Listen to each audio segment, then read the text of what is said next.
What a finish. What a man. The drum roll finishes and the target is and it comes on finals night and it's a knockout. Dirty Harrison!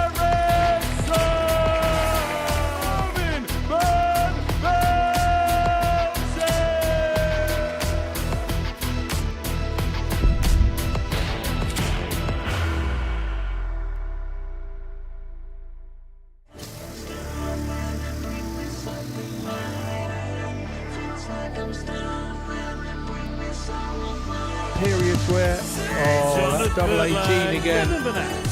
Bullseye asking, bullseye comes in and Alex Small.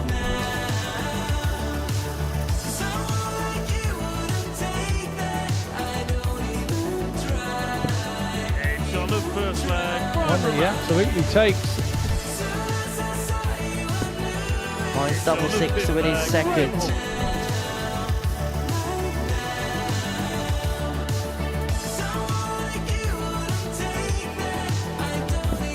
Tops has got. Brilliant for Beaden. One left. And it's a win for Pim, and credit has to go when credit's due. You can see the relief on his face.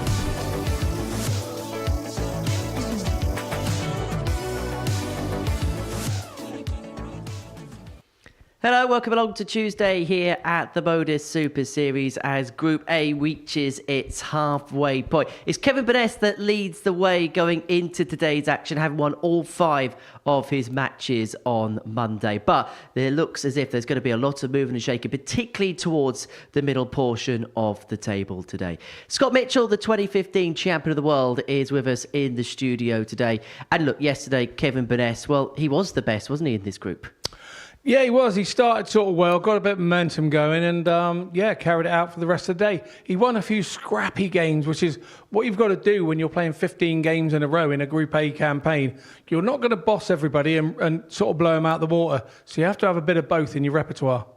So this is how the table looks, one of the first day's worth of play here at the Live Lounge in Port. So Kevin Burness, 10 points to his name. His closest challenger at the top of the table is Graham Hall, who picked up 6 points from his opening day's efforts. Alex Small, Raman and Will Beaden, all with 4 points to their name, whereas Pim van Bijnen picked up just a solitary victory from Monday's action.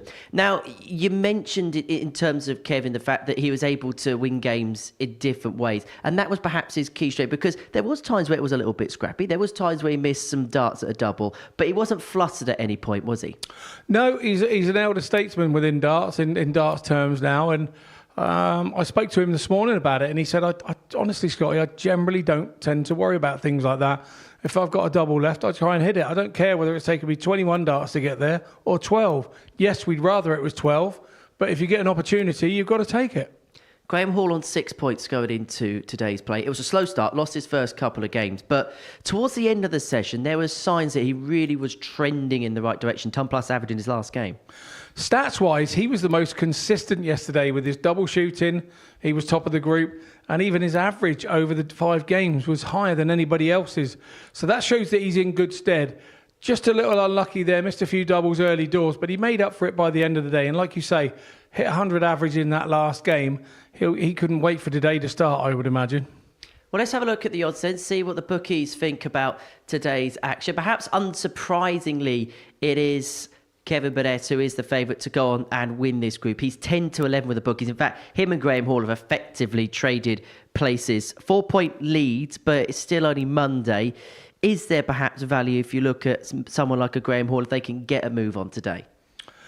Yeah, possibly. I think he plays the first game today, so he can go within 2 points of Kev before Kevin's even thrown a dart today. So he's got to now start to try and put a little bit of table pressure on Burness if he's going to overcome him at the top by the end of the day.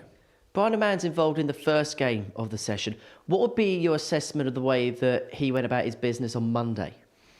Look, I like the way that Brian throws an awful lot of freedom, but sometimes that comes with a few pitfalls and you're not sometimes quite always on it. He missed a few doubles yesterday at crucial times, and had they gone his way, he'd be sat up there at top with Hall and Burness without doubt. So if he can string 5 games together today, he's in with a real shout still.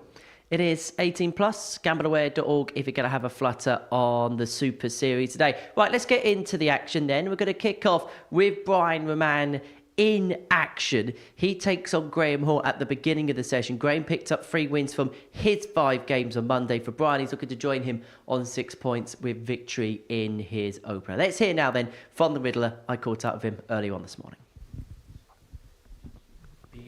But a couple of wins from your opening day. What would be your overall assessment about the way you played? That's a tough one. I don't think I played too bad.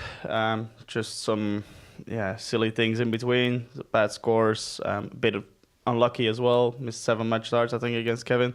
So overall it's been okay. I've not dropped below the 80 average, which is a good sign. Even though I was struggling, so hopefully today will be better. Was yesterday all about timing and perhaps at points it not being correct? Yeah, you can say it that way, but that's always the case on a Monday. Monday is always the hardest part because then you have to roll into the game again, get used to the environment again. So today will be better. In terms of today, have you targeted a points or is it just a case of whatever you do, just try and keep yourself competitive going into Wednesday? Like every single day, I just want to win 5 games, and I don't care about the table. I don't care about the points where everyone else is. I just want to win 5 games. The darts look at a good place at the minute, Brian. It has to be said. Yeah, and the head is in a better place as well. Sometimes I still lose my temperament, but yeah, it's in a much better position now than it has been for the last 2 years, I think. Well, I wish you all the very best today, Brian. Good luck. Thank you. Well, he's saying all the right things, but is he going to hit all the right notes on this Tuesday? Bijnen picked up 2 wins from his 5 games on Monday here in the Live Lounge Report. He takes on Graham Hall, who begins today in 2nd position in this Group A, having amassed 6 points, 3 victories from his 5 games. A slow start for G-Man. He lost his first 2, but will go on to win those final 3. As for Raman, a multiple weekly finalist here at the Live Lounge Reports of the 28-year-old from Antwerp up against the 35-year-old from Ulster, Graham Hall, former weekly winner. That coming all the way back in Series 1. It was that long ago. It was actually in a different building. It was in a different city. He won his qualifying week in Southampton, then played the Champions Week here at the Live Lounge in Portsmouth. This is game 1 of 15 that we're broadcasting to you live on Pluto TV on this Tuesday morning. Jack Garvin is going to be the man in charge of all of them. A world-level referee from Nottingham in England. A man who's refereed on some of the biggest stages, including the Circus Tavern, which was his first World Championship in charge. A man who has climbed to the summit of a World Championship is sat alongside me here in the commentary box. A very good morning to the 2015 World Champ, Scott Mitchell. Yeah, good morning, Henry. And yeah, this is a bit of a mouth-watering opener here. Day 2 of Group A. It's one of those that's quite important for both players here. You feel that Brian has to get, if he's going to get into the group and have a chance of making the top, you feel his assault has to start now against those opponents that are going to compete with him for top spot. And you have to say Graham Hall is one of those. So he would target today if he's going to make top spot. He's got to target Graham Hall and Kev Burness and beat them both if he has any, 94. and then hope that others help each other and help him along the way, sort of thing. So, yeah, difficult opener, but no better time to play a type of player as Graham Hall than first up and first game on, because everybody's a little bit cold. You don't want to be playing them 4 games in. Well, there might be a sense and feeling that for Kevin Burness, a win here for Raman would see him in pole position of the group because he could open up a 6-point lead at the top of the table by the end of his first match. But it is Hall with first poke, and he's got 6 starts here for 1-2-1 to take the opening leg, and because of that's why he went 25 first. And he's going to get a look at double 18. And that would have kicked off his day with a Tub Plus finish. He had 2 Tub Plus outs in his game against Brian yesterday, the 111 being the highest of which, averaging in excess of a ton in this fixture on Monday. But looking for a 5-visit leg to get Tuesday's action underway. And no mistake on the double 18, 13 data for Graham Hall. Yeah, it's a very good point that you make there. Kev Burness could be the one that gains Second here leg, if it's Graham to the the result reverse. goes his way in the form of Brian Raman winning the match. He could be sat there really pretty without having thrown a dart. But these two are definitely the chasing pack, and it's one of those things that you're looking at it now and saying, you know, could they trip over one another trying to get to Burness, and could they stop each other progressing? There's obviously others now within the group will be looking at it in a very similar way. We mustn't forget that the positions in the group are sort of a different monetary value. So, you know, the guys are playing right till the final game. There are chances to go up and down the table and with a financial reward. So it means that everybody is constantly trying their hardest. And because, you know, one dart could make maybe £50 to £100 difference on your paycheck at the end of the week. 94. So winning for Graham will put him to within a couple of points of Kev Burness, who takes on Alex Small in the opening game of his day. That's the next match coming up. And there could be a real sense of feeling here that, yes, it could be a moving day, but it could also be a group which could be over very quickly. And if Kev has a similar day in terms of results to Monday, he could race away with it, and it could be a pretty much foregone conclusion by the time we get to Wednesday morning. Raman, 164 left to try and level this game up at 1 apiece. Graham needs to find a treble here to leave the finish, unable to do so. And so 6 starts here for the Riddler to square this contest up. And he's going to need that full portion, that full quota. 79. And at the end of it, he may only get 1 dart because he's left himself at 85.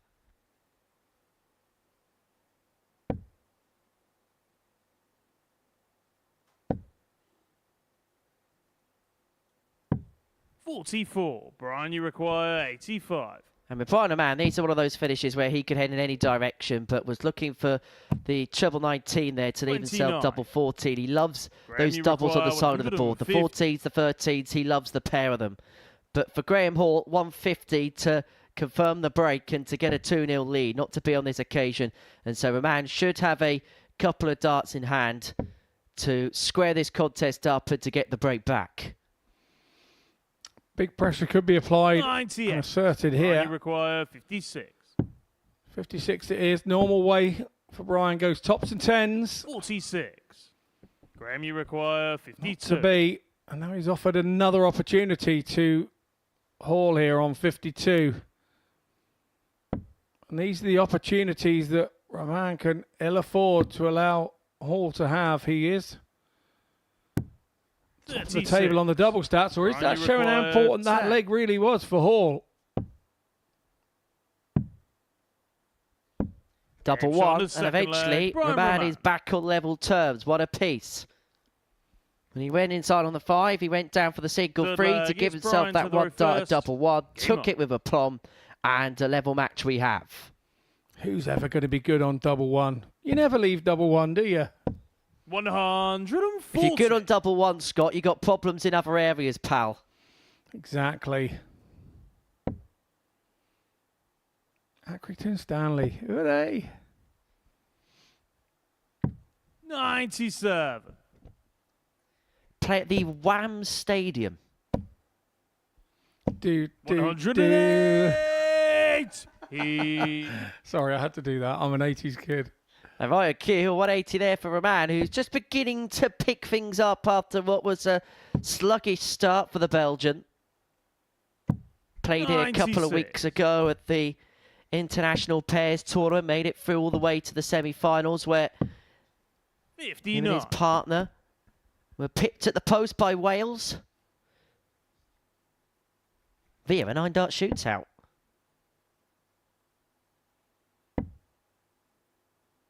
Left himself 1-2-2, Raman, which 92. Brian, you very much in his wheelhouse. Took out a 1-2-4 as the highest finish yesterday. That was, in fact, the highest finish of 45. Yesterday's session. One thing I've noticed with Brian, he does tend to take, when he wins a leg, he does tend to take a bit of momentum into the next leg with his first 6 or 9 darts. And it depends where he is there to where he goes on to. 85. Brian, you require 77.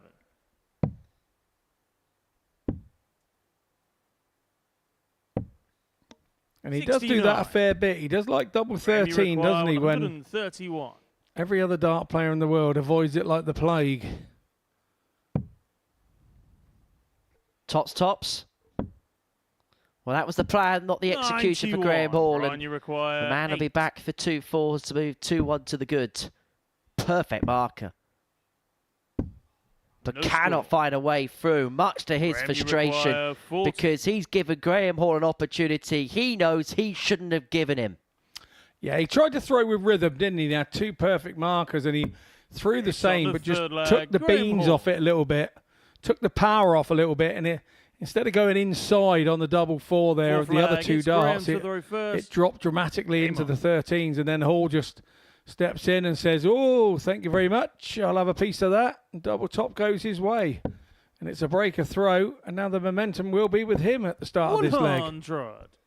Well, every single leg so far in this contest has gone against the throw. 81. And Graham may feel that was a little bit of a get-out-of-jail-free card there. Got up and running with that 13 darter. Just stalled a little bit of the couple of legs thereafter, but has re-established the lead. 100.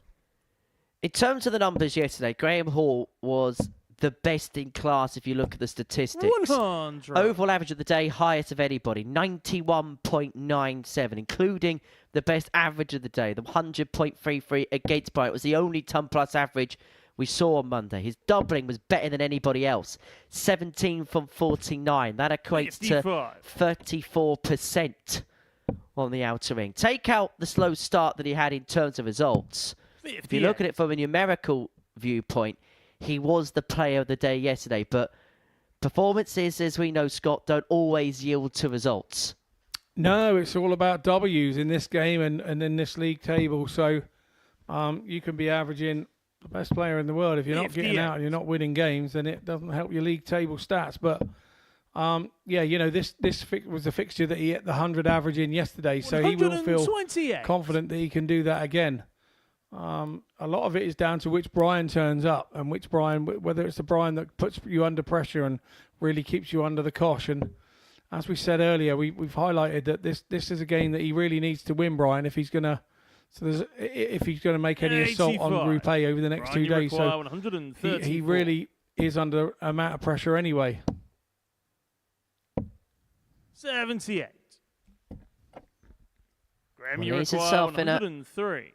Handy position, unless Graham Hall could take out a third ton plus checkout against Brian Raman this week. 83 left, so treble 17. Not to be this time, and so Raman will have another look at a 56 combo. 47. Brian, you require And this 56. to level up at 2-2. Double top. Game no shot mistake. on the 4th leg. Brian A level Raman. game we have. 4 legs played, 4 breaks, 2-2. 5th leg. It's Brian to the row first. Game on.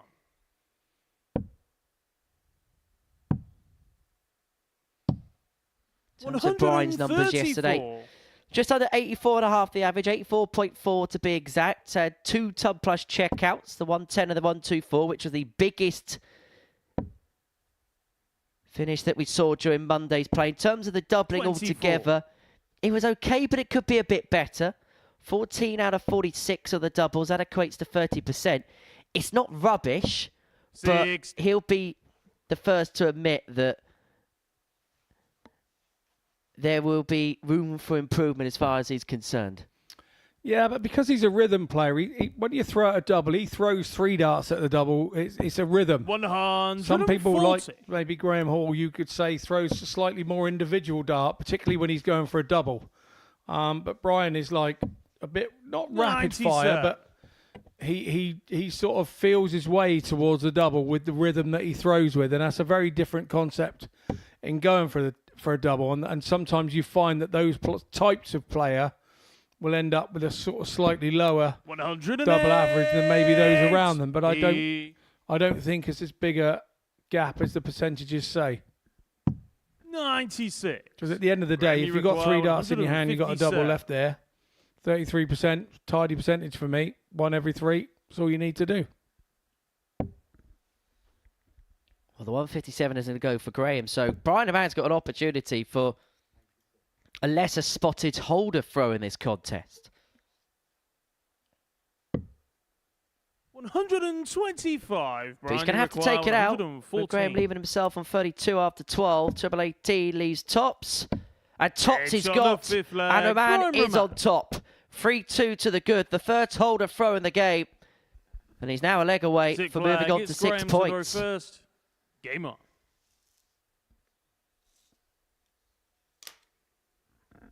And as you rightly pointed out earlier in the match, in leg 1, is Mr. Burness in the back room rubbing his hands together. 83. But he's still got to do his job. He's still got 5 games to go today. And it's all right, other results 92. going your way. You've still got to do your job, and that's not always the easiest thing. Particularly after you've done, like he did yesterday, a 5 out of 5. The rest of your opponents are absolutely gunning for you. And they play you with a little bit more freedom the next day. So we'll be interested to see what the opponents will be doing to Burness today. 108. It's coming up to the ball now, all right. Back-to-back 180s, 1 apiece, 2 apiece in that particular column during the game. Well, this is the statement the Hall is trying to make, saying, I'm not going anywhere, young man. 140. And he has absolutely put his pedal to the metal, but he has brought Brian with him, and there's another 180 back-to-backs for him. He's saying, I'm going nowhere. And you feel this 98 has to go for Hall.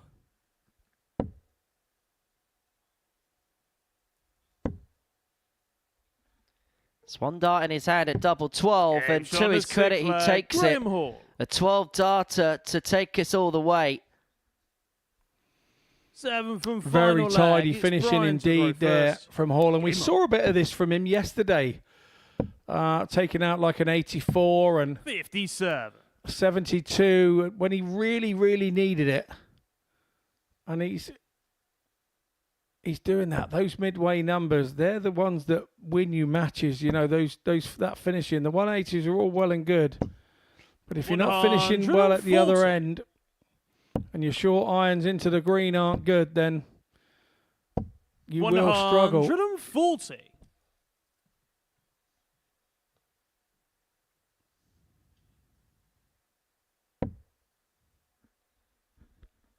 I know it's only the first game of the day, but it cannot be understated the importance of this particular leg. We'll learn a lot about the lie of the league table come the end of it. And that troublous turn there for Graham has opened up the door for Brian Raman to really seize the initiative in this 7th leg. Yeah, touch unfortunate there, Raman. Hit the wrong side of his dart that was already in there, and off it went to the 5, but that opened up an opportunity here for Hall, and he's just jumping in with both feet. 140. First 2 are finished, but Brian will hope that he can leave it more handy from this point. Needs to find a treble now. 41. Unable to do so, and he hasn't left himself on a finish. And so Graham Hall against the darts has got 6 darts on 161 to move himself onto 8 points. Put him within a couple of Kevin Burness and stretch a 4-point lead for Brian Raman in 4th place in the table. 64. I do like that last dart from Hall. 138. And I'm sure Brian likes all of those, so he's just shot 98 to save himself. Can he do the 97? Once again, you feel he's going to have to.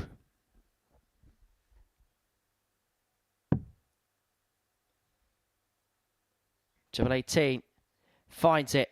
And once again, a clutch dart, a double 12, which he finds. Graham Hall. And what a comeback that was from Graham Hall. He found himself in the doldrums, but then 2 double 12s, last dart in hand, has crushed the hopes of Brian Raman and leads him 4th in the table. He has to mutter to himself as he departs.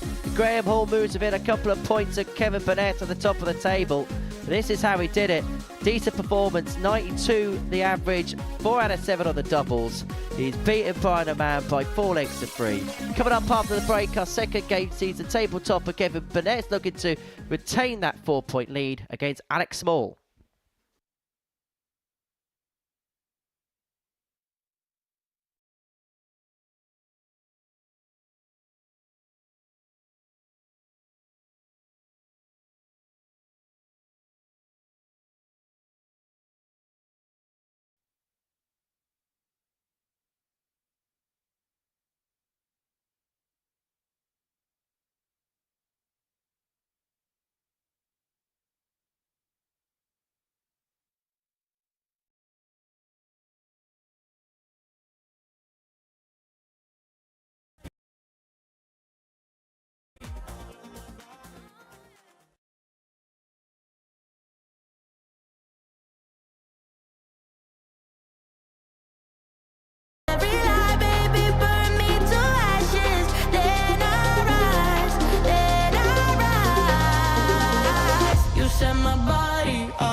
Double 10, and Scotland's off to the perfect start.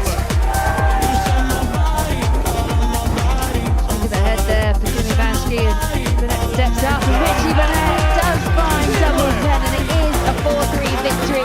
60 to complete a 4-1 success. And it's third time into the chart, and the Netherlands are into the semi-finals. History is in the making, because for the first time ever, there will be a paired 9-dart shootout. Well, this is the loudest I think I've ever heard the live now. Steve Brent is in race again. Well, that might well be the biggest cheer we see tonight. And kicks off for maximum. And I suppose the one advantage of... Well, that is absolutely incredible. Scott Campbell in a 9-dart shootout has found 2 180s. So Scotland and Belgium are into the semi-finals. The Republic of Ireland head for home. The Netherlands are into the final. Much to the delight of this packed-out Portland. And he only needed one more. It is Wales that is through to the final. And it's double Dutch delight. The Netherlands are the inaugural international paired champions. Only one winner. It's the Netherlands!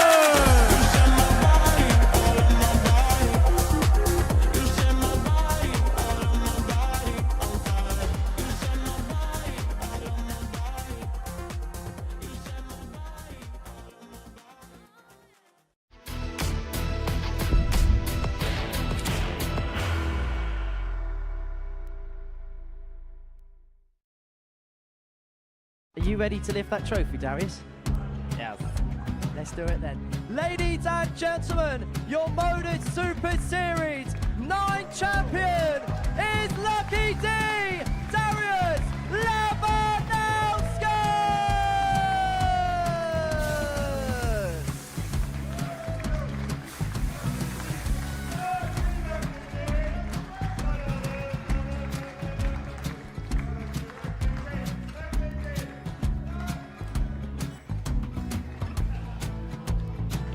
Well, what a wonderful night of darts we have seen, and we are ready. Our champion is ready, and it's trophy time. So receive the trophy. £25,000. The new Modus Super Series champion, the Terminator, Marvin Burness.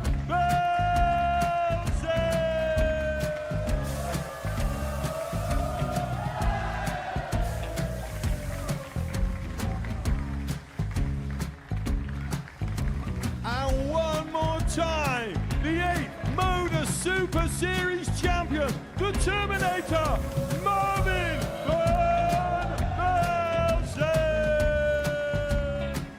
And the new is Andreas Dirty Harrison.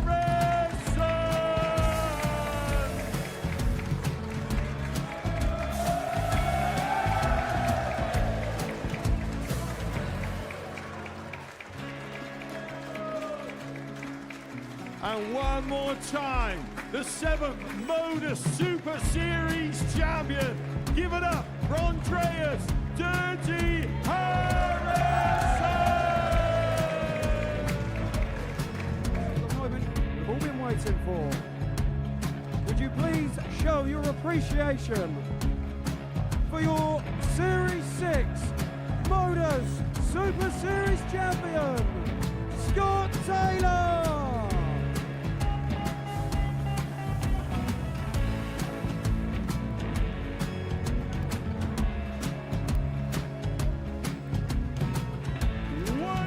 Time, your new Modus Super Series champion.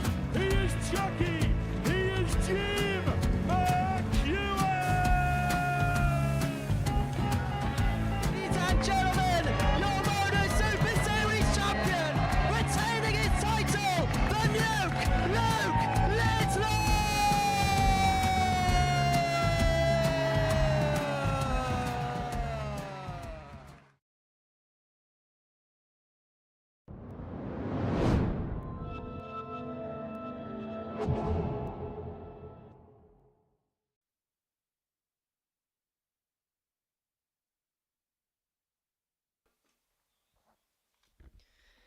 Welcome back to the live lounge here in Portsmouth for the Modus Super Series, where on this Tuesday morning we're about to kickstart Game 2. The opening match saw victory for Graham Hall, coming back from 3-2 behind to get the better of Brian Raman in a last leg decider 4-3. Good quality contest, that one. Graham averaging just under 93, 4 from 7 on his doubles. Raman with 3 180s, but missing 7 at the outer ring, losing that particular contest. Next up for us, Kevin Burness, the 59-year-old from Northern Ireland, semi-finalist in his previous appearance here, taking on a man who won the last time he played here in Portsmouth. Alex Small, the 26-year-old from Wattsville, looking to make it through to back-to-back Champions Weeks, the former champion of champions. Amazing to think that that title for him came 3 years ago now. That's how quickly this game changes. He was one of the real young stars of the sport, now blossoming towards the peak of his career.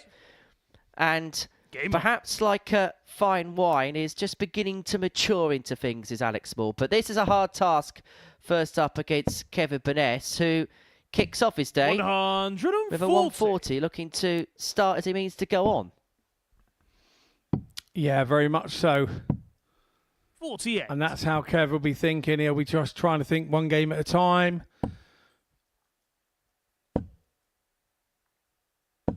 $81. Can't afford to think any further forward than that. You can't look ahead and say, oh, I might get points here, here, and here. That's like 78. It's a poison chalice if you start doing that. Because then when you don't start picking up points where you think you're going to pick up points, then the wheels fall off the proverbial trailer. So you've got to be careful. 59. Well, I know Kev, and I've known him for a long time, and he's always been quite a relaxed dart player. Whatever happens to him, happens to him. He just gets on with the job. 140. He's that laid back, Kev. It wouldn't surprise me if he forgot that this is actually a league table tournament and not a knockout. 130. Yeah, I agree. Yeah, I absolutely agree. But you 40. can't argue with what his philosophy is, because he's 5 out of 5 on the first day, which is always the toughest day to do it. 32. Well, I didn't fancy a trip to double 5 with Alex Small not on a finish, so he'll return for double 4 when he returns. 98. Kevin, you require 8.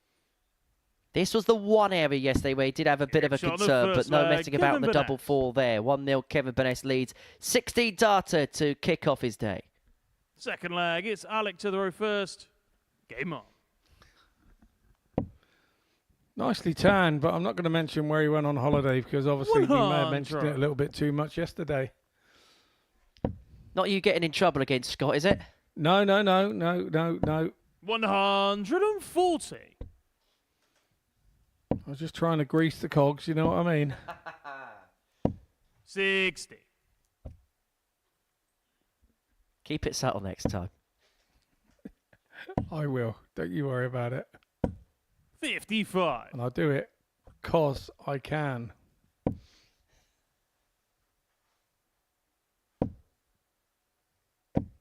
95.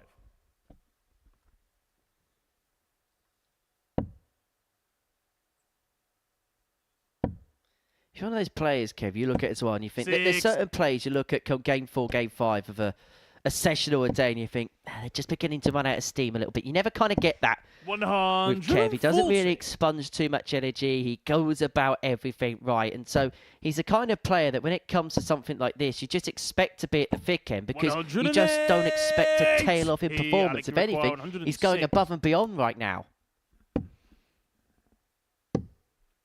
49. Kevin, you require 66. Yeah, if he wasn't called Kev, you'd called him Eddie because he's Mr. Steady Eddie. He's always there and thereabouts. No matter 46. what competition he's playing in and the competition that's around him, he manages to find a way and step his game up to wherever he's playing, whether it's a pro tour or a challenge tour or local league comp. He manages Kevin, to find a way. 20.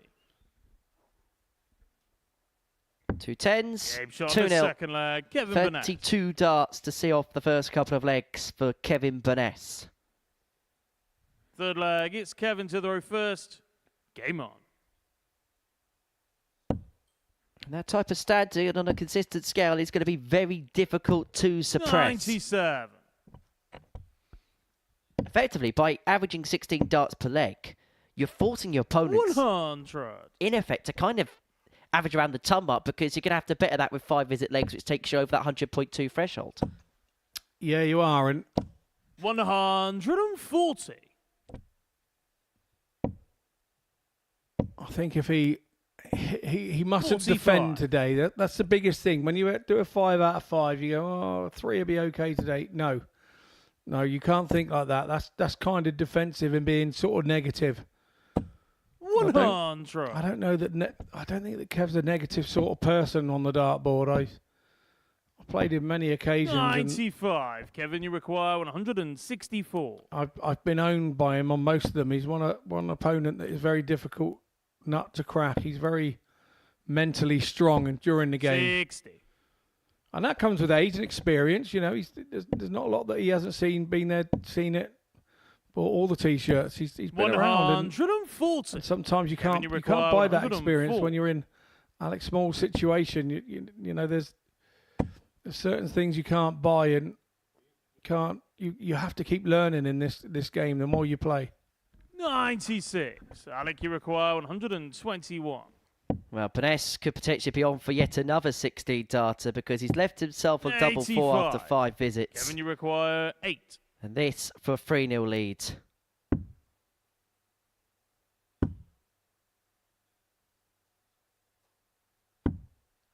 But he has presented an opportunity here to Alex Small, who has had a couple of darts that are double in this contest so far.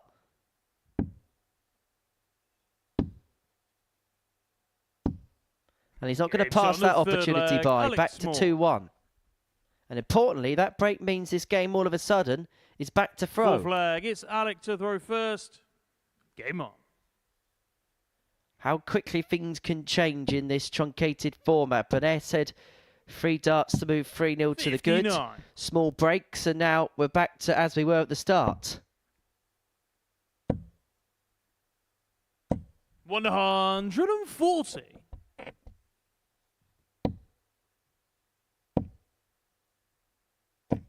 81.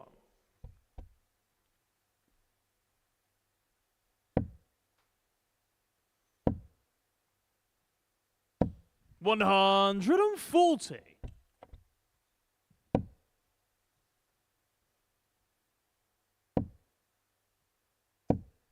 60. So 6 darts here for Kevin Burness to get that break back and to re-establish the 2-legged advantage in this 100. game. He's himself 1-2-1. Small needs a couple of trebles to leave a finish. 108. 3 of them. Means that he's on an equal kilter, but Burness has taken the darts. He's going to get first poke at the 1-2-1. And he's going to get a look at the bull. not going to get the ball. Alec, you require 121. So Small's turn.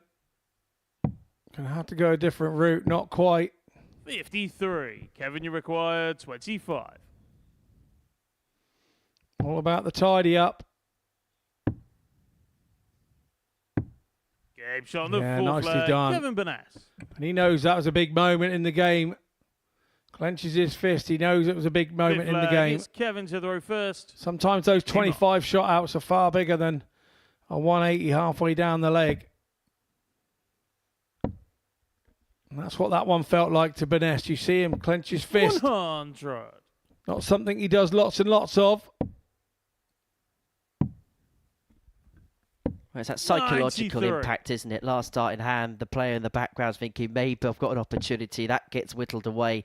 And all of a sudden, Kevin Burness here has the darts to win this contest. 100. And a couple of tons to start is forcing Alex Small to hit just that bit bigger.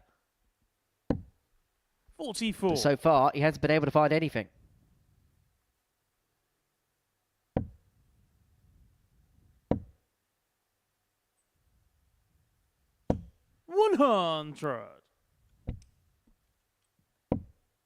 Well, this leg at the moment is kind of summing Kevin Burness up. It's just dependable, reliable.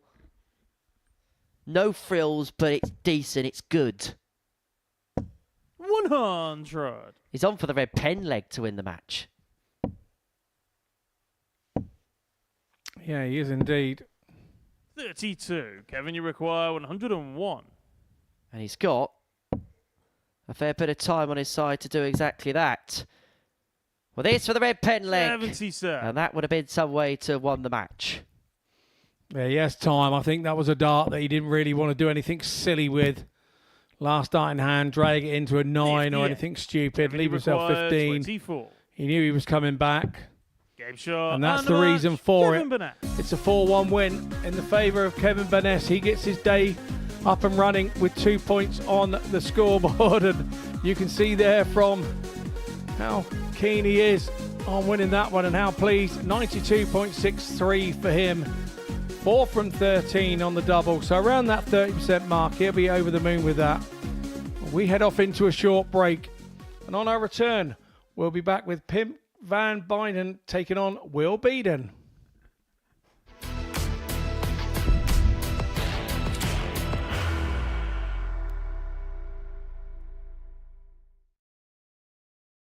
Are you ready to lift that trophy, Darius? Yes.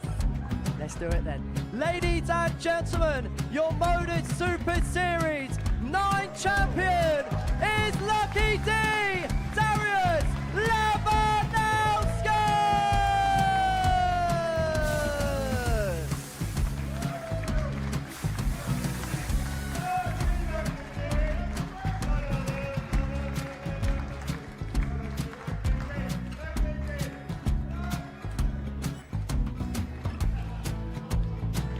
Well, what a wonderful night of darts we have seen, and we are ready.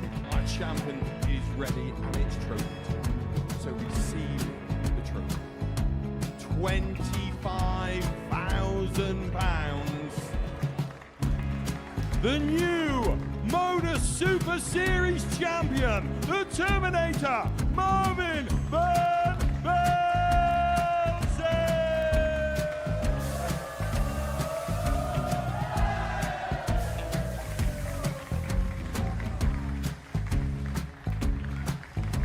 And one more time, the 8th Modus Super Series champion, the Terminator, Marvin Van Velzen. And the new Modus Super Series champion is Andreas Dirty Harrison.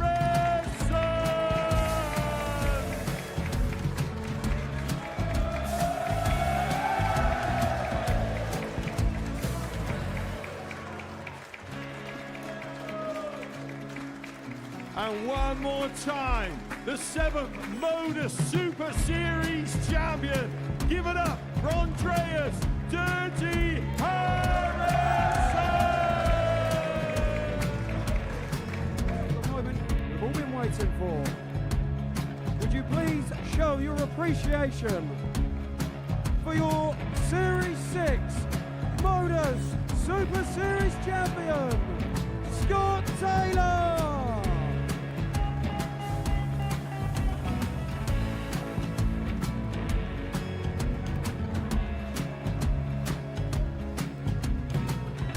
One more time, your new Modus Super Series champion. He is Chucky. He is Jim McEwen. Ladies and gentlemen, your Modus Super Series champion, retaining his title, the Nuke, Luke Riddler!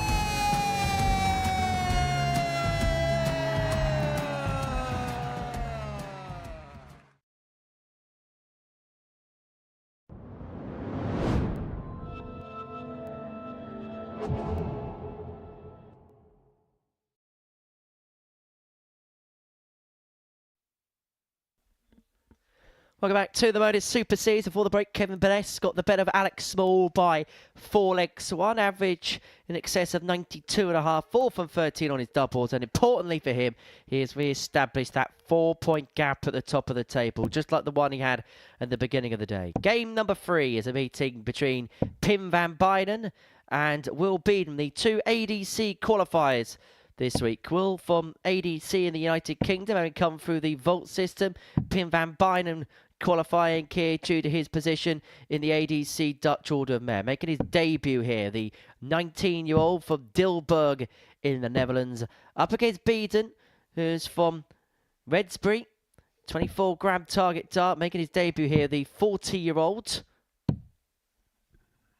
who had moments yesterday, but perhaps will be the first to admit that he just couldn't quite hit the heights on as consistent a scale as perhaps he would have wanted. Did pick up 4 points, so winning this one would put him up to 3rd place come the end of the first round's worth of fixtures. First leg, it's And Pim he to did the road beat first. Pim in this game yesterday by 4 legs to 1. It's Pim to get us underway in our 3rd game of the session.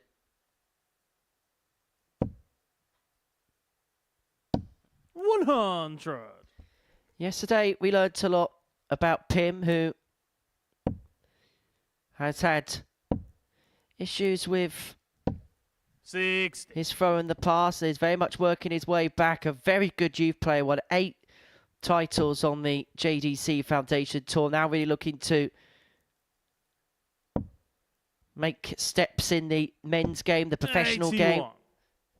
And this real opportunity for him to hone in his skills and kind of see where his game's at when he's pitted against, particularly look at this group, the likes of Kevin Burness and Graham Hall, some of the best players that we have here and some of the best players in the world without a tour card. Yeah, that's a fair judgment. 54. As you say, we know that this producer's tour card holders, 43, I think we mentioned yesterday, have gone on 100. from playing here in the Super Series to gain a tour card. That's just the last 2 years. I reckon if you actually added probably the couple of years you had before, I reckon we're probably getting to a total close to maybe about 70, 80, possibly something 47. like that. Yeah, if it was from a few years before, I'd be one of those as well, because I started in the stuff from home before it turned into what it is now, the Super Series. 96. And yeah, went on to get a tour card. So yeah, there'll be a fair few numbers added to that, I'm sure. Well, the reigning world champion only a couple of years ago was picking up titles in this particular building. 140. Will you require? As you mentioned yesterday, that week Graham 145. Hall was involved in just 3 years ago, the 3rd week of the Super Series, the likes of Jan van Veen and Scott Williams being in this building. Jan, European 85. Championship semi-finalist. Can you require 79? Scott Williams, World Championship semi-finalist. And Bijnen here looking at 79 to take the opening leg of the contest. 20 for tops.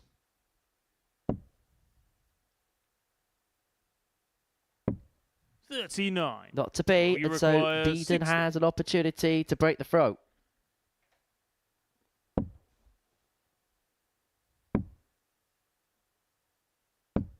$20. Pim, you require Both players 40. have missed a couple of opportunities at tops to take out the opening leg. Van Bijnen's going to get another bite at it.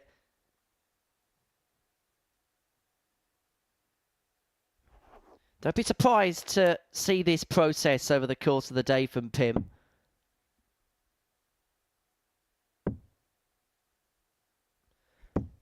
He finds a double 10, and I think the first thing that has to be said, Scott, is there seems to be a lot more fluency with the throw of Pim Van Bijnen today. Yeah, we kind of had noticed that. Obviously, there was a few issues yesterday. 100.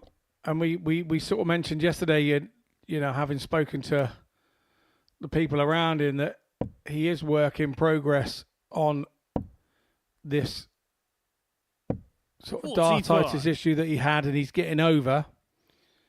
And I have to say, yeah, today's been much better. It sometimes the most frightening 140 words to a dart player is game on, and that's particularly sort of brought on with somebody that has a bit of dartitis.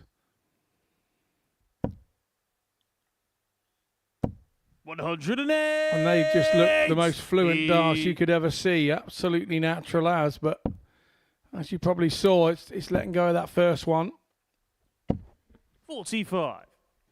And I, for one, hope that he gets past it. He's only 19 years old and former Dutch international, as a youth player.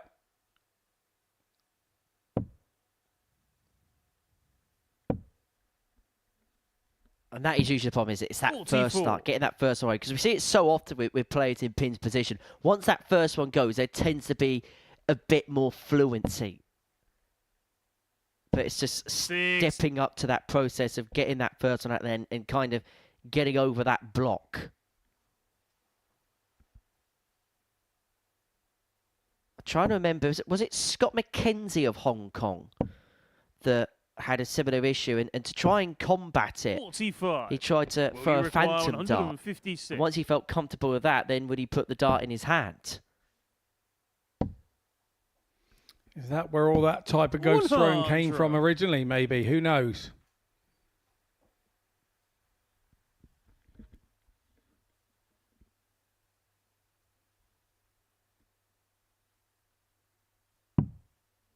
Well, Beaden back for 56 to level this game up at 1-1. Missed a couple of darts to win the opening leg of this contest at tops. 49 left, so he's got a decision to make here. What does he fancy?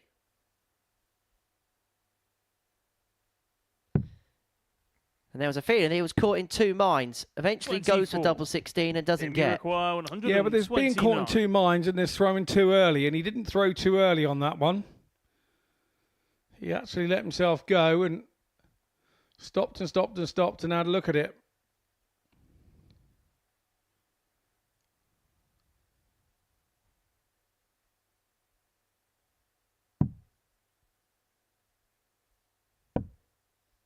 Bullseye then for Van Bijnen. 104. Will you that require is so tight. 32?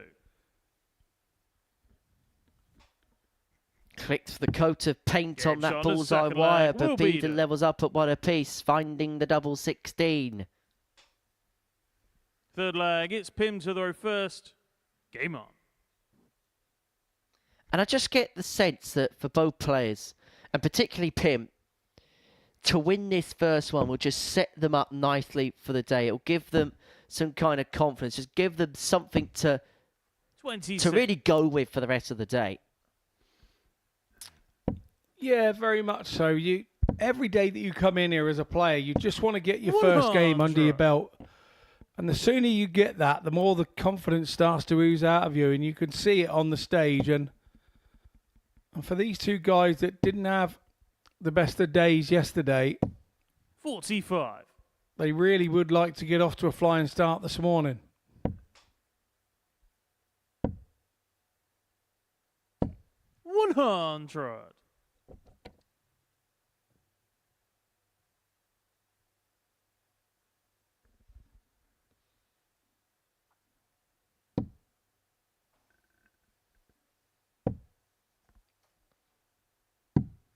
122.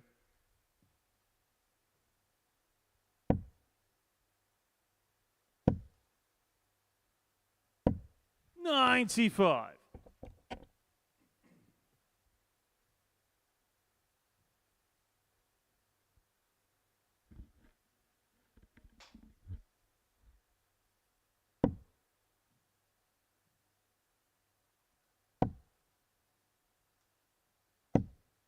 134.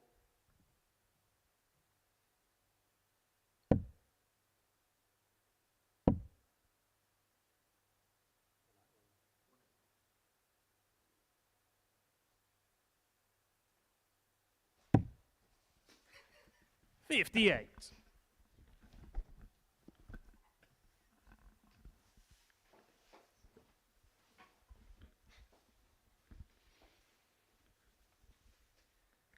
Well, Beaden's left himself first to a finish in this leg. Then Bijnen looking to set up. 60. Will you require 148?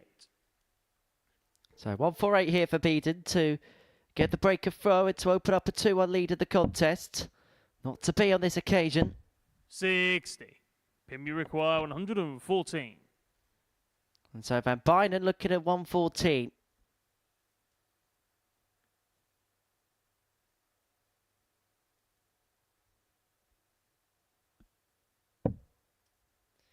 Not to be on this occasion. Beaden, at the end of all this, may just get a dart at the balls on the back of this 88.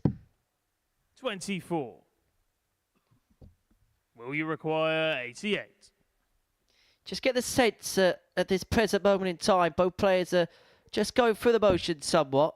But Beaden looking at double 14 to get a crucial break of throw to move 2-1 to the good. And he'll hope that that is a leg which sees him take control of this contest. Fourth flag, it's Will to throw first. Yeah, a nice little finish there. Those are the ones that get you going.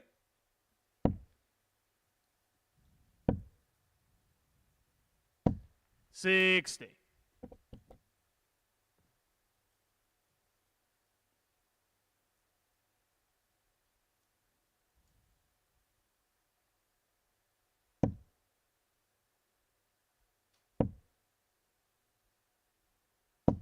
60.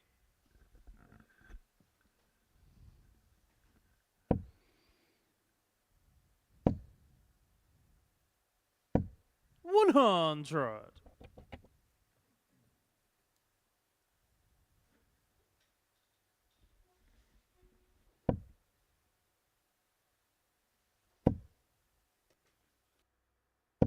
140.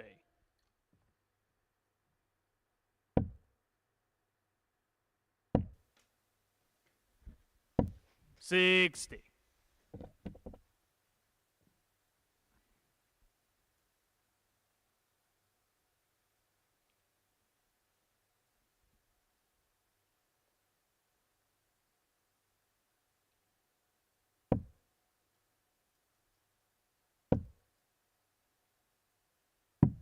59.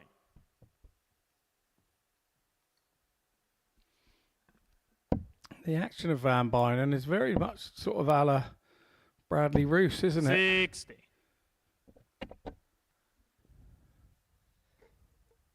Similar throwing action, and I assume they probably get their hair cut from the same person as well. Possibly. What is it with this old slick gel back look 96. with this generation of players? Well, I don't know. Each to their own. Obviously, I'm 43. a little bit of an older generation, and I'm 146. still doing the kind of fat Rick Astley look. If I attempted to go for that hairstyle, there could be repercussions because there's not much left to manoeuvre with. Yeah, we have to think about that, having the headphones on and everything, don't we? And what works. We've got 2 haircuts left, Scott, 84. I reckon, with a bit of luck. What, in your lifetime? Next week, next month, and that'll probably be it. 60. Is it going to be it for this leg? Van Bijnen back for 62 to level up at 2-2.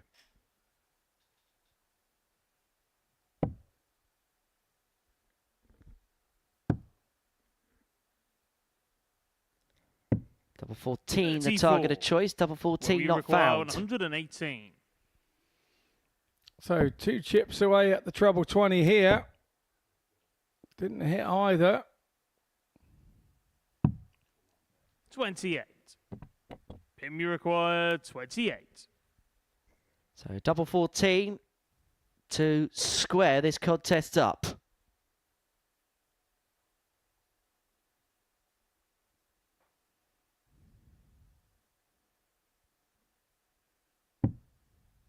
And in it goes, no mistake. Pim Van Bijnen. 2-2 it is. Fifth leg, it's Pim to throw first. Game on.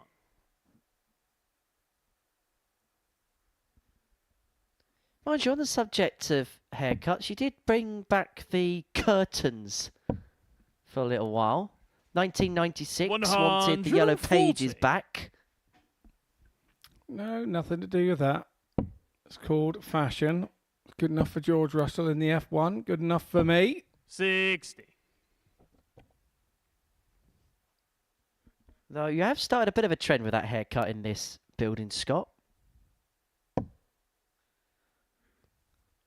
One of our scalpers that works behind the scenes have got curtains that bad that Hillary's blinds are suing them.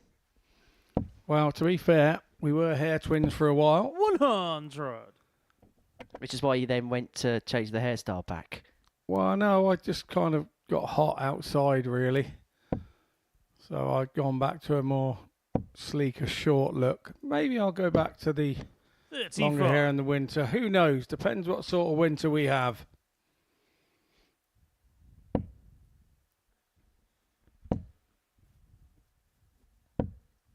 Well, neither of these two are going to be the heir to the throne in terms of topping this particular group, irrespective of the result. But Van Bijnen in a position here where he's 6 starts away from opening up a 3-2 lead.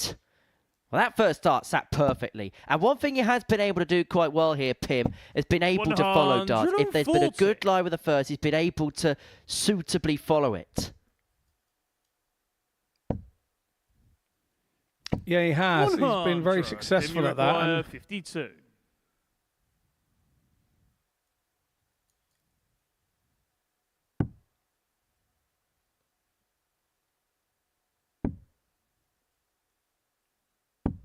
Game shot on the fifth leg. He's been very successful on the outer ring as well. He's 3 from 9 for his 3 legs. Leg. It's Will to throw first. That's 30%.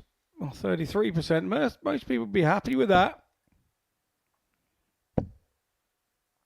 Will's got a bit of work to do here to get back in this one. Otherwise, Beaden will be beaten in this particular contest.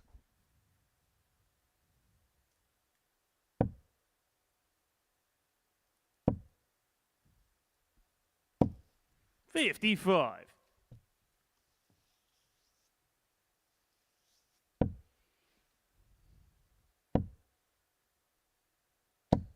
$60. Pim did pick up a solitary win yesterday against Alex Small. That was in his second game of the session. Having an excess of 90 in that particular contest. So we know that the level and we know that the game is there. It's not quite 59. To that particular number here, but he'll just be relieved, I think, more than anything, if he can get on the board right from the get-go here. And he'll feel like he really is into the session if he can pick up a win at the first available opportunity.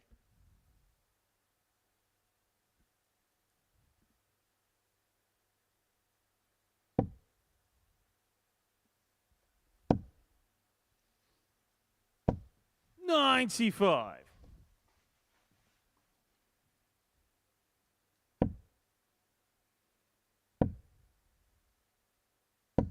$140. Yeah, tidy visit there from Will, and he leaves himself on 120.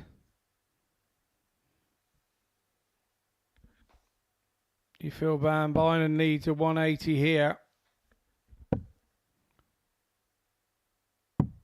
59. Can't leave a double Will you now, require so 6 starts from 120? here from Beaden.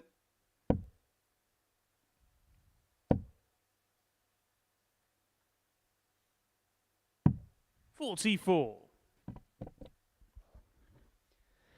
Leaves himself on 76 to level this contest up at 3 apiece.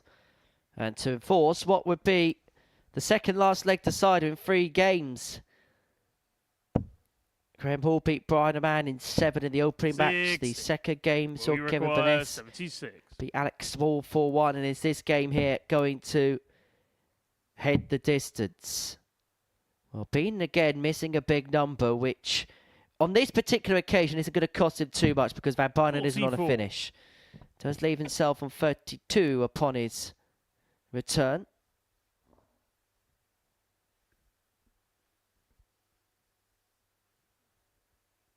What pressure can Pim put on this?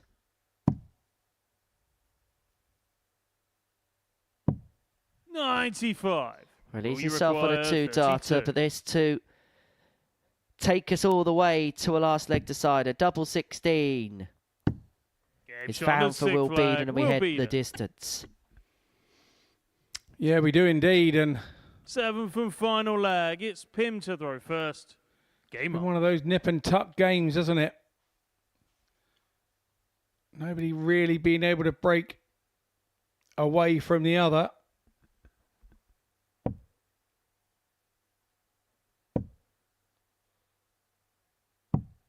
$97.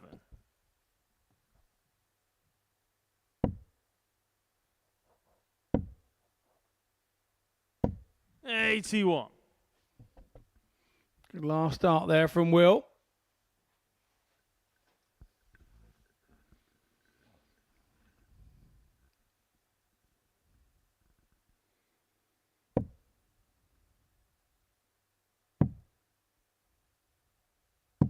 $58.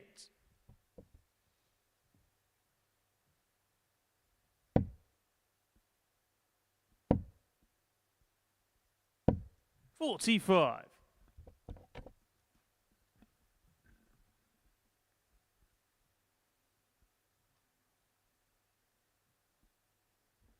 Well, this is going to be the stage where, when it comes to the process that Pim's going through, he will have the most difficulty with. This is the one where 81. he's got to try and throw with fluency at a time which, for any player, they'd find it difficult.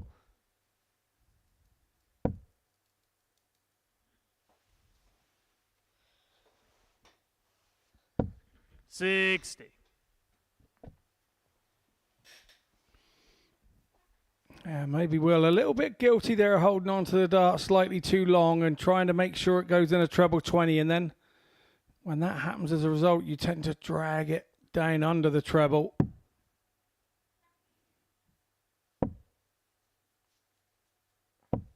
$42.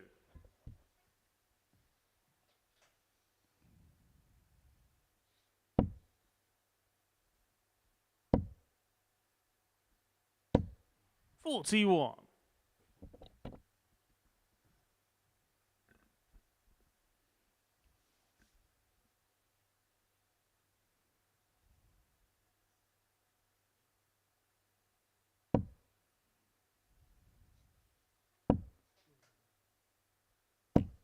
$41.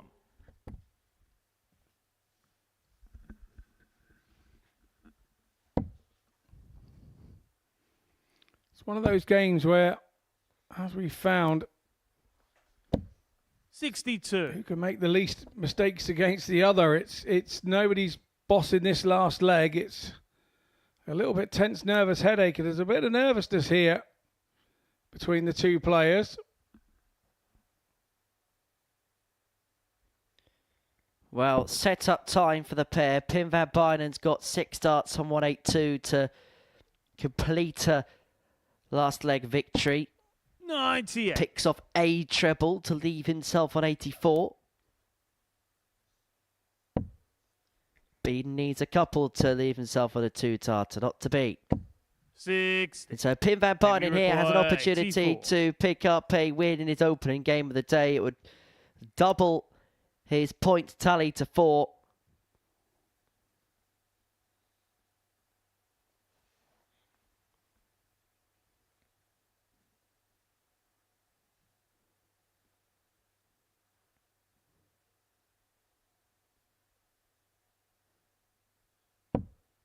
Gets himself set, and he's now going to have a dart. Well, he should have had a dart at the bullseye. He's not going to get it. He's going to 31. have to hope that Will you upon his require return, 152? that there is a return first and foremost, because he's now hit another one into a stray area. He's going to come back, but he's only going to get a couple of darts, and that's providing he stays straight with a single 13. 82. So this for the You match, require 53. and this for victory in his opening game of the day. And it would double the points haul for Pim van Bijnen.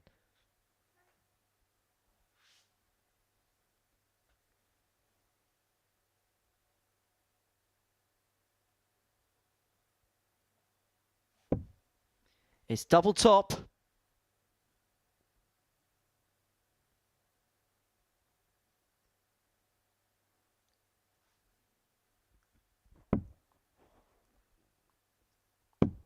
Game shot. And it's victory for Pim van Bijnen. He Bijnen. pins it into the top corner and he kicks his day off with a 4-3 success. And well, that was a little bit of a celebration as well from the young Dutchman.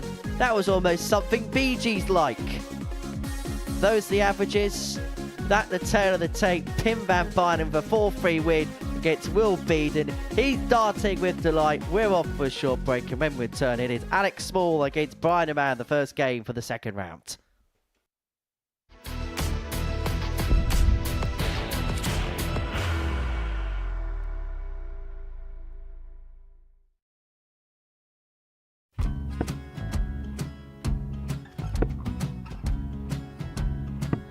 $54. Charlie McGuire, 164.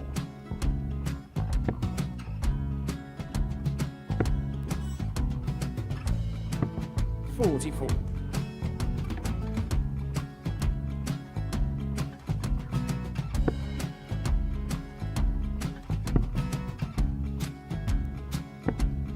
$32. Charlie require 120. Well, 120. He's got a fair, at least 2 handfuls of this. Just needs to stay 60. there. That's a good shot. Halves his score. Leaves himself on a 2-darter.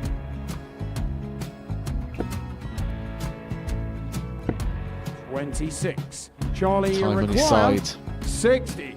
to become back-to-back singles champion.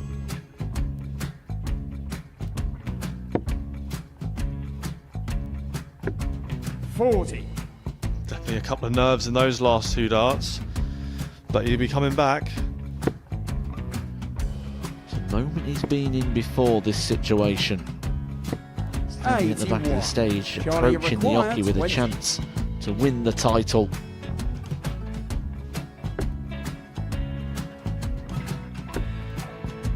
He did this to win the first title, if you remember. 11. I think he's gone. Georgia I think require he's gone to 180. bust it, maybe.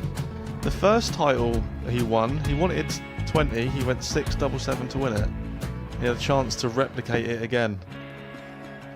Yeah, I get the feeling that was for a bust, and 39. on that Charlie situation there, George require Gay wasn't even 9. able to take it out going to the 18s on that switch. Yeah, I think he just panicked a bit, but he's done well to get that big one. Sometimes can be the hardest part. Georgia requires This is it. 79. It's got to be 19s. It's got to be 19s for this shot. Big 20 and a double. He's got the first one. He's going to get a match dart here.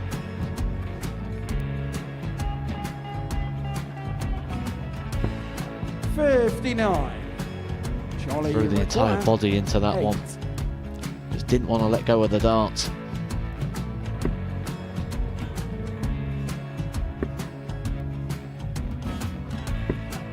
No score. He's given George a chance. Georgia require 20. I think George has been quite good on double 10 today.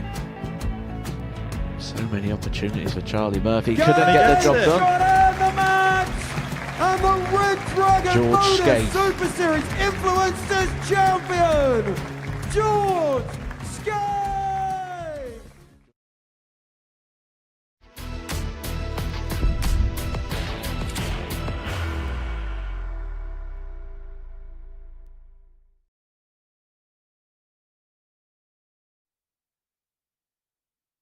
Welcome back to Pluto TV's continuing coverage of the Modus Super Series. We've completed one round worth of fixtures on this Tuesday morning. Before the break, we saw Pim van Bijnen get the better of Will Beaden by 4 legs to 3. We've seen victories as well for Kevin Burness and Graham Hall. Next up for us, Raman and Alex Wall. Looking to get on the mark on this second day's worth of action in Group A. The winner of this particular contest will move on to 6 points in the group. Raman lost out 4-3 to Graham Hall in his opener, whilst Alex Small lost 4-1 to Kevin Burness. So 2 players looking to get their first points of the day. For Brian, 41. He played a game that game, averaged just under 87, 3 from 10 on his doubling was probably the concern in the end, because his scoring power with the 3 180s was actually fairly good. Yeah, it was, and it was, again, he said it in his interview this morning. It's been 7 match darts at a double against Burness yesterday, and I missed them, and it's a bit of rude opportunity. You know, he missed opportunities and rued his chances, and now, you know, I got to say he did the same this morning in that first game against Graham Hall, but it was a very big game for him, that one. 100. I think one thing Brian's doing more now than perhaps he was last year. He's one of them FDMs, isn't he? First start merchants. And there's just been a feeling the last couple of times he's played here that first start is just hitting on a more regular basis than perhaps it was towards the latter end of last year. Yeah, and another thing he does, he throws with a bit more freedom once he feels that he's out of the group as well. He tends to throw with a touch more freedom, and also starts to go some crazier routes, so he will keep our spotter on his toes. He doesn't always do the conventional, does Raman. Second leg, it's Brian. Brian One of the best spotters first. in the world here. Yeah, Jared Cole does a tremendous job here at the Super Series. 60.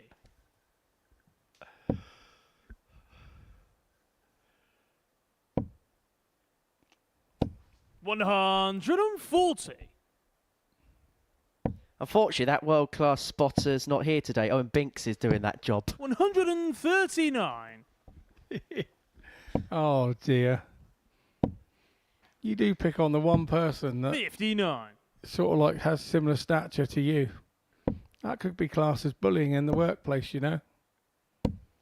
So I'll only put a 75. TikTok out about it. Quite right, too. 92. But going back to Brian, as crazy as it sounds, he's one of those players that I think the rule book that we talk about when it comes to players 54. actually doesn't apply. Because in some weird way, the sillier he plays the game, the better he is. And when his brain's in that mode of wanting to do some mad stuff, actually, that's when he produces his best stuff, when the brain's engaged. Yeah, totally agree. And I think that 100. sometimes when you're talking to your brain when you're playing a game, and you say, right, I'm going to go crazy route here. I'm going to go 51 for double 13, which is what Brian would do. Game shot in the second He then tends to think one there, and one there. When you convince yourself in your mind before you've thrown that you need this here, this here, and this here, Game on. 9 times out of 10, if you're a talented player and you've got a lot of hand-eye coordination, it will go where you want it to go. If you start sitting there going, oh, I've got to hit this top, honestly, you'll still be there tomorrow trying to hit it. So you can't think like that. You have to think something different mentally.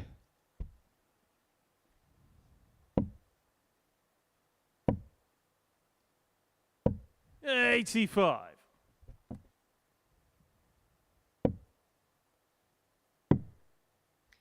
Fair to say that this is going to be the quickest game that we see today. Yeah, absolutely. 108. But what can also happen is that because you're playing a fast player and you're a little bit slower, you can get dragged along. We saw it with Will Bijnen yesterday when he played. 105, Brian, you require 131. I think it was Alex Small, actually. He got dragged along a little bit. And 119, Alec, you require 170.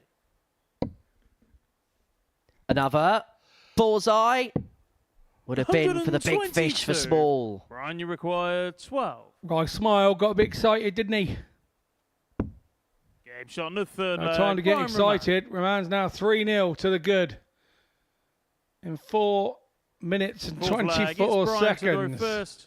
Well, this is where the fastest game in Super Series history comes into play. 5 minutes and 38 seconds 57. is the record for the quickest game to be played here. And Brian Raman was involved in that in his previous appearance here. He actually lost that game 4-0 to Tom Sykes. And if he can get a move on, and when I say move on, he's probably going to have to full visit this. I don't think it's going to happen now.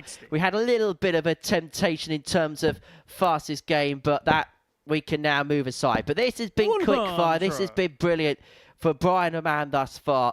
He has absolutely picked apart Alex Small into breadcrumbs. But it's a very relaxed throw. You can see that he's not tight. You can see that 93. He's now just freewheeling. He really is.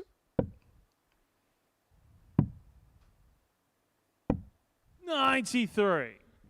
Good find with the last, but Alex Small has taken the darts in this leg. 140.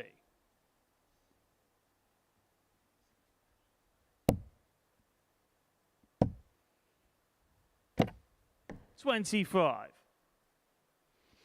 Didn't quite leave his hand right, that one. And then when it did clatter into the other 2 darts, it decided that it wasn't having none of it and jumped on the floor. 92. But the unfortunate thing was it did it at an inept moment because it left him on 166. 140. But Alec, he leaves himself back on that 26 should he get back. Small for him for double 8. Double 4. Game shot on the He fourth does prefer leg. that Alex side of the Small. board, does Alec?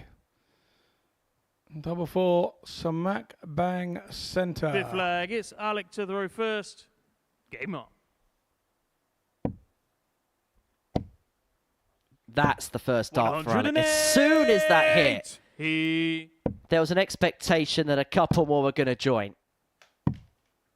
94. He's one of them players, Alec. When he gets it right, boy, does he get it right. 60. We mentioned it yesterday. When he gets the flow right, he really can be a world beater. It doesn't matter who he's playing. 100. But when it's the timing is not quite there, he looks sort of less than ordinary, doesn't 130. he? But when he's in this sort of mood, he looks very special indeed. 99. I've known him for a long time since he was 131. sort of youth player and stuff, and he's really got a really nice character. 30. A nice guy. He's more. I did take the mickey out of him yesterday when I said he walks like he's got size 8 feet in a size 14 shoe. 56. Alec, you require 101. But that's only because we're mates and I can get away with it. 81. Well, tops there. Brian, you require 152. And talking about getting away, Brian Raman gets away with an opportunity to have been pegged back to 3-2, but he has to take out the 1-5-2, not to be. And so Alex Small, who Alec, you require at one 20. point in this game looked as if he was going to be dropped in the quickest time we've ever seen here at the Super Series, has brought this game back to 3-2, and all of a sudden he is forcing Brian Raman here to serve this contest out. And if he doesn't, Alex Small's going to have an opportunity to throw for the match in the deciding leg. Yeah, he's taken about 2.5 minutes to get, or just shy of 3 minutes to get 2 legs on the board, hasn't he? 81. But when Alec throws at this pace, he does have that odd stray dart. So what do? How do you set yourself up as a player? Do you throw that quicker pace knowing you're going to have the odd stray dart, but going to have a few good ones as well? Or do you try and take the pace out of the game a little bit and pick your dart? It's a tough one for dart players to know what to do in certain situations. And you do see a lot of players go up and down with the pace. 100. You have to have it in your repertoire. You have to be able to play a little bit slower and be used to that when you're playing a slower player, and Brian, you require 170. have a little bit of a quicker pace when you're playing a quicker player. He would have gone for it if he found the second choke. But you've got to give credit here to Brian because he stemmed the tide quite well. It could have so easily have unravelled for him. But he comes back looking at 72. 40, Brian, you require to get over the line, 72. to move himself onto 6 points. And in terms of the race for Group B positioning, putting himself in pole position. 40. The double 60 doesn't go. Small has an opportunity to take us all the way.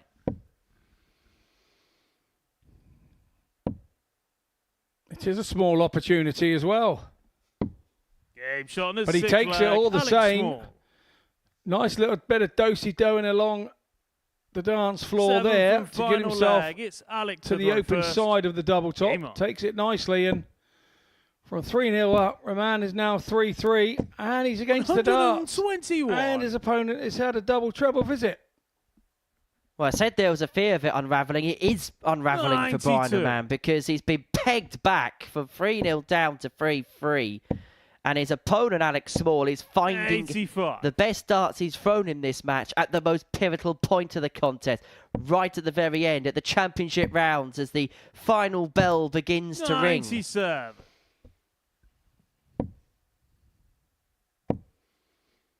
Yeah, it's all about belief, grit, and determination now.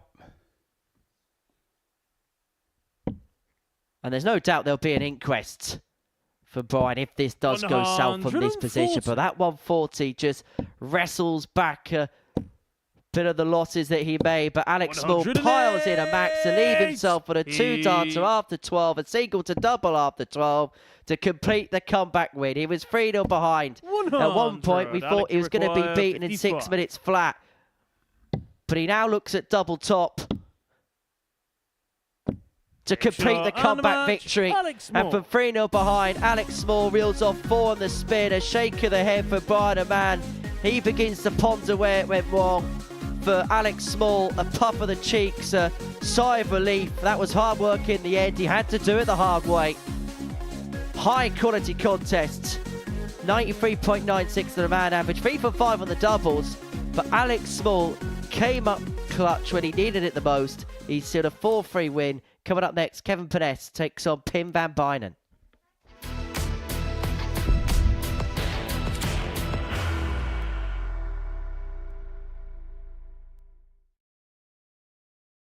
Are you ready to lift that trophy, Darius? Yes. Let's do it then. Ladies and gentlemen, your Modus Super Series 9 champion is Lucky D, Darius Labanowski!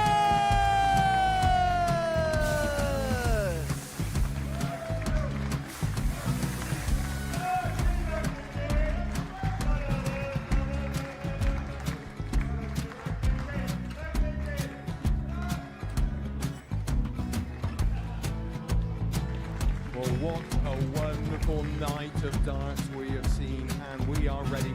Our champion is ready, and it's trophy. So receive the trophy. £25,000. The new Modus Super Series champion, the Terminator, Marvin Burness.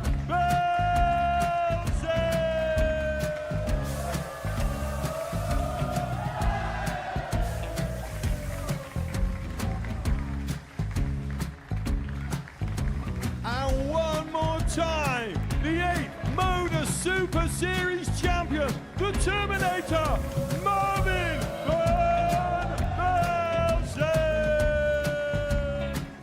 And the new Modus Super Series champion is Andreas Dirty Harrison.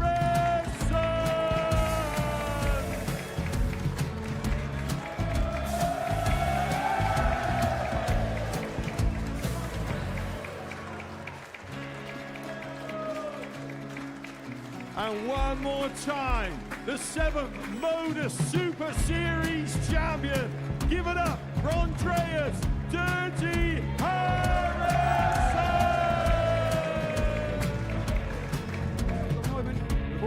waiting for.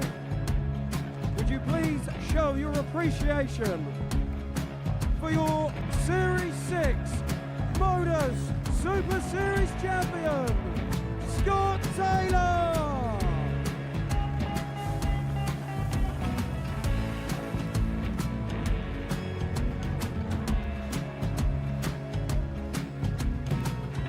One more time, your new Modus Super Series champion. He is Chucky. He is Jim McEwen. Ladies and gentlemen, your Modus Super Series champion, retaining his title, the Nuke, Luke Littler!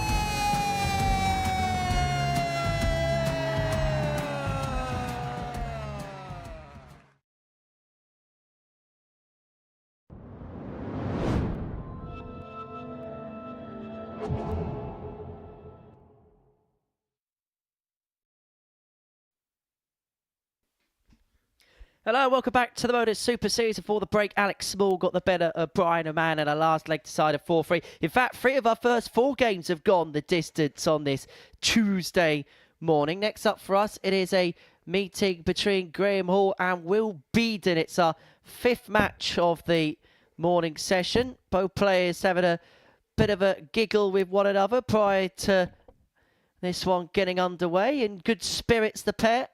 And in terms of their starts to the day, a bit of a compare and contrast. Both players involved in last leg deciders in their opening match. Graham Hall on the right side of that equation against Brian Raman in a 4-3 victory. Decent performance that, Graham. Did find himself 3-2 down in that particular match. But his timing towards the end of it was pretty much perfect. Game on. As for Will Beaden, he was beaten 4-3 in his opener by Pim van Bijnen. And so it is Graham Hall to get us underway. A victory in this one and see him move to within a couple of points of Kevin Burness at the top of the group ahead of Kevin's meeting with the bottom player in Group A, Pim van Bijnen, to finish off the second round's worth of fixtures. 41. And if the truth be told, if Graham plays anywhere near like he did in his game against Brian, then Will Beaden's going to have his hands full on this particular encounter. Pretty much playing to tight, Graham, in that game. 140. Average just under 93, 92.81, 4 from 7 on his doubles. Very tight in that department. Kind of marries up to what he did on the opening day altogether, where he averaged just under 92 for the day. Was 34% in terms of his doubling. Basically, he's playing the type of darts that's just going to be very difficult to beat. Consistent, reliable, dependable. 6. And he's got off to the quickest start of the 2 here. Leaving himself on a finish after just 9 darts. 60. And he's got plenty of time on his side to take the early ascendancy in this match.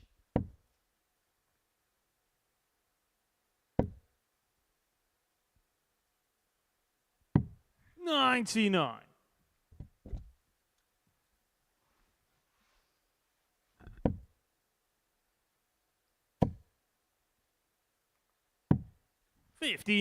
Graham, you require 62.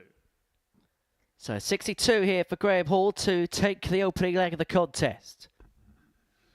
Plenty of time on his side. Double 16. Game shot on the first leg. Yeah, nicely done from Hall. Second leg, it's Will to throw first. Right. Game on. Smile from Will there. I suppose there is a potential fear that if both players play to type in terms of their opening performances, that Graham Hall could pick apart Will in very short order, if the truth be told. 20 points between the pair in terms of their averages in the 55. Opening games of the day. A bit of shoulder in that last dart from Hall. 100. Once again, holding on to it to tar too long.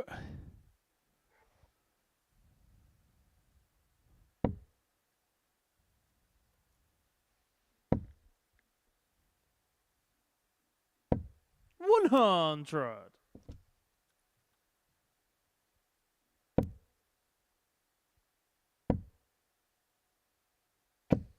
100.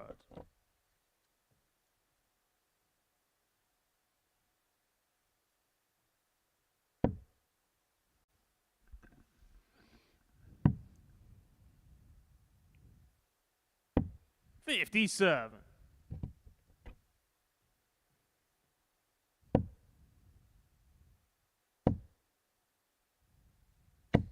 100.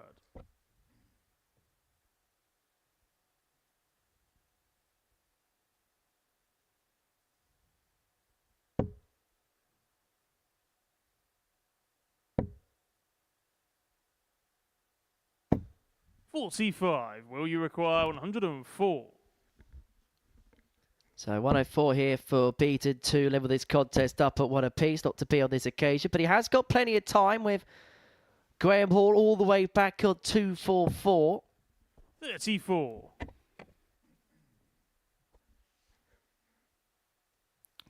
Hall only managing one trouble visit in this leg so far.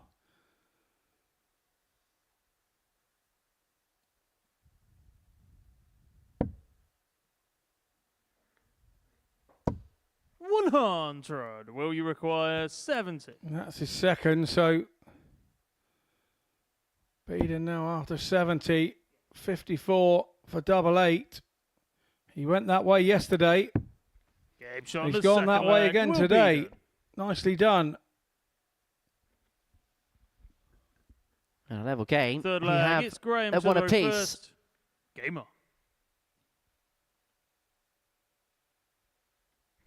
Contextually, a defeat for Graham Hall would mean that Kevin Burness would have an opportunity to open up a 6-point gap as we head towards the 140. midway point of this Group A, and it would mean that the man from Northern Ireland would have a hefty advantage, sizable lead to 135. protect going into the final 8 games of the group.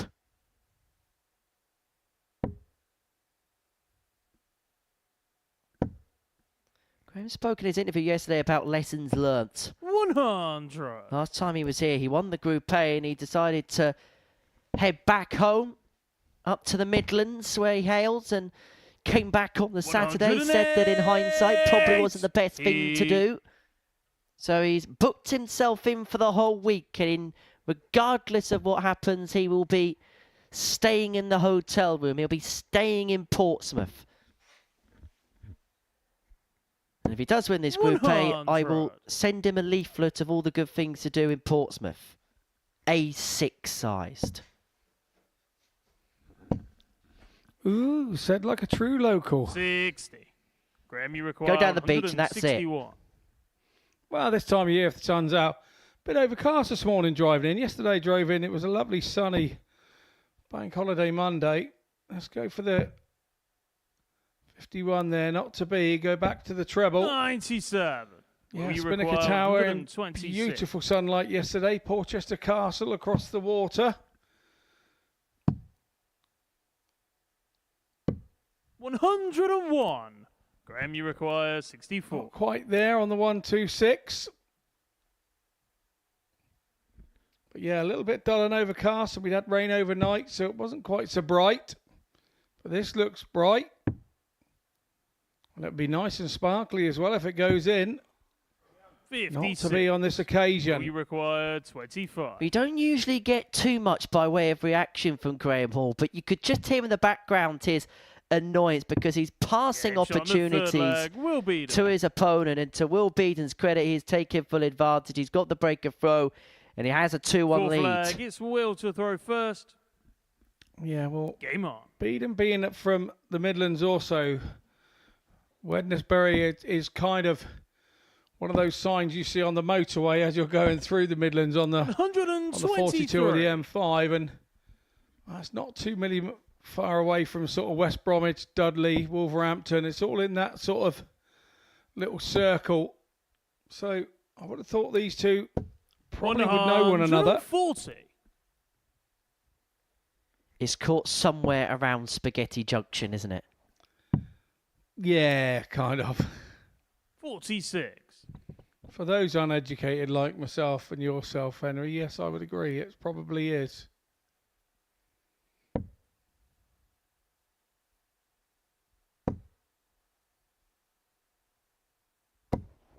I've spent some time driving on the M6 over the last few weeks. That is not the most fun motorway to drive on, is it? Depends what time of day you're on any of them. I gotta agree. You've just got to get up with the lark and get on with it, or you've got to leave it till after 6 at night, and it's not too bad. But then you incur the lovely motorway diversions.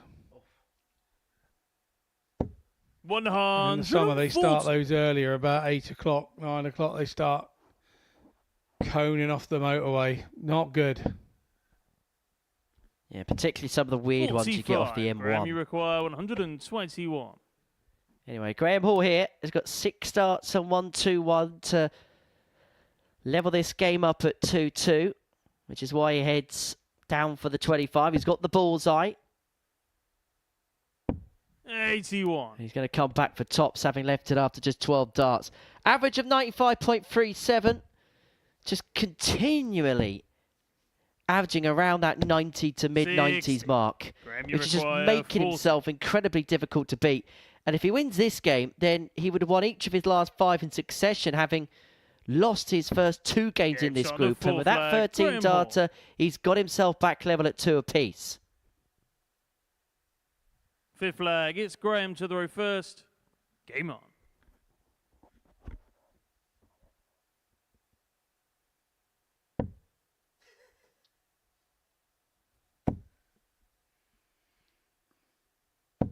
$108. A Polo Mint Max from Graham Hall.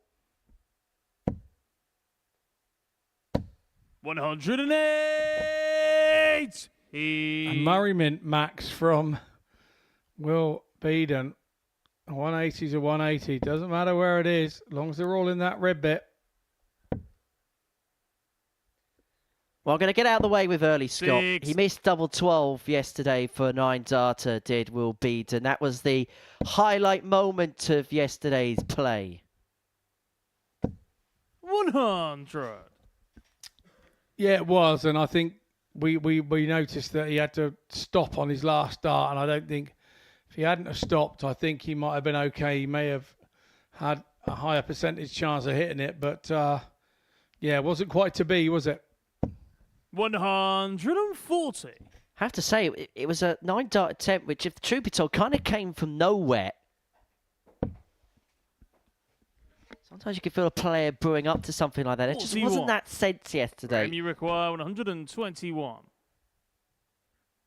But what there is a sense of is Graham Hall going up another level, and Will Beaden's trying his best to keep tabs, but it's just finding himself a score behind in legs.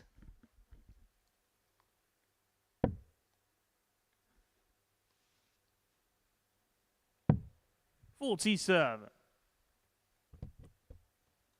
Had a 13 darter with the previous leg against the throw. Is in situ for another 5-visit leg on throw here to move 3-2 up and to really pile it upon Beaden. 41.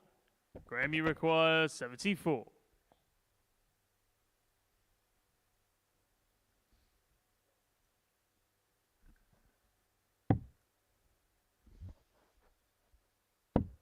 And so double top. 54. Will you require 139? Certainly cutting a figure of frustration is Graham Hall on that stage. He's averaging 95 and change, but he still feels like there's levels to go. 73. Graham, you require 20.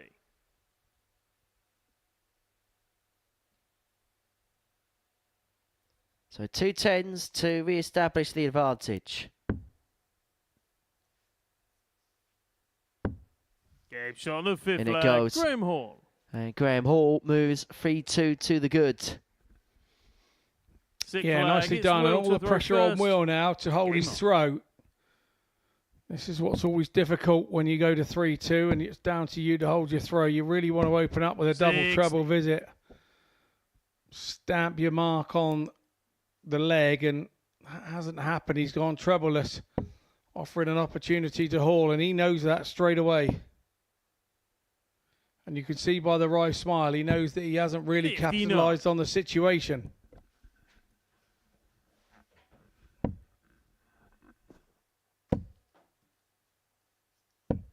$60.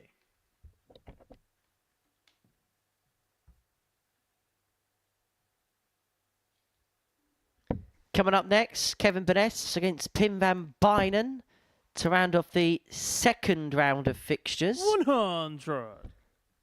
This game number 5 of 15 that we're going to be broadcasting to you here on Pluto TV. 35 hours worth of live darts every single week on the dedicated Modus Super Series channel on Pluto TV.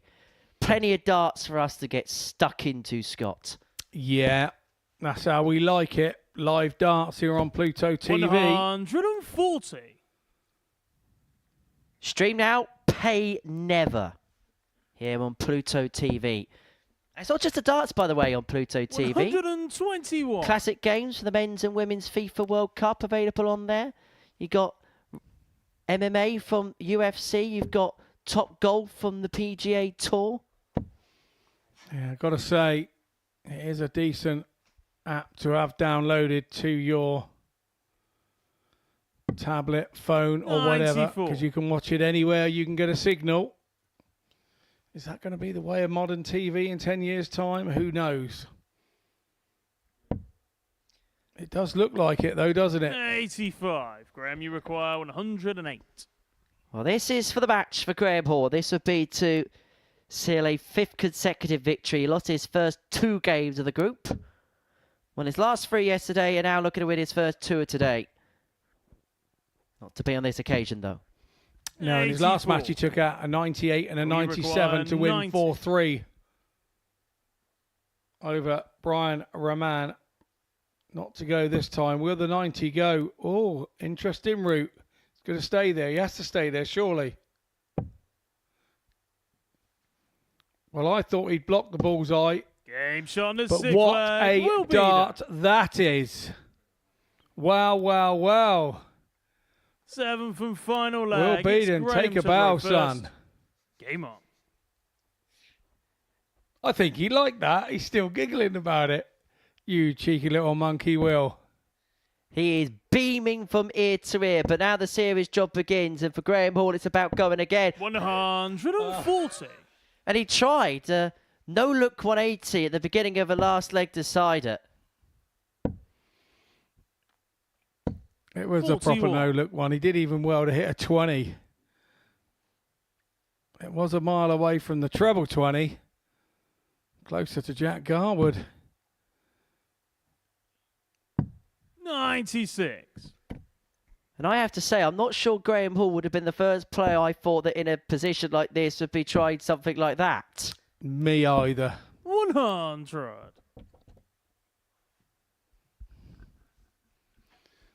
I'd say him and Darius Labanauskas would have been the last 2 I'd have thought doing the showboating. It's more something up Brian Raman's 38. streak than anything else. Oh, of this group, definitely.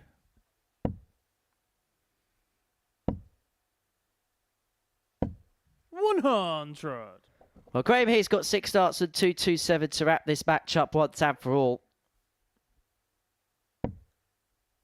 Perfect first start. That is sat beautifully. He'll be disappointed he didn't follow that. He should have tried it blind.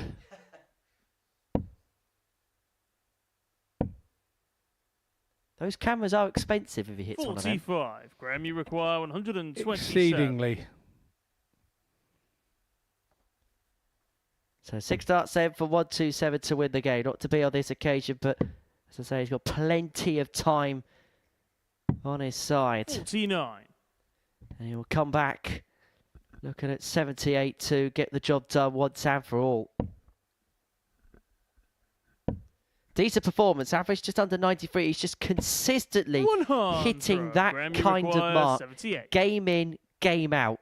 And that's why now he's beginning to make a real charge in this group. But can he finish his job off? He's got 2 in hand a double trail, and he was so good on this in his previous match against Brian Raman. Cannot find it there. Cannot find the double 6, and he gives Beaden an opportunity on this 115.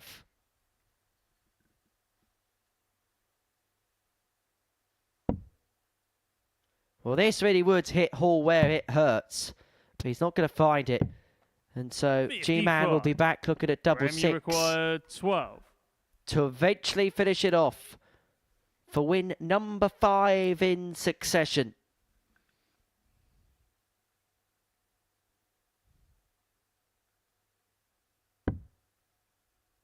Trapdoor. 6. Doesn't go, and Graham Hall's had a Only couple of requires opportunities, 60. a couple of visits to get the job done. He's been unable to finish off Will Beaden, and now the man from the Midlands, the other man from the Midlands, has an opportunity to finish Graham Hall off. Double top, now double 10. Game shot. Graham Hall had to look away, and what he heard was not good news, because Will Beaden pins a double 10, which seals a 4-3 success. It seals a comeback success for him. This is the tail of the tape. For Graham Hall, it won't make good reading, but for Kevin Burness, it'll make perfect reading, because it means now he's got an opportunity to open up a 6-point gap at the top of the group if he beats Pim van Bijnen after the break.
Welcome back to the Modus Super Series. Before the break, Will Beaden got the better of Graham Hall by 4 legs to 3.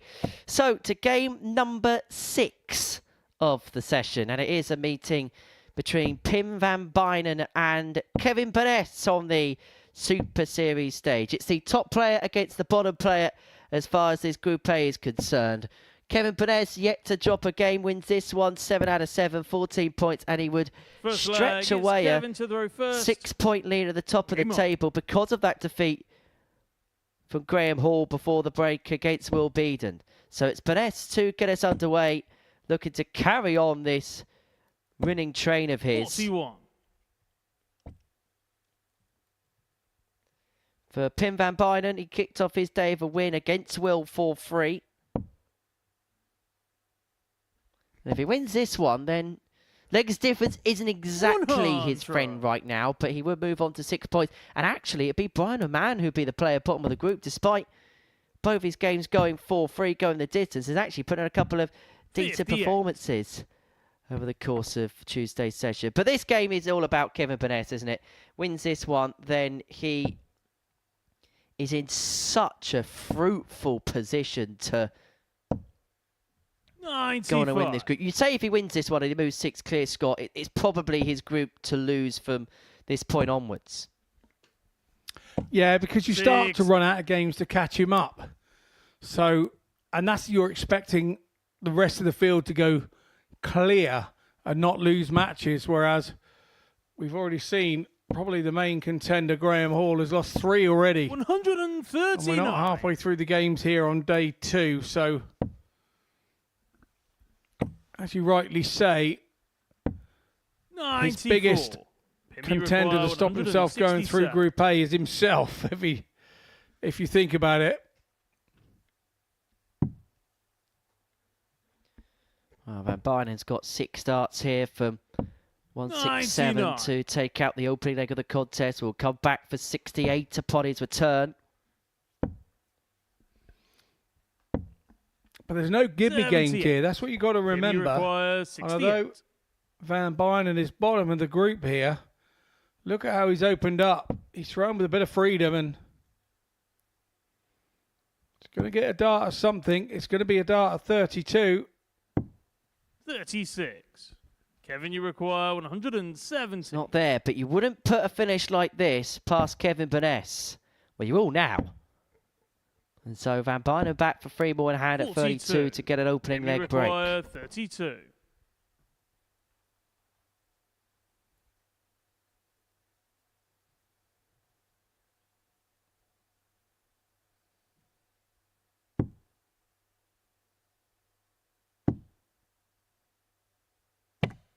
No score. I think that was a genuine bounce out, I think, off the wire. Don't get many of those on these super boards, I'm telling you. 56. Pim, you require 32. So double 16 for Pim. He's already had a number of opportunities to win this opening leg. He's already missed 4 darts to get that breaker throw.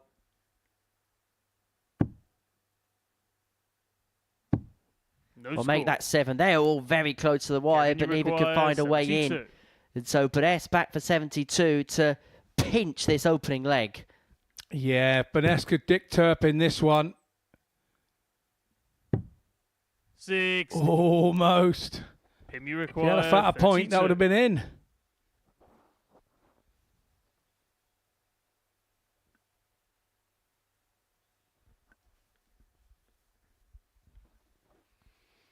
It's time for Van Bijnen to stand and deliver.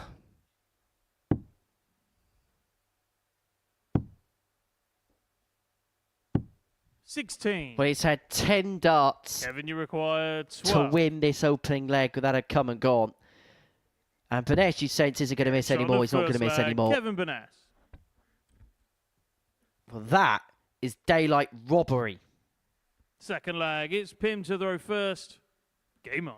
Kevin Burness knows that he has stolen that leg from the grass of Pim van Bijnen. But then at the same time, Pim did miss 10 darts at a double.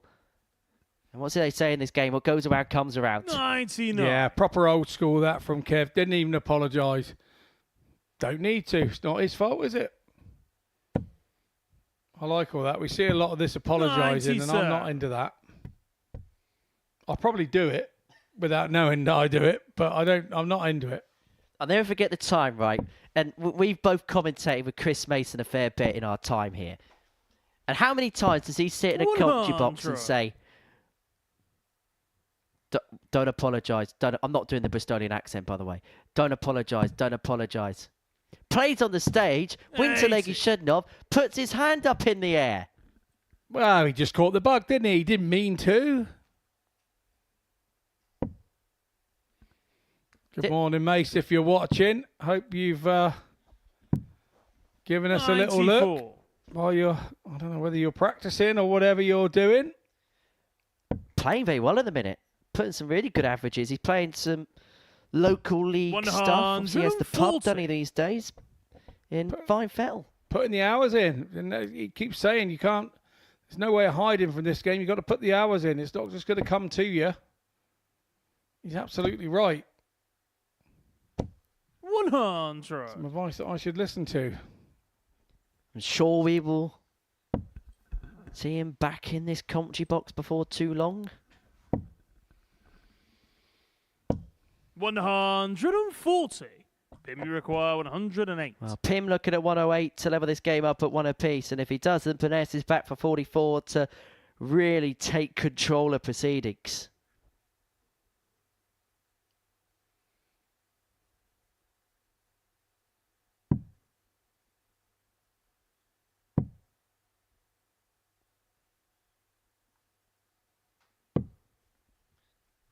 Well, not to be with the 108, and so Burness will come back looking at 44 to double his advantage to 2-0. 2 darts in his hand at double 16. No mistake on the double 8. Burness is in control. He has the break and he has a 2-0 advantage in this match. Third leg, it's Kevin to throw first. He's kind of broken the back Game on. of the job in hand here. Sometimes the fear is when you're playing the bottom of the table, they can open up and throw with a bit of freedom. And well, that's exactly what Van Bijnen did in the first leg, but those 10 missed leg darts cost him dearly. Allowed Burness through the back door, and he hasn't looked round since. 21. And now things like this are happening to Van Bijnen, and you're thinking, if I don't have any bad luck, I'll be having no luck at all. 100. Well, that was 10 darts better off the second leg in comparison to the first for Kev.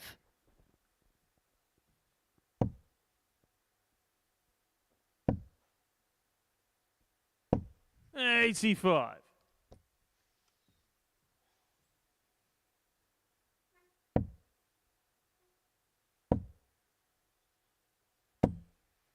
$108. Well, that max for Kevin Burness has put him in cruise control of this match. Pim Van Bijnen missed 10 darts with the opening leg. Kevin Burness snatched it, and from that point onwards, he has taken full control of this game. Been a real professional performance from Kev, just shutting down the young Dutchman.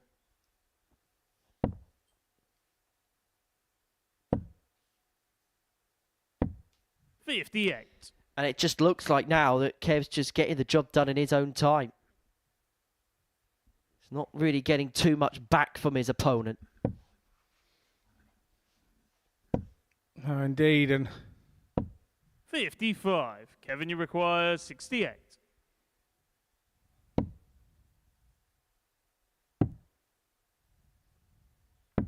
Game shot on the third leg. Kevin Burness. Well, Tots is found. That's the second consecutive 15 darter for it's Pim to the Kevin Burness to move 3-0 to the good in the match. I'm beginning to feel that age is no barrier in darts. It's just a limitation that you put in your head. Because 59-year-old 57. Kevin Burness looks like he is Going to reel off his 7th win in a row here in Group A. And when you talk to him, he puts up no barriers in his head over his age. He talks about ability and what you do on the day. 60. And you have to say, he's kind of right. There's not another sport that has a parameter in terms of peak performance based on age that's so far ranging there is in darts. I know people talk about the class of 92 in snooker with Mark Williams, Ronnie O'Sullivan and John Higgins, but you're beginning to see cracks begin to appear in them as they head into their 50s because the back's beginning to go because they spent so long at the table where 82. As we mentioned yesterday, you've had a 56-year-old champion in Jim McEwen and a 16-year-old champion here in Luke Littler. Yeah, well, those snooker players you mentioned, they were also tripping over their wallets as well. You've got to remember that. That hurts your back. But yeah, I agree with what you're saying. It's totally different. I think for snooker, I think it's more about, like you say, as long as you don't get a bad back and you keep your 56. eyesight, I think, again, you learn with the game. Experience is a marvellous thing. And there's no fast track for it in any sport. But of course, some sports, the period that you're at the top of your game is a lot shorter and narrower than it is, say, darts or snooker or a few of those types of sports. And the Army and the Navy and the forces now have declared darts a sport within their 140. region of life. So once more, it's all going forward. 60. Pim, you require 106. Burness leads himself on 60 to win this game, unless Pim van Bijnen has got an act of intervention here, an act of inspiration here.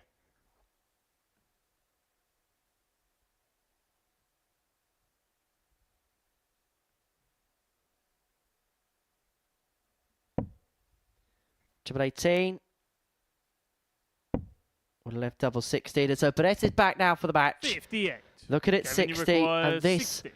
would be his 7th consecutive victory in this group. And importantly, it'll put him 6 points clear. Double 10. That was a long way off. 40. That clips the wire. And Van Bijnen's going to get more opportunities. 48. Missed 10 to win the first leg. Should get 2 more here.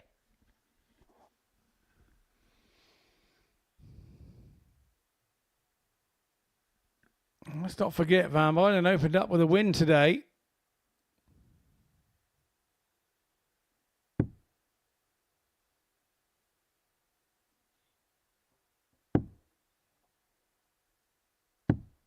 $32. Kevin, you require 20.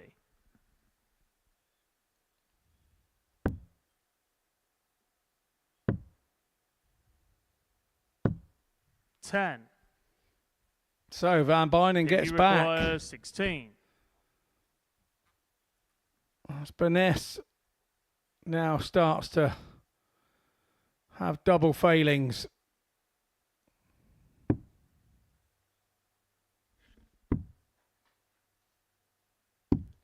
Game shot on the 4th leg. Van Pim van Bijnen Bijnen. steals one back. 5th leg. It's Kevin to the The first. 15th attempt to the double. Pim van Bijnen's on the board. But Kevin Burness here has the darts in this leg to complete a 4-1 victory. And that is some way to start off a couple of big trebles, piling the pressure on Pim.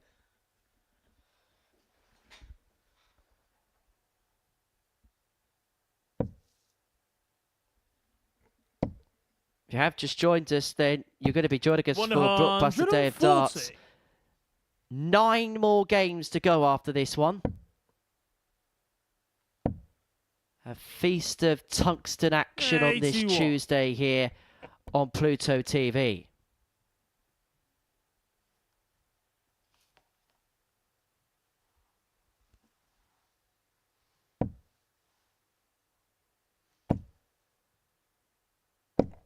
$121. Well, that Last start went in rather precariously, didn't it? 134. He did stay in, so he didn't have to do a sit-up and pick it up off the floor, but... All it has to do is touch, and it counts as a scoring dart. All the point has to do is penetrate the board. We head back to the Berry Van Peer incident.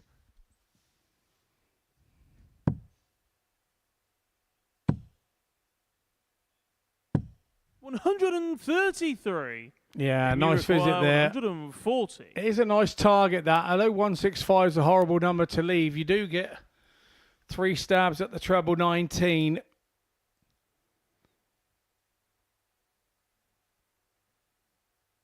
Burness, you feel, holds all the cards here. It's now all about Van Bijnen. Can he get this one 140? The answer is no. First dart goes begging. 82. Kevin, you require 32. So Burness looking at 32 to complete a 4-1 victory. Double 16. That's win number 7 on the spin for Kevin Burness, and it opens up a 6-point gap for him at the top of this group. And as the games continue to tick down, he looks all but the victor of this particular group. I don't think we're going to get a grandstand finish because that man there, Kevin Burness, is beginning to run away with it. A 4-1 victory over Pim Van Bijnen at the turn of the tape. It wasn't a classic, but Burness picks the points up. Next up for us, Will Beaden takes on Alex Small.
Welcome back to the Modus Super Series. We've completed 6 matches so far on this Tuesday morning, and this is what we've watched. Kevin Burness keeping up his unbeaten record. That's now 7 on the spin for him, and he has a 6-point gap at the top of the table for Graham Hall, who finds himself on 8 points.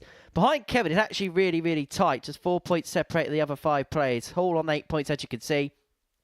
Small and Beaden on 6, with Raman and Pim van Bijnen with just 4 points to their name. And we're going to see Will Beaden and Alex Small go head-to-head in our 7th game of the session.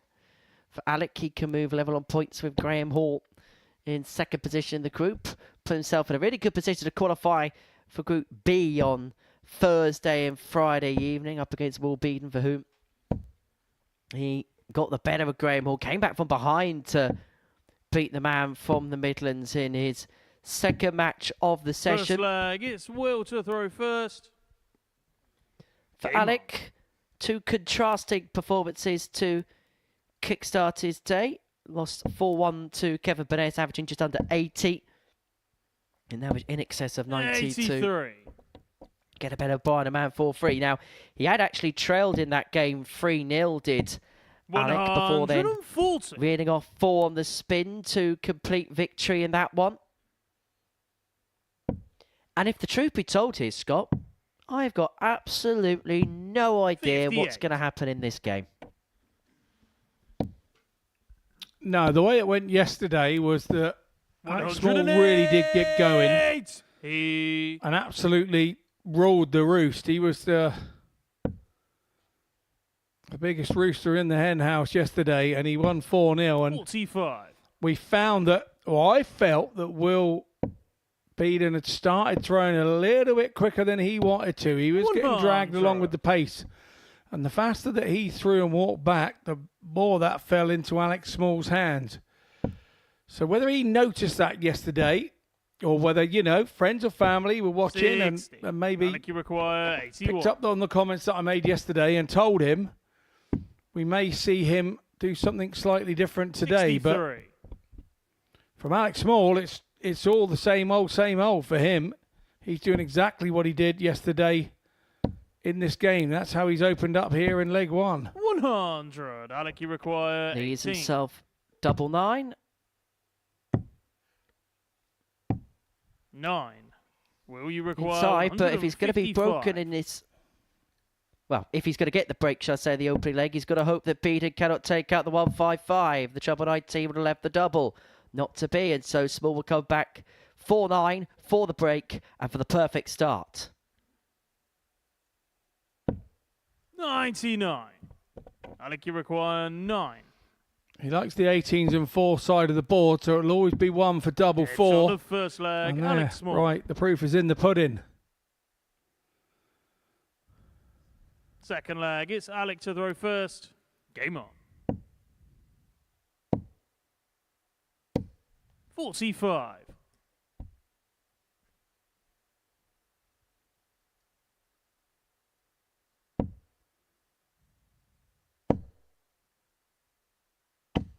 83. Bit of a deflection into the ones off the dart before there from 100. Beaden.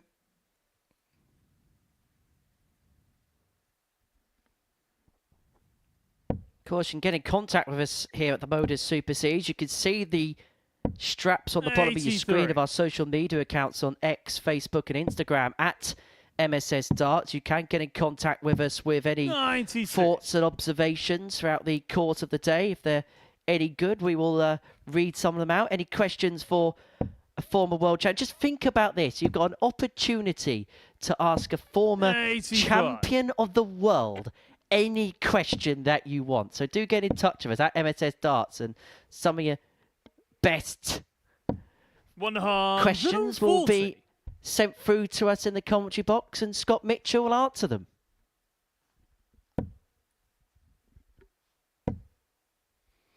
Even if they're about Clarkson's Farm, the new Series 4. I could probably answer it, although I haven't seen it yet.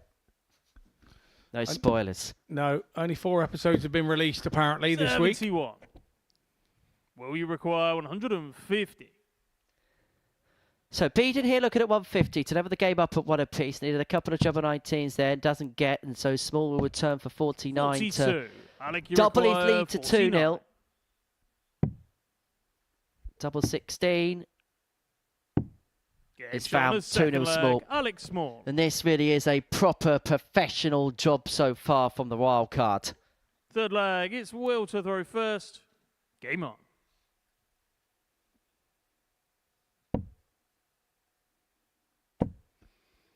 Yeah, Small had a very tidy win against Brian 60. Raman in his second match today, but went down to Burness in a game where he just looked all out of sorts the first game of the day. No such thing here. He's back up around that 90 average mark, which is where Small always looks a little more dangerous, keeps himself interested without trying too hard. Will Beaden, I have him as quite a laid-back character, I do. 108 on the dartboard. His second max of the match, and it brings his average up now to just underneath the 97 mark. 81.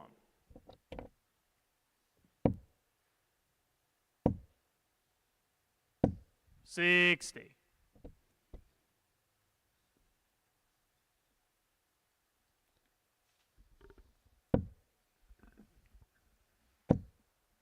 Well, we did see the powers of recovery from Will Beaden in that game against Graham Hall, but you get the sense he's going to need to find something from the depth he's going to come back in this one.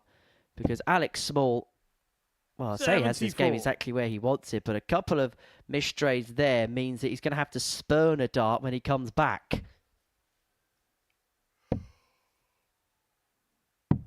59. Alec, you require 47. For me, Will's got to find some more consistent scoring. 15. It's been the story of his day so far. When he scores well, he's capable of beating the likes of Graham Hall, although Hawley did offer a few opportunities. Because I have to say his finishing is quite good, is Will. So game shot in the third leg. He's got to get himself there a little bit quicker. He needs a couple of trebles per leg quicker. Fourth leg. That will put him up in the right average bracket to start threatening on a more regular occasion his opponents. Well, the proof's in the pudding when you look at the scoring power pack in this game. Will Beaden hasn't had more than a treble visit at any point in this game. He's had 4 of them in this match. Meanwhile, Alex Small has had as many scores of 1 treble. He's found 3 2-treble scores and 2 maximums.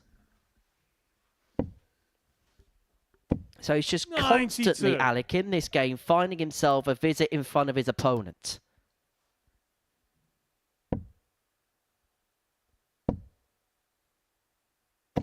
$100. But again, difficult to criticise. Only a second time here. Most of the guys that have been here 100 a few more times than he has. He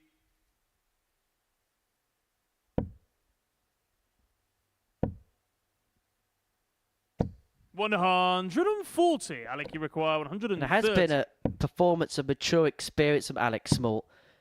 Shutting up shop and now just making sure that Will doesn't get any opportunity. He hasn't given him a double at any point in this match. 94.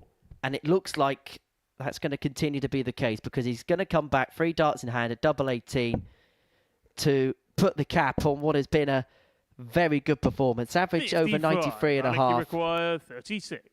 He's outpowered, outscored, outmaneuvered his opponent. And as comprehensive a victory as you will get, a sterling job completed by Alex Small. He is beaten Will Beaden by 4 legs to 0. That the tail of the tape, 93.94. That's equivalent of 16 darts per leg.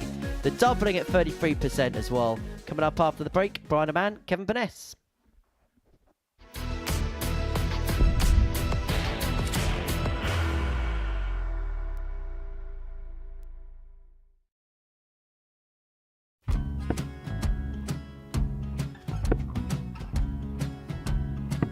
$54. Charlie McGuire, 164.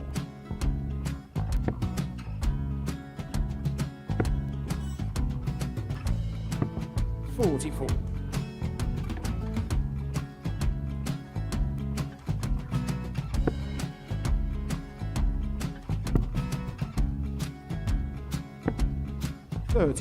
Charlie required 120.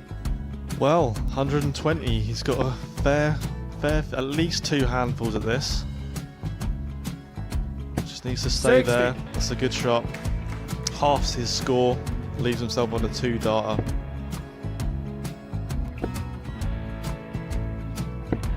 $26. Charlie Time on his required side 60. to become back-to-back singles champion.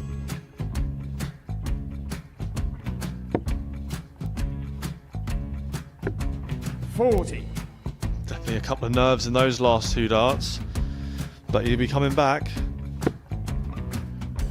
It's a moment he's been in before this situation. Standing at the back of the stage, Charlie approaching the required Yoki with a 20. chance to win the title.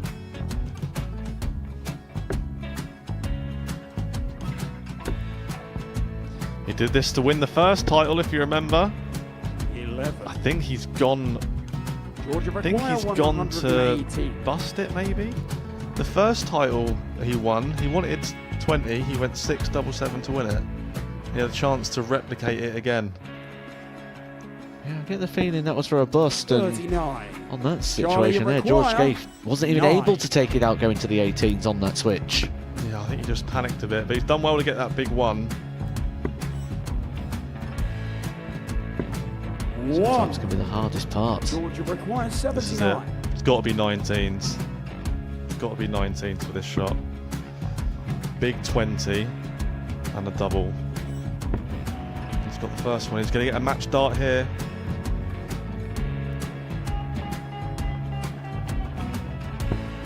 $59.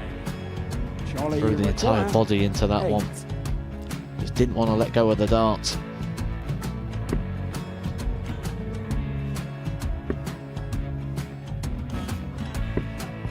No score. He's given George a chance. Georgia require 20. I think George has been quite good on double 10 today.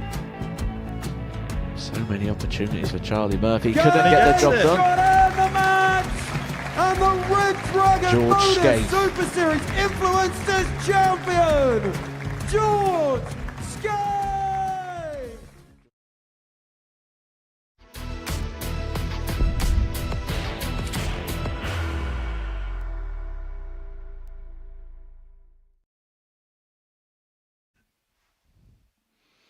So welcome back to the Modus Super Series here at the Live Lounge in Portsmouth. We're on day 2, week 3 of Series 11. We have 2 contrasting characters here for your next match. It's Raman taking on Kevin Burness, and the fortunes couldn't have been further apart for both players here this morning. Raman has gone down 4-3 in his 2 opening games, but a touch unlucky in those. And then on the opposite end of the scale, Kevin Burness First is flying leg, it's high, Brian to throw top of the first. table, having won 5 games yesterday and his 2 opening games today. So fortunes could not have been further apart. But Raman, having the darts this time round, will hope that he can inflict the first defeat on Kev Burness in this Group A campaign of Series 11. Well, you have to say, even though he beat Pim van Bijnen 4-1 in his previous game, Kevin Burness, he did have to dodge a couple of bullets en route. When I say that, Pim missed 14 darts to the double, including 10 to win the opening leg of that particular encounter. He's top of the table. He's unbeaten. He's playing well, but he has also had to 96. rely on opponents missing. But hey, you take these when they come, and Kevin Burness, well, he's just put everything together. Everything's just worked for him so far this week. 81. Up against a player with Brian, a man who will probably be scratching his head, wondering how he hasn't got any points to his name. Blew a 3-0 lead last time out against Alex Small. Averages under 94 on that one. 3 from 5 in his doubles. 81. Missed 7 at the outer ring, hit 3-180s, averaged just under 87 and lost in a last leg decider against Graham Hall when leading that game 3-2. 81. So a couple of occasions Brian has been in front in games and then it's just suddenly gone awry. Yeah, we had a moment during the break there where Brian did actually 84. offer me his darts up to the commentary box window and saying he'll come and do my job and I'll go and do his. Well, must be desperate. Absolutely, a very kind offer, but he 139. obviously hasn't seen me playing You lately. require 140. Always a character. Brian Raman.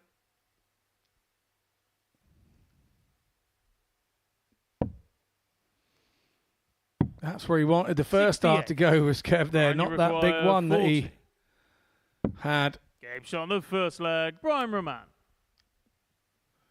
Raman takes the opening leg in 16 darts. Second leg, it's Kevin to throw first. Kev won't be too bothered about that. He's been around the block a little bit. This isn't his first rodeo, and he'd have seen that happening to him, well, many more times than I'd probably seen it happening to me. Very experienced campaigner. Kevin Burness, and really is in his twilight years coming to the fore with his darts, and I just think it's because he's a much more relaxed player than he used to be. I think he's much more laid back than he used to be. And as we kind of mentioned yesterday, he's a little bit more freedom as well. He's at the stage of a life where probably work and other commitments aren't as hectic, so there is a little bit more time to commit to the game. And we've seen it from a few players where they've really peaked towards the end of their career, peaked into their 50s. Richie Houghton, a great example of that. Neil Duff's playing his best darts into his 50s. Yeah, I agree, and like I say, I've been to many internationals with 100. Kev as an opponent, and he is a very tough cookie to crack. He always has been. He's always had that mindset. Kevin, you require 108. And, yeah, one of the guys that you come away from the game and say, yeah. Game shot on the Might have made a second mate leg. there, and Kevin look at what he's doing there. Nice 108 shot. Cool as a cucumber. Raman had him in all sorts of problems there, being under the 100, trying to break the throw. And Burness pops up with that 131. lovely 108. Shanghai in the 18s, and level we are one apiece in this contest. 100. And if you're one of those numerical boffins, then they'll say, well, that is the best way to go, because a miss either side means that there's still an opportunity for a finish. If you miss into the single one, then it's treble 19 for the ball. You hit the single 4, then you're back for another opportunity 45. for the bullseye. What happens if you hit a treble 3, though, Henry? A treble 1 and hit 3, sorry. Big number either side. Oh, okay. 45. Stick with me, viewers. I've got it covered. No, I'm the one that you look. You have to use the board and the odds. It's all about an odds game, and you have to use the board in the way that you see right and fit. And you know, lots of players go sort of treble 17, and of course 17 leaves 91, so you go back at the treble 17 again. That's all well and good if you miss a treble 17 on the high side. If you miss it on the low side, then that can sort of end your visit there and then, because you block your target. And with the 18s, because of where it is in the board, even if you go under it, you can go round it. It's an easier just an easier thing to do. So 108 is always an 18s route for me. Same as 103 should always be downstairs. Everybody should throw downstairs on a 103. Shouldn't ever see people going at treble 20 for 103. 96.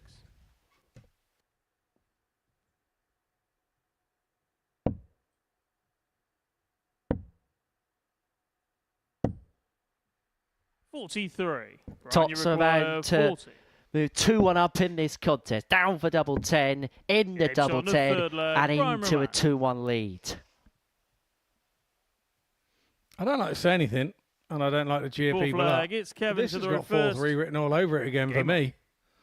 Raman has already been mixed into a couple of 4-3s today. I can hear everybody in the gallery thanking me for that one. But and he's just been that way today, hasn't he, Brian? He's thrown with a bit of freedom. He's really enjoying the game again at the moment. 45.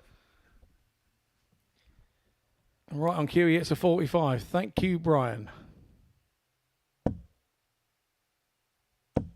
81.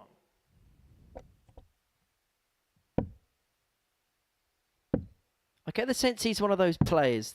And 43. I suppose for me, one of the comparisons might be David Evans from the previous series. That last time that he played here, last time he played off tour, he was one of the best players, WF #1, won a week in Southampton.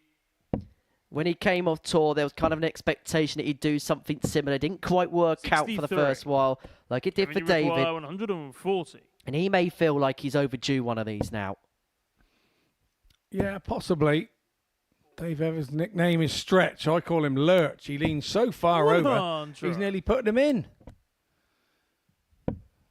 Hope you're watching, Dave. Oh, he'll be watching all right. Absolutely. 54. Yeah, get on with David very well. Good lad. And his pub in Preston.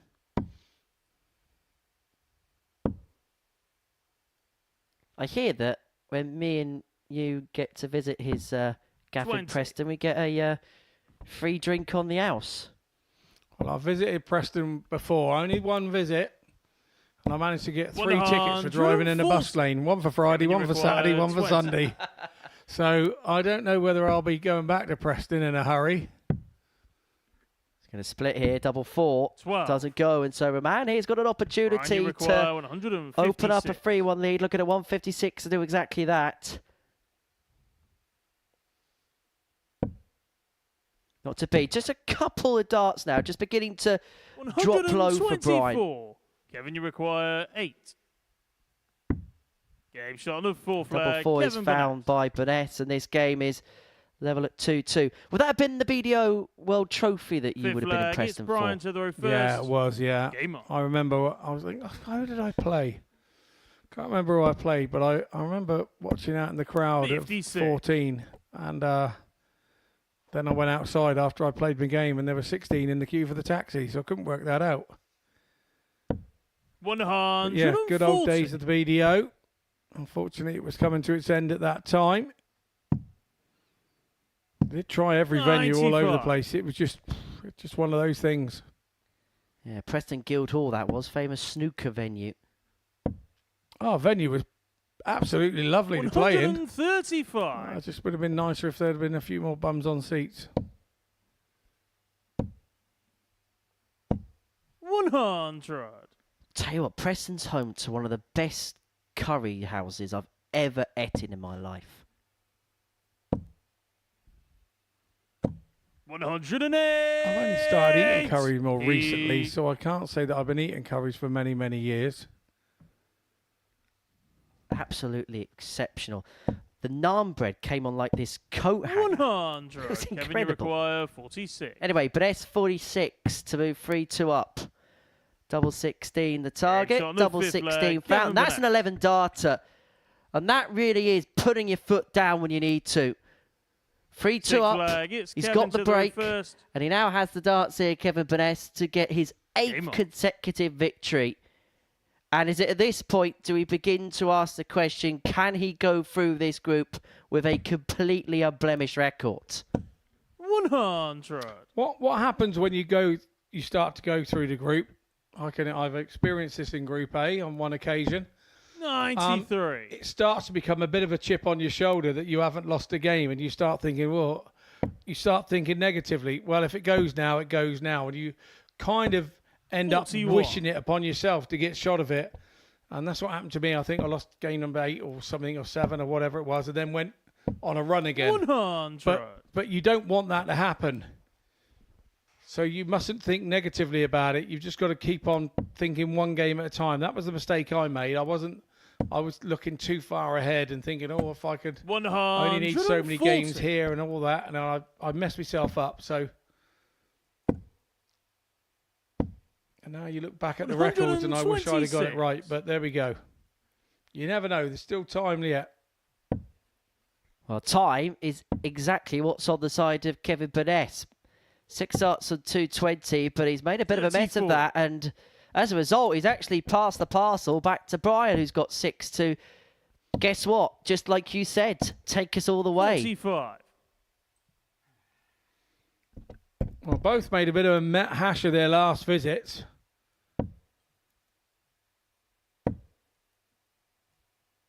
$80 in there, Kev. 106. 100. Brian, you require 137. I reckon Brian will go treble 19 here. And then he'd have gone tops. How do you hit it? 63. But his inability to find 86. gives Kevin Burness the opportunity to win this game. 82 left. He's got options. Bull treble 14. Went treble 14 to leave double top. And double top is found. And that is win number 8 for Kevin Burness. And he really is continuing to stretch clear at the top of this group. He made a real push towards the end of that game. Level at 2-2. Found an 11 dart at the break. And then pressed home towards the line. He beats Brian Raman by 4 legs to 2. Coming up next, Pim van Bijnen takes on Graham Hall.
Welcome back to Pluto TV and its continuing coverage of the Modus Super Series. Before the break, Kevin Burness made it 8 wins out of 8, getting the better Brian Raman by 4 legs to 2. Game number 9 of the session is a meeting between Pim van Bijnen and Graham Hall.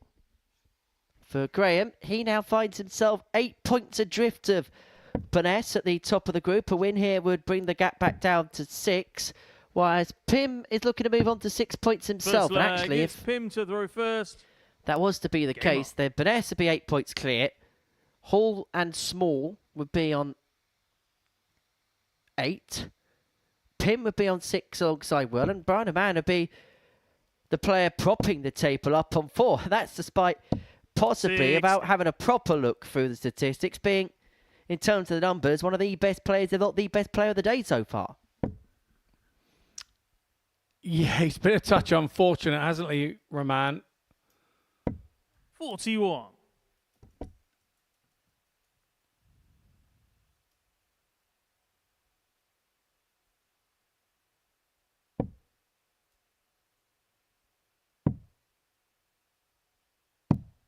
$84.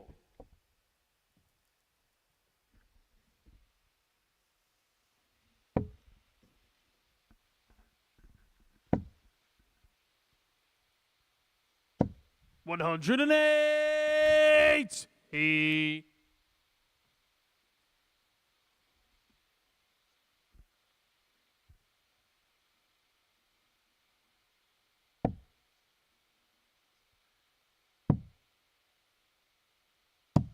$58.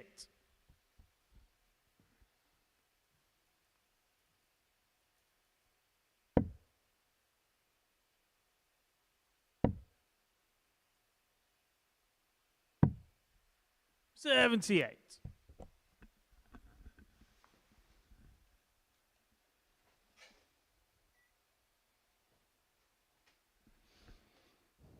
It's a bit nip and tuck, this one.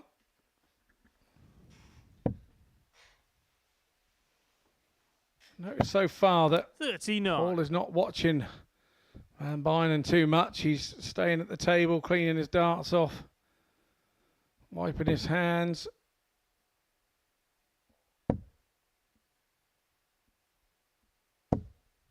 $100. Well, when you play a player like Pim, where you know you're going to have a bit of a gap between coming to the board, you almost have to find a routine to kind of occupy that particular time and finding that due process, because if you just head straight back to the board, you're going to be hanging around for a while. Yeah, some just have a look at their darts, make sure they're keeping their flight square, and there are varying things that they do to try and combat when they're playing a more deliberate player. 44. And it's something you have to have in your repertoire.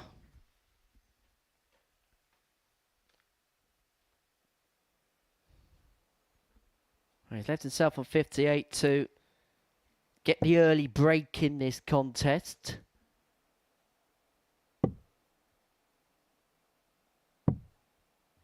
$48. Jack 49. Graham, you require 58. So this 1-0. Tots it is.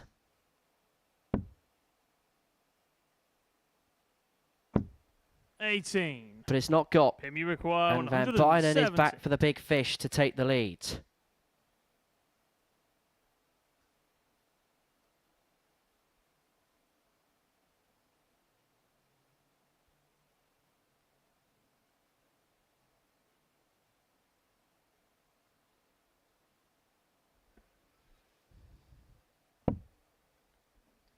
Not to be, and so Hall will come back looking at 42. Double top. Graham, you require 40. Get on top early on.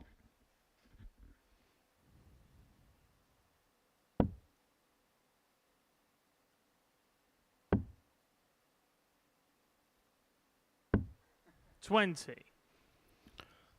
Pim, you require What can happen in this situation when your opponent is a little bit slower? You can over-concentrate on the double and sort of think how the dart is in your hand, think how things are going on. You can see that he's looking round over his shoulder. He wants to be back in a little quicker than he's being allowed to be.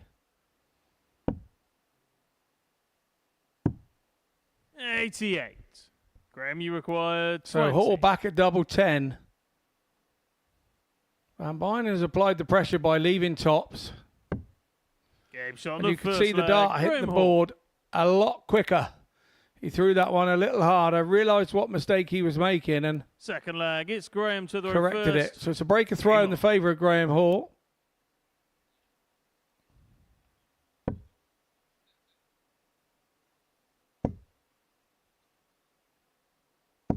$108. Beautiful max that from Graham Hall.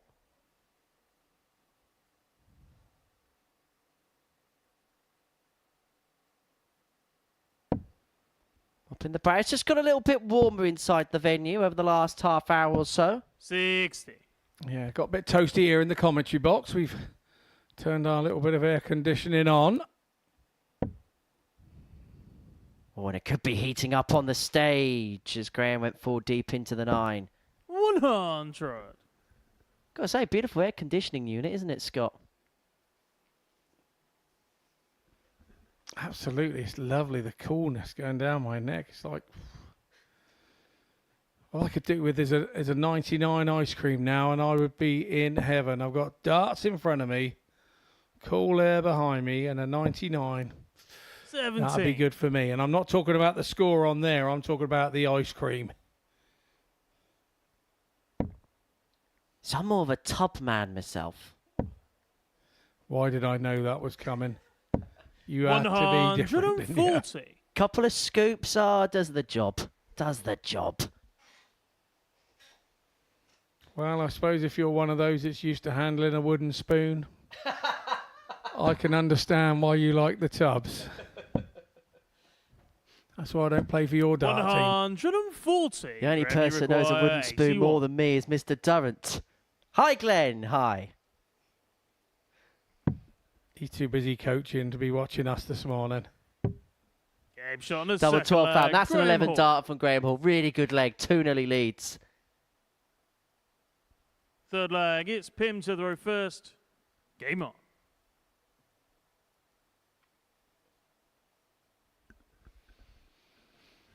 Got a situation here where Graham Hall could run out of water. Well, I just saw at the back of that table. I think there's actually a second glass. I was wondering if that was our referee, Jack Garwood's glass of water, but he don't need it.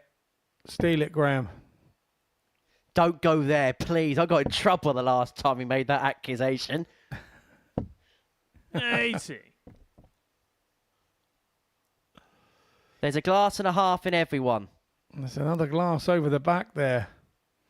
2 players, 3 glasses. I can only imagine one would be... Unless Graham has asked for an extra glass. 100. Now it's been moved into a position where we had a Watergate scandal here the other day ourselves, didn't we? Where we 140. a few weeks ago, where we thought that John Henderson was taking water away from his opponent, when it turned out he was giving it to him. Yeah, I don't need reminding of that. I got the full force of Hendo with that one. Did he open up the bag of? He opened up a can of bagpipes on you, did he? He wasn't 45. too pleased. All sorted out, of course. You want to worry when Veronica gets hold of you? Oh, don't. When it did come to the 41. international pairs, I did have a bit of a conversation about it, and a due apology was sent out. She's absolutely lovely, but whoa, don't say anything about her, John.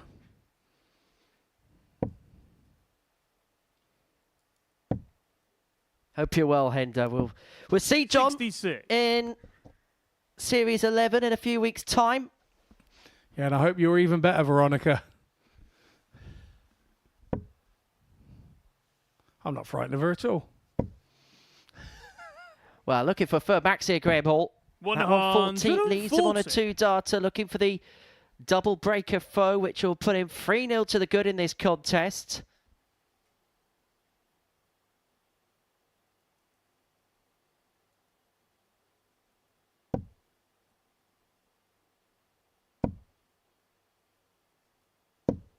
$121. Graham, you require 100. So Hall here looking at a ton to move himself 3-0 to the good in this contest. Double 15. With a left double top. Van Bijnen back for 69 to reduce the gap back down to 1. Pim, you require 69.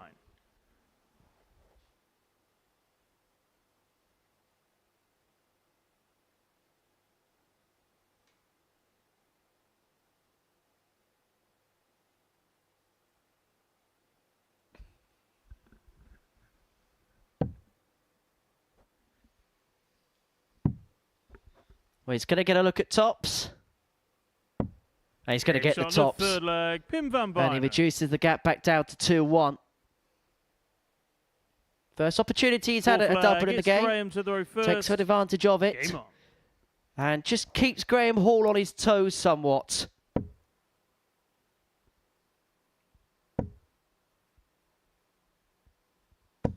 $140.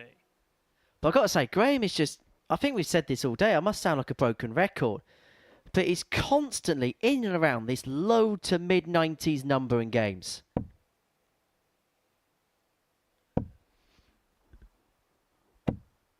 Yeah, there's nothing wrong with what he's doing. He's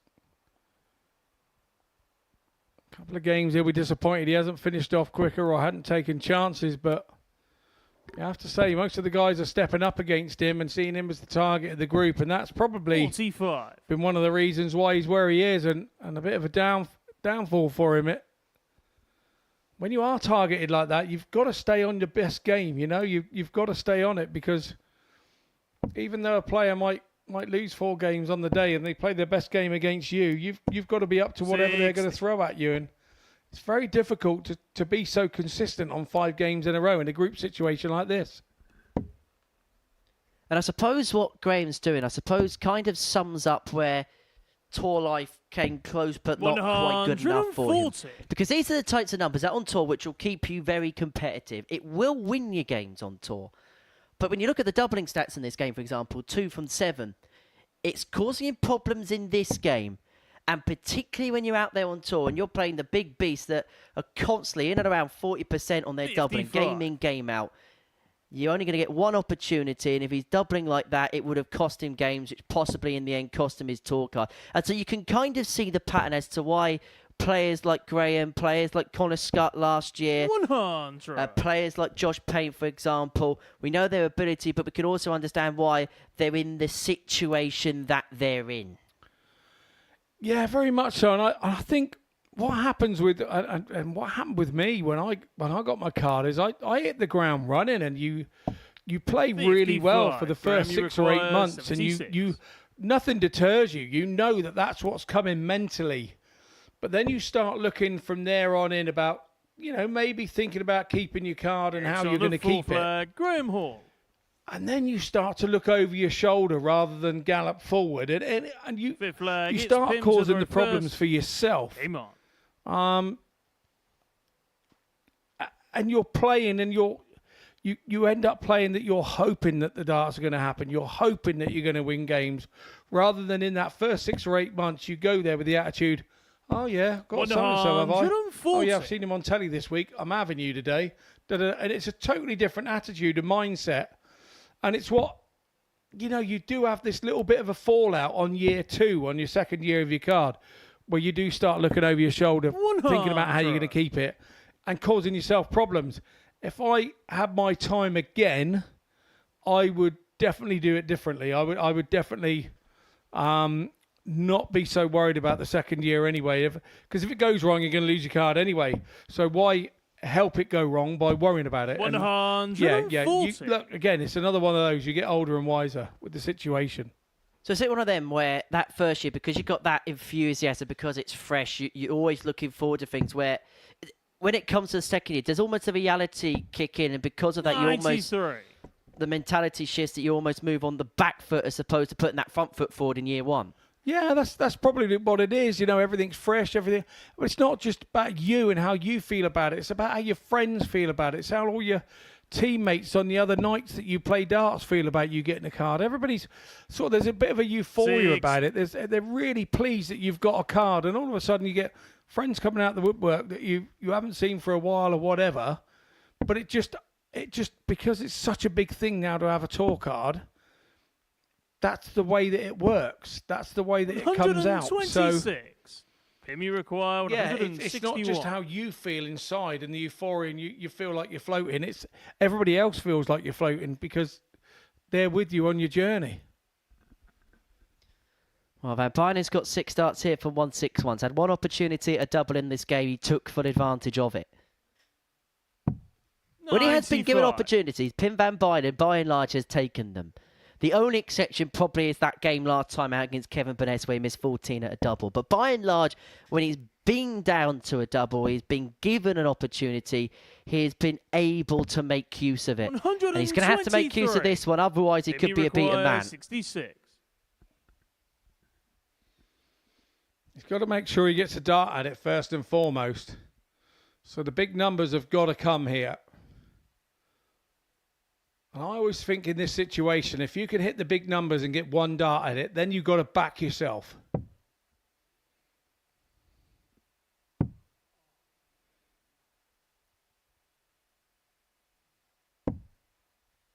See, for me there, I think he was going for the treble rather than the single 16 and cause himself the problems. That's what I think he did there.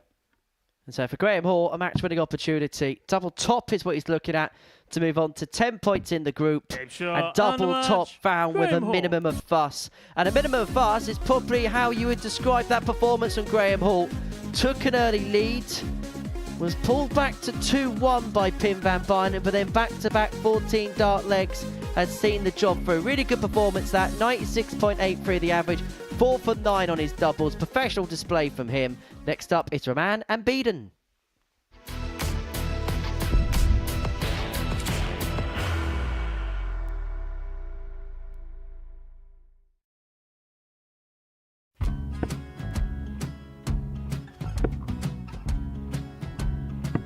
$54. Charlie McGuire, 164.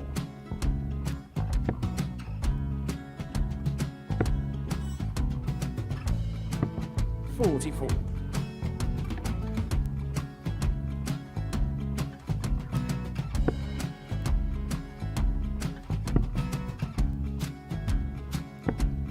$32. Charlie require 120. Well, 120. He's got a fair, at least 2 handfuls at this. Just needs to stay 60. there. That's a good shot. Halves his score. Leaves himself on a 2-darter.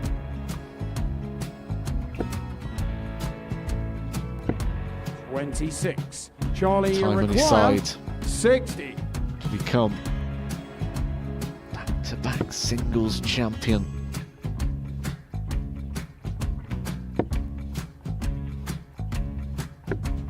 $40. Definitely a couple of nerves in those last 2 darts. But he'll be coming back. It's a moment he's been in before this situation. Standing at the back of the stage, approaching the Oki with a chance to win the title.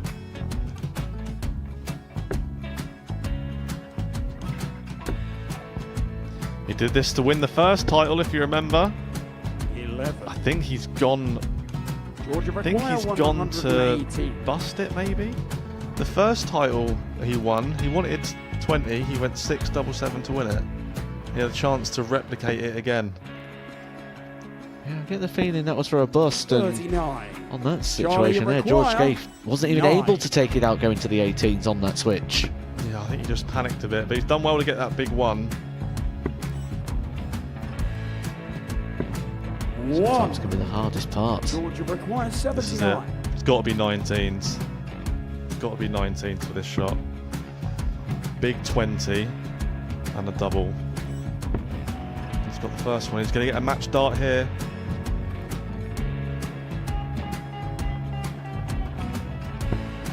59. Charlie, Threw the entire body into that 8. one. Just didn't want to let go of the dart.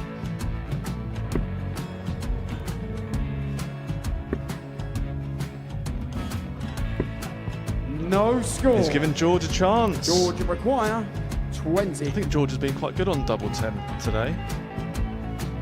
So many opportunities for Charlie Murphy. Go Couldn't get the job done. Got out the match! And the Red Dragon George Modus Skate. Super Series Influencers Champion, George Skate!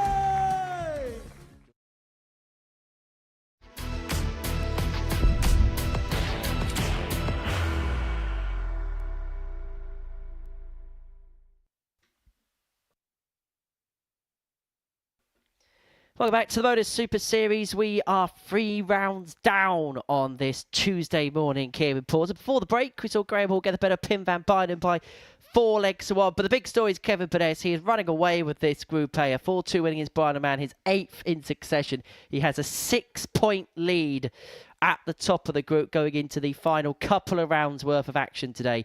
As you can see, 16 points for Kevin Burness, 8 from 8. Graham Hall on 10 next back. Alex Small on 8. Will Beaden on 6. Brian Raman must be scratching his head as to how he's only on 4 points in this group. Pim van Bijnen also on that particular total. Well, let's get into game 10 then, and it is a meeting between Raman and Beaden, and you get the sense now that this is a game of importance for Brian because if he's going to get himself in the mix for a position in Group B on Thursday and Friday, you feel like this is the type of match he's going to have to win. Loses this one, he'll find himself at least 4 points behind Alex Small, who had a game in hand in this round against Pim van Bijnen to stretch away a 6-point lead in that third and final position in the evening session. So a game of must-win proportions really for both players. If Will Beaden wins, he'll move level on points with Alec. Huge match in the offing for the pair. And by the end of it, we may know what path the pair will be trotting for the remainder of this Group A campaign.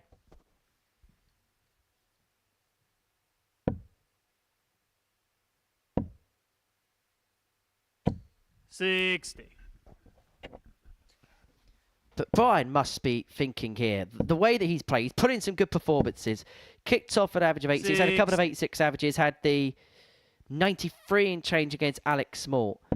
He's played well, but I think it's also fair to say that when pushes come to shove, he's been unable to answer the questions. Yeah, I think that's a bit harsh. I think, you know, he's had opportunities, and the opportunities yesterday, I think, from Burness are what caused him a few problems today, because he knew he was getting opportunities yesterday and not finishing them off. 76. Hasn't quite been so prominently that today. It's just that he's been playing a level that the others have stepped up and sort of taken him out. And yeah, you can say there's an odd visit, maybe at 45 when if he'd had a ton, he'd been in a better position. But I think you can say that about every game you ever play, even the ones you win. So I think he'd be fairly sort of okay to feel a little bit hard done by today. I don't think it's been all his doing today.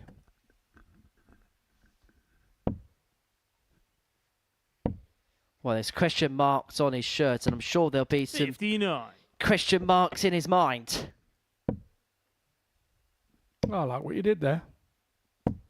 85. Stick with me, pal. We'll go places. Require 140. I'll be your wingman anytime.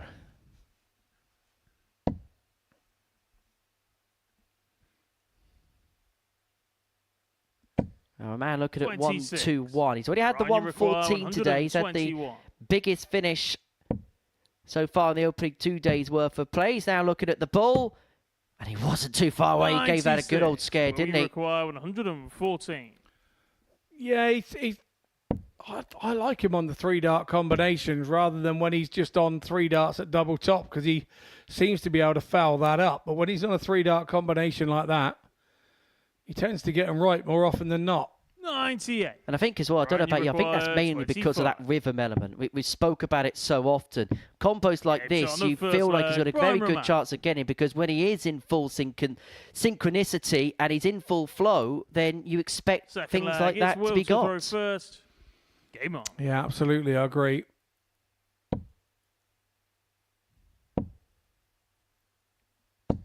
$60.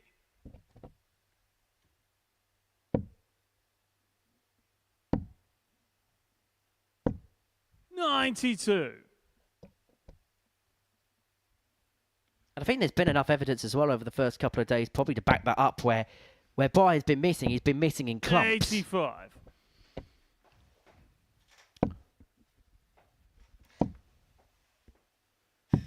$59. Yeah, probably the game that he was 3-0 up at. You could probably say that. He maybe had chance to get it forward, and his head just dropped a little bit in that game. And then he started to, 85. like you say, be outscored, which is not a usual thing. His scoring is usually very good, which is why his average is always rounded about where it is. 43.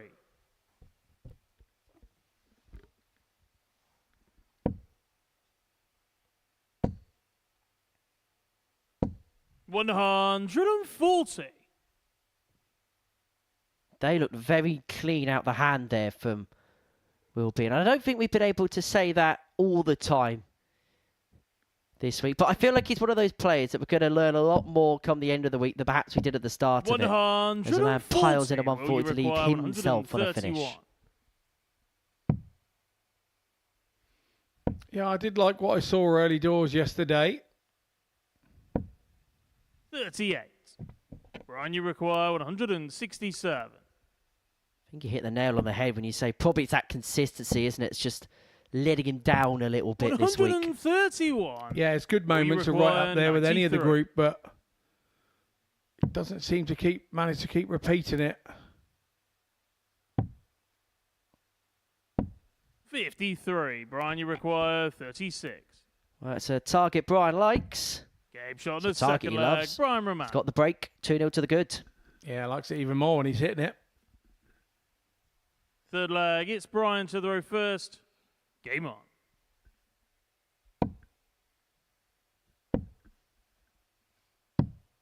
$95. If you are Graham Hall and Alex Small, and if they feel the group's out of their reach, are they trying their best to ensure that Brian Raman does not join them in Group B, because he could be a real 23. threat if he does manage to sneak through?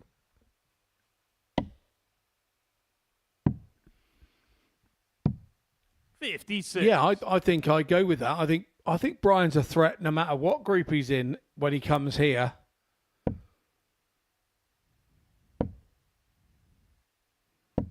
$41. There's nothing here that's ever going to catch him out. He's been here that many times now. We need him to start 98. feeling like he's part of the furniture so that he feels comfortable here. And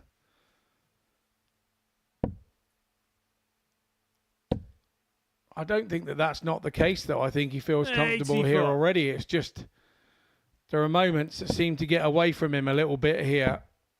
And I think once he sorts that 58. out, then we're going to see Brian back at his very best.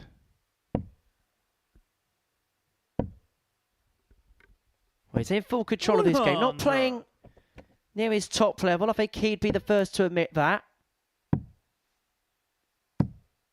But he's doing enough to get the job done right now. Leads himself 62 to open up a 3-leg buffer in this contest. 140. And we do Brian, forget you that require 62. Brian is only 28. Seems like he's been around for an awful long time. He's got shot plenty of the third longevity leg. Brian left. Raman. But does that also put him in that position Fourth where leg. It's Will to throw he may first. think, I'm at that age and at that stage now where I've shown that promise, I've shown how good I am, but now I want to put that potential into a position where 100. it turns into victories, it turns into tournament titles, it turns into that kind of reaching of the next step. 140. I don't know. I mean, when you think about, you go back to MVG, he did this and then disappeared for a few years, and it never really worked for him. Then all of a sudden, snapping away it went. And he's managed to keep that going for, 10, 12 years, 15 years, whatever it is. Maybe Brady Brian's one of those. I look back at it and compare it with my age. I wasn't even playing county at 28. I didn't start that till I was around 29. So, yeah, it's he's very much very much in his sort of fledgling years, and I feel that 58. when the dev tour We finishes require for you at the age it 140. finishes, you then come out into playing adults permanently. You then start to find out about yourself. Gets real, doesn't it? That's the bottom line, I 44. suppose. Yeah, you're out playing with the big dogs. You've stopped running around in the little puppy pen with all the puppies that you can dominate. You're 86. You're out in the big wide world, and Will you've you got require to it's dog eat dog. 96? There's no two ways about it. It's not an easy transition, as we did a Tungsten talk with Ted Evans not long ago, and he was the first to admit that there is that gap and that chasm between the top end of the development tour and then the top end of the professional game. And the reason for that is because you say you play so much within your own age group up until you're 36. that 24, 25, You require that 160. it feels really weird to come out of it. It's okay to come out and have a dabble at it. It's not so serious when you come out and have a dabble at it, 54. but then when that's all that you've got, Will you require it all then 60? becomes very serious, and you've played so much more at a youth level that it makes it difficult to break through in those first couple of years 40. in sort of like the full Right, you adult level, require if you like. 106.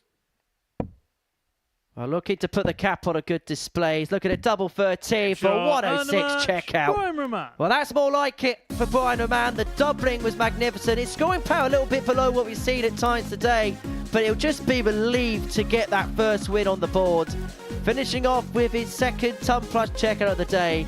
He beats Will Beaden by 4 legs to 0. Coming up after the break, Alex Small takes on Pim van Bijnen.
Welcome back to the Modus Super Series. Before the break, Man got the better of Will Beaden by 4-0, finishing the game off with a 106 checkout. Next up for us, it is a meeting between Alex Small and Pim van Bijnen. It's our 11th game of the session. 5 more matches to go here on this Tuesday afternoon here at the Live Lounge in Portsmouth. 2/3 of the way through of the action here in Portsmouth. And it's Pim and Alec next to the hockey. For Alec, it's, well, been a case of his day improving as things go along. It was a slow start, lost 4-1 to Kevin Burness, averaged less than 80 in that particular contest, but back-to-back average in excess of 90, some decent doubling as well. It feels like the wild card is moving in the right direction. Yeah, definitely, and I think Pinpoint his opening game of the day 60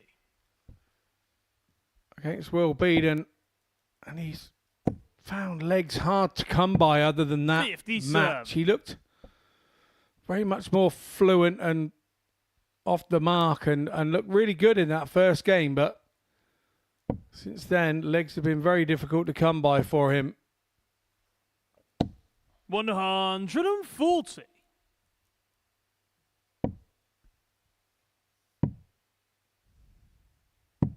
$96.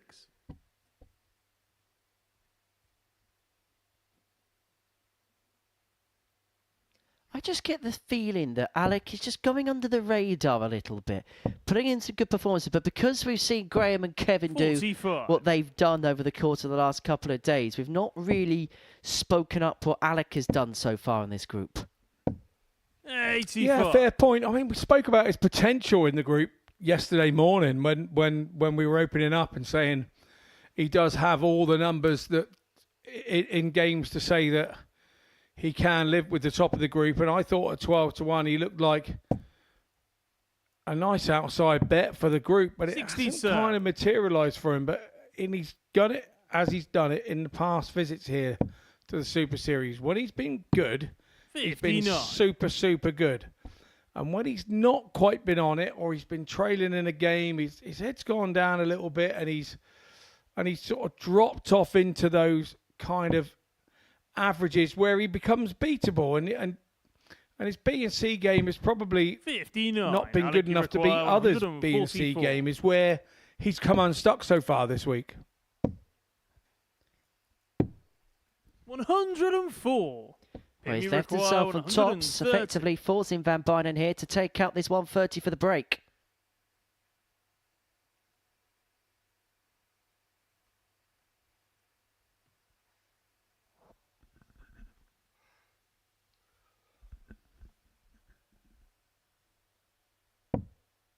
Well, he's got a nice guy for the treble.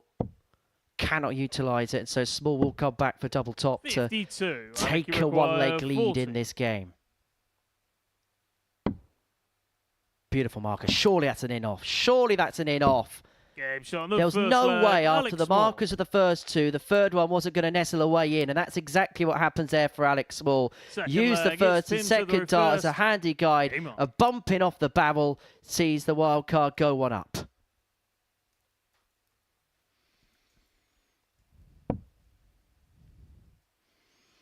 Yeah, one of those instances where did use the first 2 darts on the tops wire perfectly. And the angle works perfectly for him as well.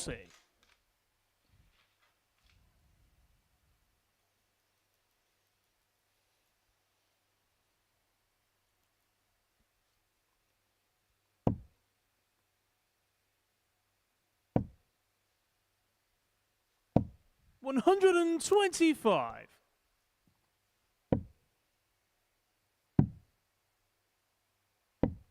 $57.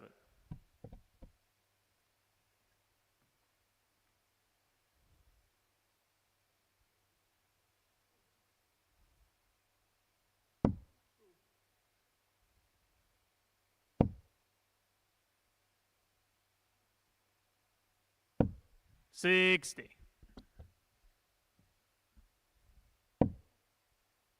Beautiful first dart. That was a perfect guide. 140.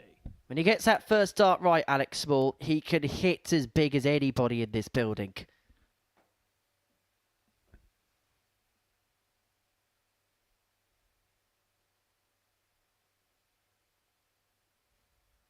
We'll be hoping that he'll have 6 darts here, Pim, to level this contest up at 1 apiece.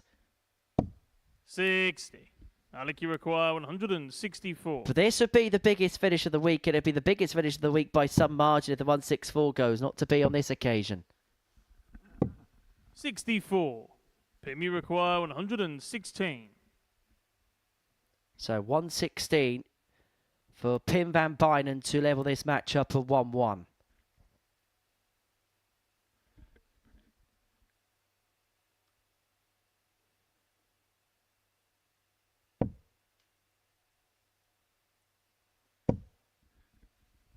Beautiful dart, double 18.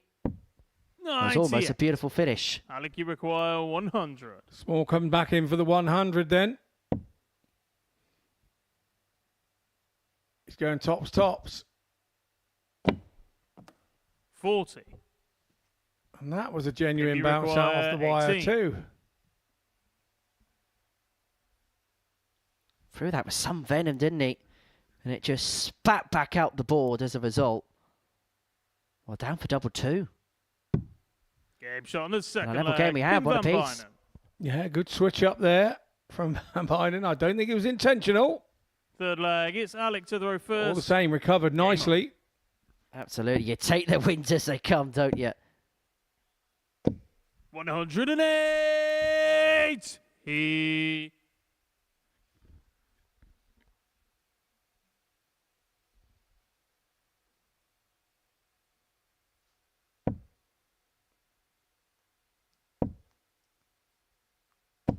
$140.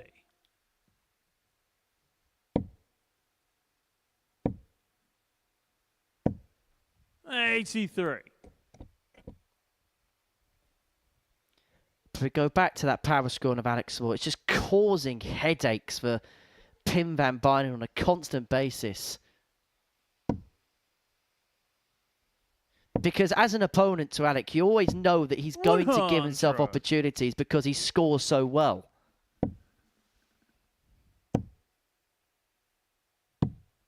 $132.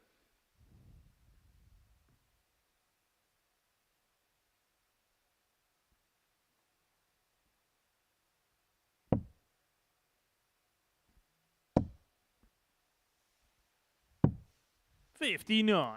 Alec, you require 106. And he's got 6 darts here from 106, so we established the lead at 2-1. Went across for treble 18 to try and leave double 16. 46. Is going to return for 60.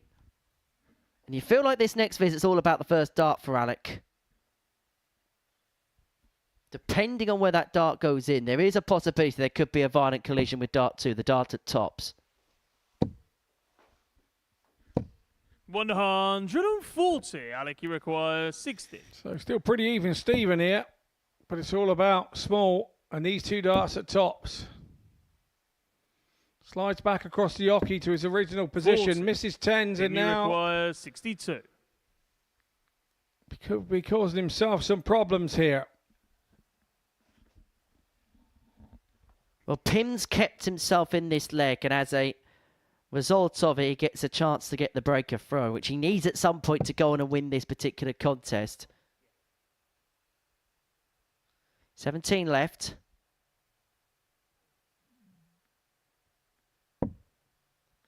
And so double 8 46. doesn't go, and Small will Alec, return you for double require 10. 3 more 20. in hand to re-establish the lead.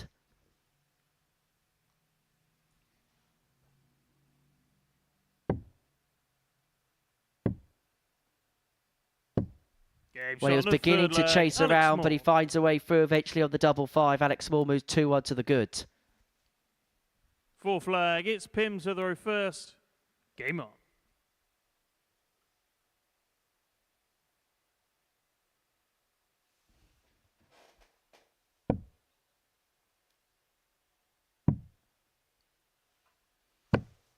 $39. Small bringing in a tactic here that 60. we saw Graham Hall do against Pim by being over at the table and not looking at anything else, trying not to watch what's going on with the Van Bijnen throw. 100.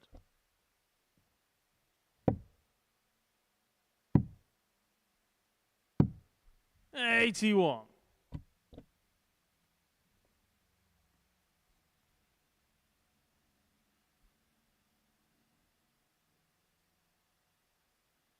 I think he's having a class up at us up here, Scotty.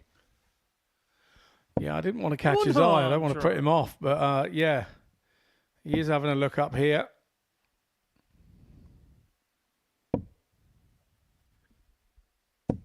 $60. Well, Van Bijnen with the darts in his hand in this leg, and he's got the advantage, which he needs to utilise. 6 darts on 2-6-2 to level this game up at 2-2.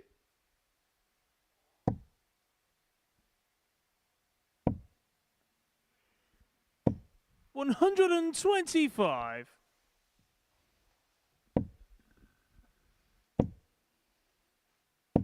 60. Pim, you require 137. So 137 and a couple of visits from here.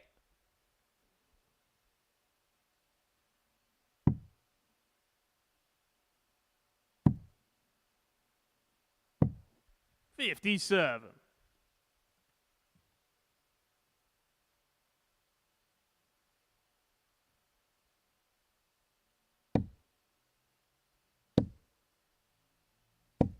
$85.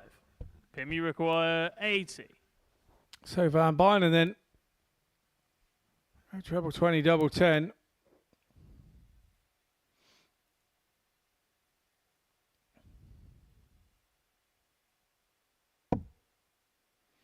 Nice treble 20. Oh, that's a bit wayward.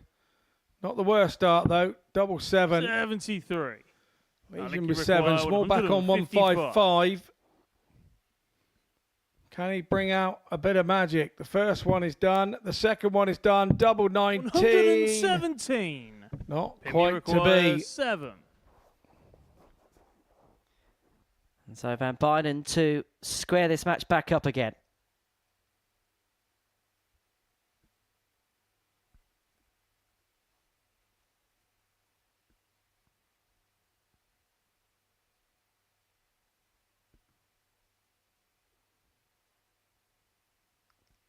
You just tell that it's just beginning to irritate him a little bit. You could just see that the little bit of a frustration there as he wants to release it, but his body's telling him something else. It's just the first time we've seen him just get a little bit frustrated with things, but he's done well to find that double 2 and level. We are at 2-2. Fifth leg, it's Alec to throw first. Game on.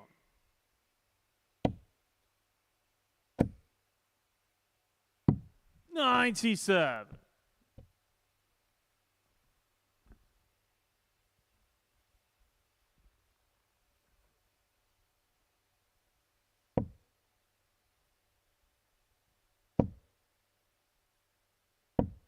$43.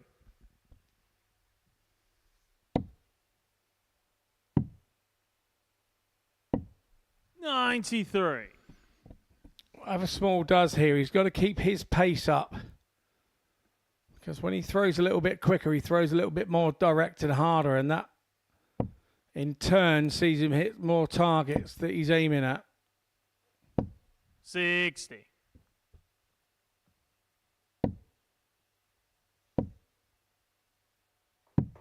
$59.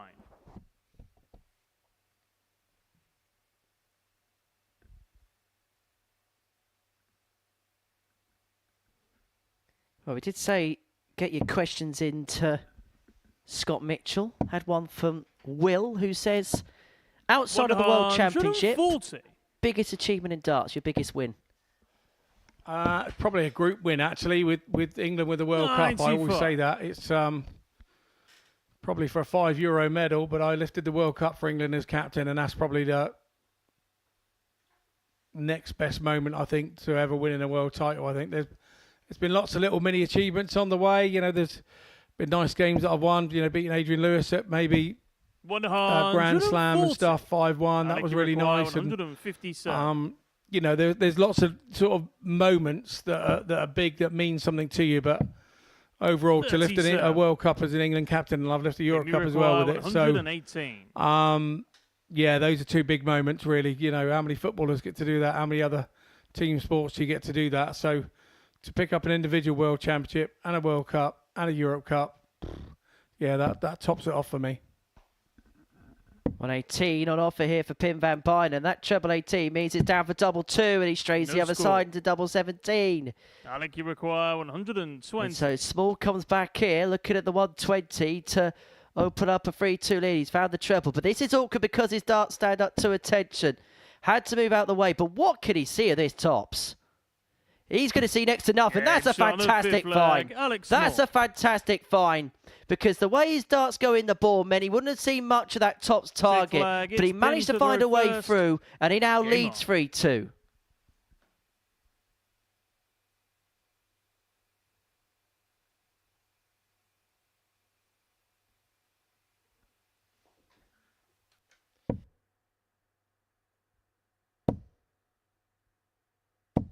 $100.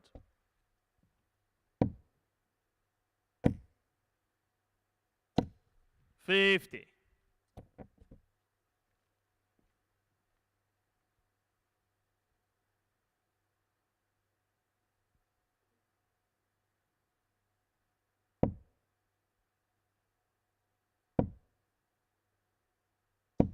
100. Oh, Alec 3-2 up, courtesy of that 140. 120 checkout.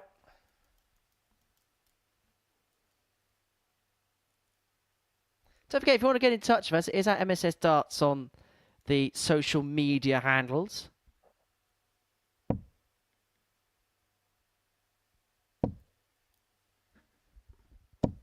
$100.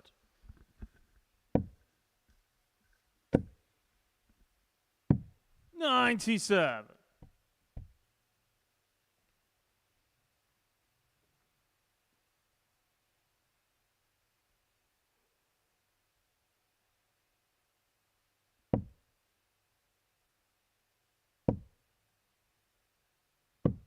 105. Yeah, nice use of the 25 and ball there from Van Bijnen. 100. Pim, you require 96.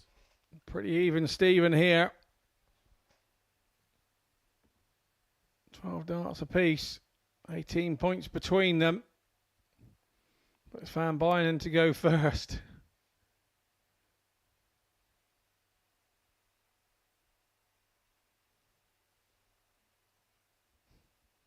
To take us all the way. Well, he's got a nice guide there for the treble, which he tried to utilise, and he was that accurate, it bounced out but managed to find with the last. He's left himself on double 8. If Small cannot find back-to-back ton plus checkouts, he's not going to, and so this game could well be heading the distance. 58. Pim, you require 16.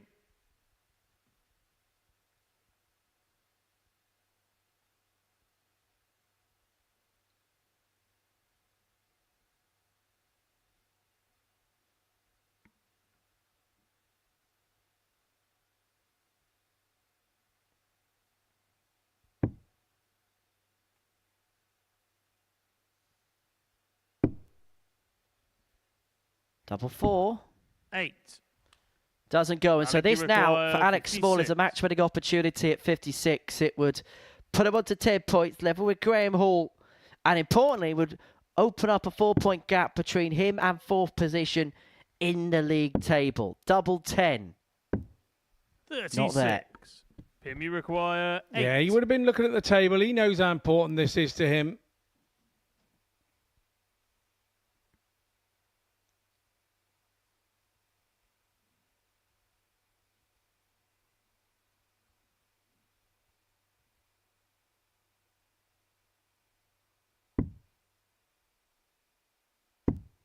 Game shot on the 6th leg. Pim van Bijnen. Well, good composure there from Pim van Bijnen, and we go all the way 7th to a and last final leg decider. It's Alec to throw first. Game on.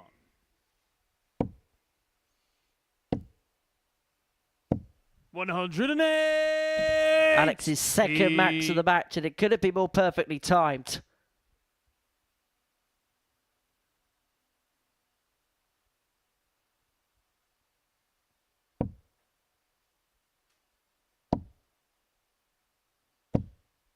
$100.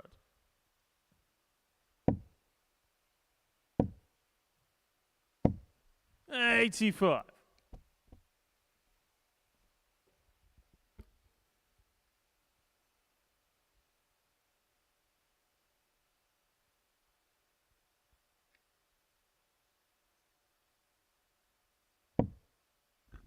Well, Van Bijnen here needs to hit big. 135. Finds a couple of triples. Now the pressure's piled on Alec here. Yes, he's got the advantage with the throw, but a treble turn here has just invited Pim van Bijnen just to open up the door ajar. He finds a couple of trebles here. All of a sudden, you could say he's favourite for the leg.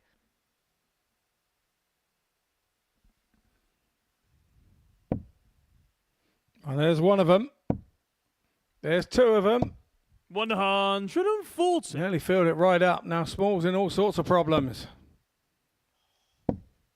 Oh, that's beautiful. What a response from Alex Small. Pim, you require 126. 3-3. That shows some bottle for me. But this could still go. 1-2-6, very doable. Two digs at the treble 19, and the bullseye is what he's chasing.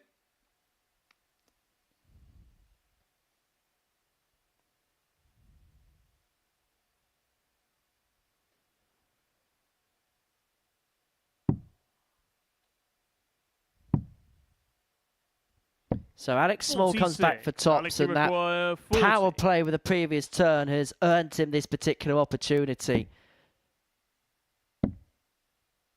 One left, finds it, and finds a big couple of points. Alex Small gets the better of Pim van Bijnen by 4 legs to 3.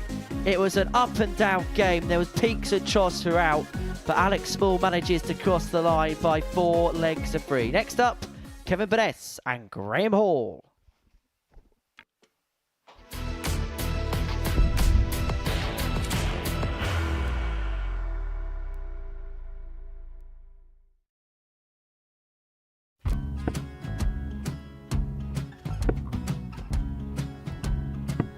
$54. Charlie McGuire, 164.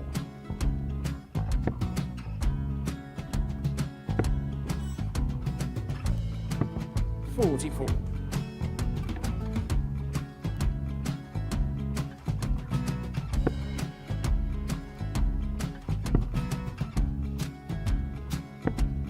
$32. Charlie require 120. Well, 120. He's got a fair, at least 2 handfuls at this. Just needs to stay 60. there. That's a good shot. Halves his score. Leaves himself on a 2-darter.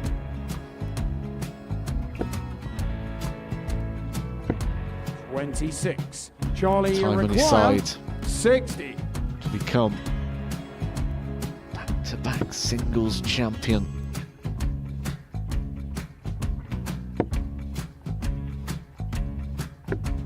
$40. Definitely a couple of nerves in those last 2 darts, but he'll be coming back. The moment he's been in before this situation. Standing at the back of the stage, Charlie approaching the require Yoki with a 20. chance to win the title.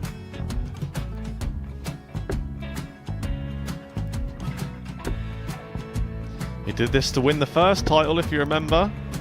11. I think he's gone. Georgia I think he's gone to 180. bust it, maybe. The first title he won, he wanted 20. He went 6-7-7 to win it.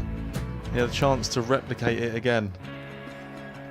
Yeah, I get the feeling that was for a bust, and 39. on that situation there, George Gay wasn't even 9. able to take it out going to the 18s on that switch. Yeah, I think he just panicked a bit, but he's done well to get that big one. Sometimes can be the hardest part. Georgia requires This is it. 79. It's got to be 19s. Got to be 19s for this shot. Big 20 and a double. He's got the first one. He's going to get a match dart here.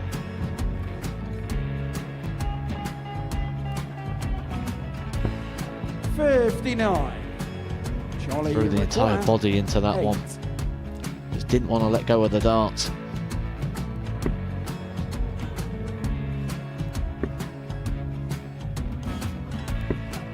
No score. He's given George a chance. Georgia require 20. I think George has been quite good on double 10 today. So many opportunities for Charlie Murphy. Couldn't get the job done. The match! And the Red Dragon George Modus Skate. Super Series Influencers Champion, George Skate!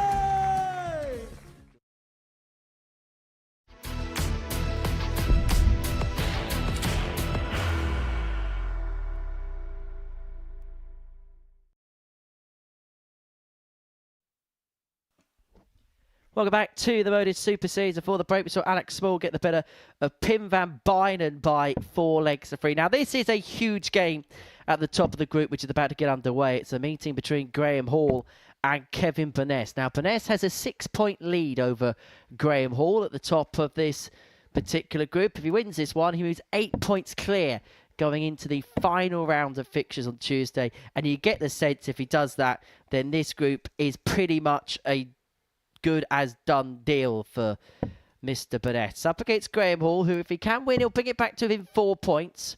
Probably have to beat Alec in the last game of the day to stand a chance, but it would just give him an outside shout of potentially winning this group. You get the sense that for Graham Hall, it is a now or never game for him. Win it, then he's maybe got a chance, but if he loses it is probably good night as far as his hopes of winning this Group A are concerned, and Kevin Burness will begin to really rally off into the sunset.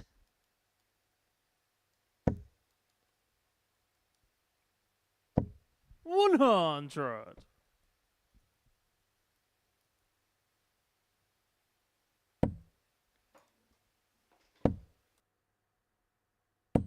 $60.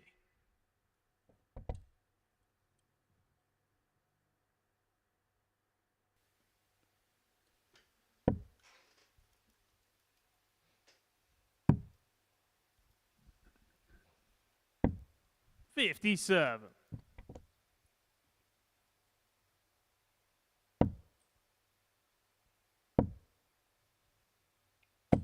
$140. Well, 140 there for Kev. Just puts him in charge of this leg. Graham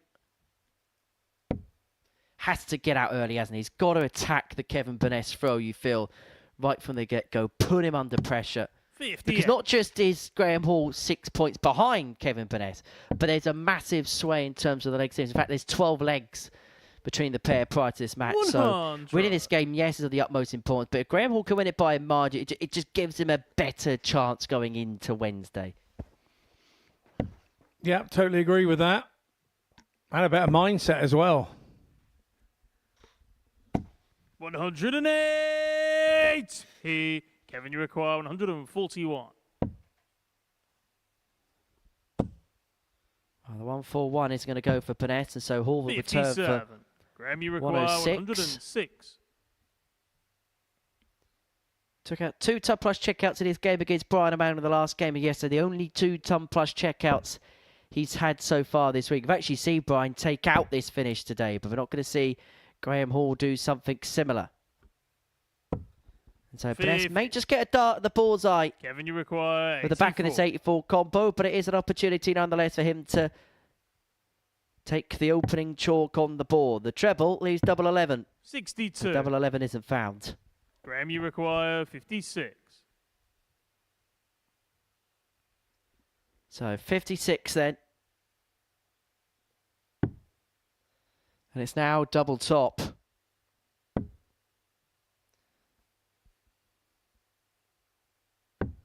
And 2 tens Graham Hall puts Graham Hall into a 1-0 lead, and it gets that breaker throw. He needed it at some point, but he's now got an opportunity to really attack Kev. First. Game on.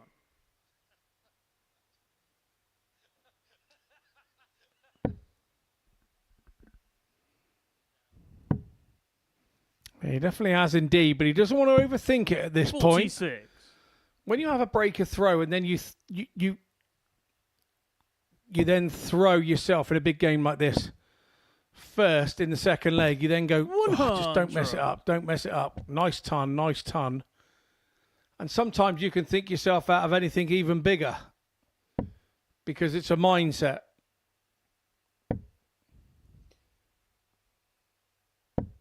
$95.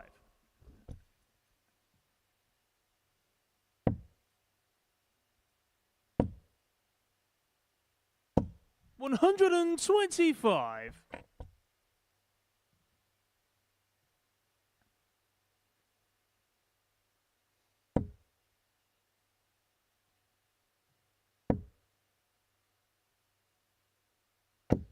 $100.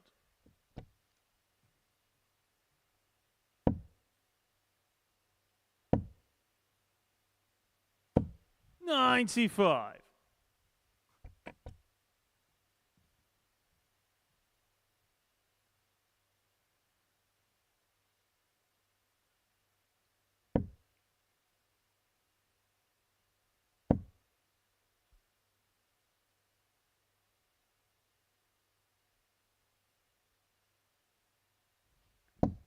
$140.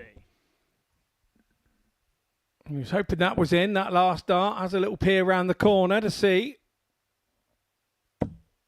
140. Graham, you require. So Graham Hall looking at 120 120 to open up a 2-0 lead in this contest. Put him halfway towards the victory post. And to inflict a first defeat on Kevin Burnett, it means that the 30 from 30 would be off for another week. It's tops.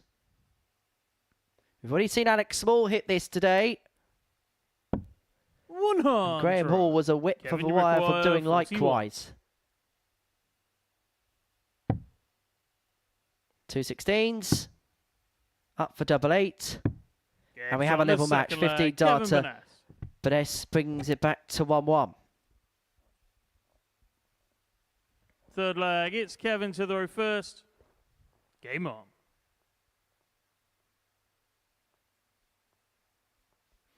All the hard work Graham Hall did in that first leg is you would feel it's undone when you lose the second leg. And it goes back to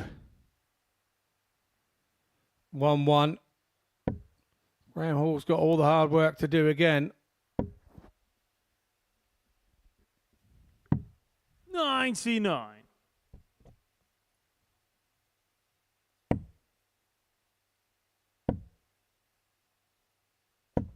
$45.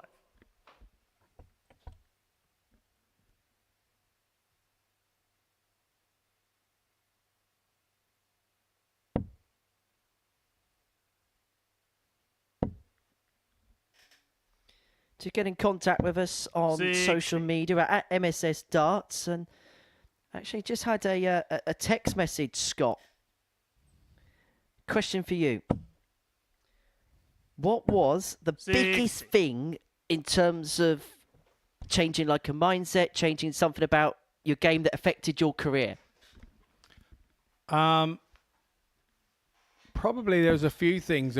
One thing was that I'd hit a bit of a mental block at Lakeside where I'd lost a couple of, I think it was 3 first round games in a row. And there was something stopping me. And so I did go and see a mind coach. 140. And people say, why did you go and see a mind coach? And I said, well, I had a mental block at Lakeside. I just couldn't win a game there. And I was telling myself, what's the point in qualifying? I was travelling all year. And I became very negative about what I did. Went and got a mind coach. And 60. The following year, then won my first game at Lakeside. The mind coach said, yeah, I can help you with this. And did. And then all of a sudden, 2 years later, I was world champion. I'd gone from like being absolutely not being able to win a game in the place. And it wasn't just the fact that I'd lost them at Lakeside. There was times I'd been there in the Gold Cup and not won games and stuff like that. 93. So it kind of changed everything. 56. And people said, you know, to invest a few £100 in yourself to go and see a mind coach was people were saying, "Oh, it's a waste of money, and it's this, it's that, it's something else." But Game shot on the third 2 years later, Kevin I Burness. sort of spent 300 quid out on a mind coach and won 100 grand. So I suppose it's invested in yourself, isn't it? If you allow yourself to think like that. First. Definitely a case of speculating to accumulate there. 18 data there for Kevin Burness. The double 10 found. He moves 2-1 up in this contest, looking to seal a 9th consecutive win from 60. 9 games in this group. But I have to say that both players are just beginning to feel the heat a little bit on the stage. They're both playing okay. 50. But you just get the sense that maybe just a little bit of tiredness is beginning to creep in for the pair. It can do. Fatigue can kick in sort of part way down. We were talking about it yesterday about the travelling on Sunday 98. and maybe getting in a little bit late. And sometimes it can catch up with you. Not the first day that you're here, the second day. 58. Maybe there's a bit of that going on.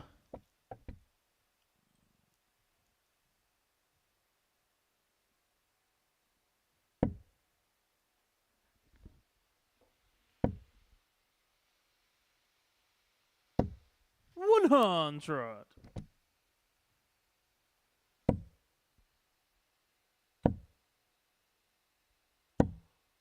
$81. I don't know whether Kevin just pulled something there as he released the third dart. There was just a little bit of a yelp you could, maybe not audibly hear, but you could just tell he was in a little bit of discomfort as he released that last dart there. 95.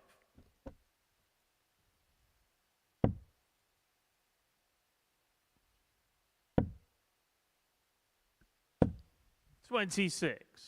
Graham, you require 148. So Graham Hall here's got 6 darts, so 1 for 8 to level this contest up at 2 apiece. And he may also take some comfort from the fact that his opponent is nowhere near him at this particular moment in time. He's just beginning to come off the boil a little bit. He may sense an opportunity here, Graham.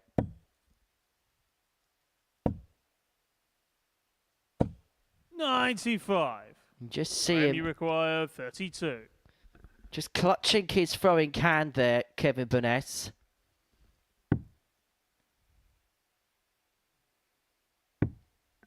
No score. Well, that doesn't go, but Burness is a long way back. Yeah, an awful long way back. And 80. Graham, you require 32. Well, it's very, very, very visible to see that he's in some sort of discomfort here, Kev. And Graham Hall's just got to do the professional job here. He's got to see a little bit of a weakness in his opponent, and he's got to take full advantage of that, and he's back level at 2-2. Fifth flag, it's Kevin to throw first. Game on.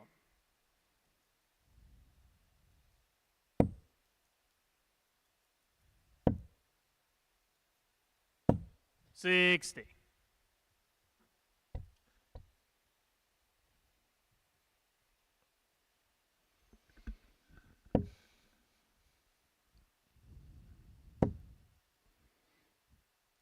right smile from Hall there as he hits 45. a 5 with his second dart.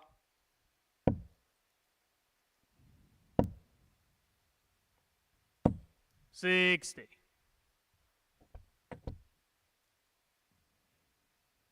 Two troublous visits from Burness has opened up the door. But when you see the door wide open as a player and you're trying to get in there and it doesn't always go as you'd hoped. Sometimes you go a bit tight in the arm and trying to force things to happen. 60. Burness having no luck at all here, but bad luck. That second one looked like it was going to drop into the treble 20 and kicked off the other dart.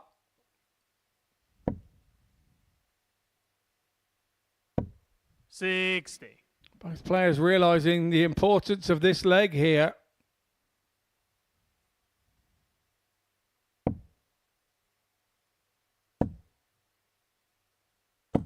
$108. Couldn't find one in his first 3 visits and then finds 3 in 1 visit. Trying to play through the pain barrier. Well, Burness looking at 141. He's going to get time on his side to Kevin, you require move 141. himself 3-2 to the good. Not to be this time.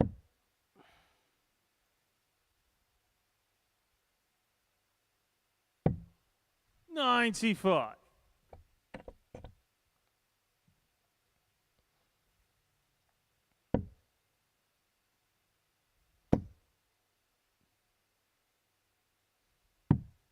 $139. Kevin, you require 46.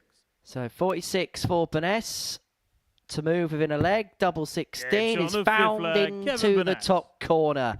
And he's a leg away here, is Kev, for making it 9 out of 9. Flag. It's Graham to throw first. Open up an 8-point lead at the top of the table and pretty much put himself there.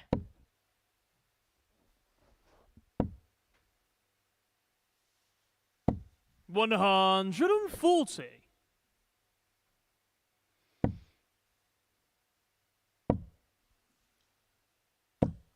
$95.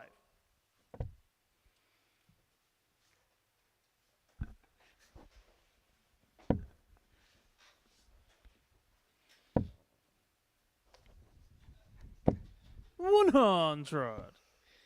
Coming up after this, Pim van Bijnen up against Brian Raman as we kick off the final round of games. 3 more to go after this one.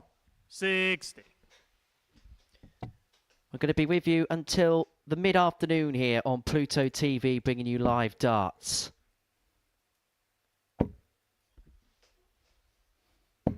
Well, that's a well-constructed 180 there for Graham Hall as he looks to take us all the way.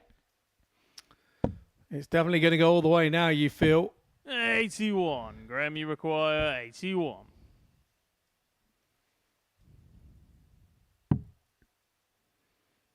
$62, treble 10.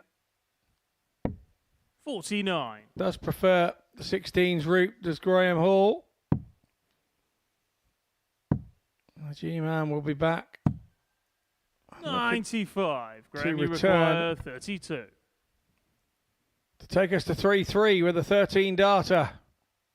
A very strong hole to throw that is too. Yeah, really good leg. And we go to the last leg. 7 from final leg. It's Kevin to throw first. Game on.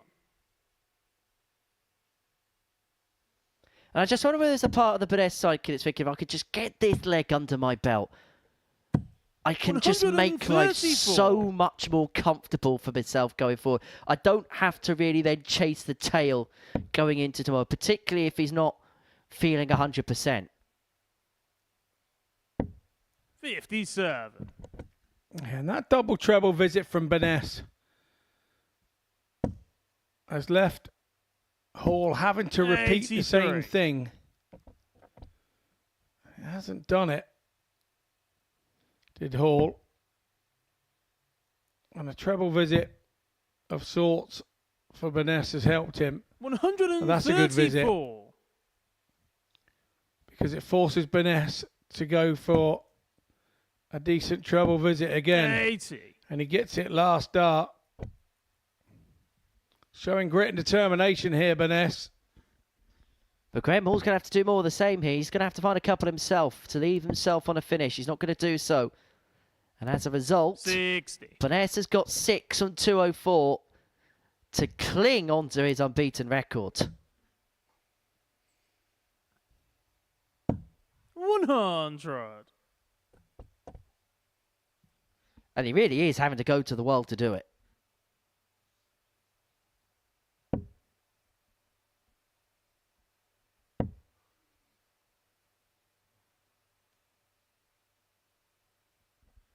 Well, he's probably thinking that that particular dart probably sums up his game. That particular visit summed up his game. So good bits, but when it's mattered, there's just been a little bit of inconsistent stuff, which has come back to cost him. He's left himself on a bogey by heading down to the single 19. For this for the match.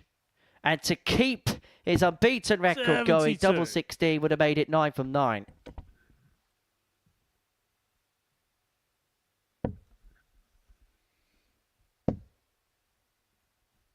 So Burness will come back. Double 16 is what he wants to complete a 4-3 victory for win number 9 on the spin. Now double 8. Game shot. Double 8 seals win number 9 for Kevin Burness, but he had to do it the hard way. He gets the better of Graham Hall in the last leg decider. You could tell that he wasn't exactly feeling 100%, but he's kept up his 100% record. That's the tail of the tape from that one. Coming up after the break, Pim van Bijnen up against Raman.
Welcome back to the Modus Super Series. We're heading into the final round worth of fixtures on this Tuesday afternoon. This is what we've seen in the previous round, with Kevin Burness keeping his 100% record, but just in a 4-3 win against Graham Hall. The final round sees Van Bijnen take on Raman, Beaden take on Burness, and Hall take it on Small. So, Kevin Burness, as a result of that win, has opened up an 8-point lead at the top of the table from both Graham Hall and Alex Small. So he's on 18.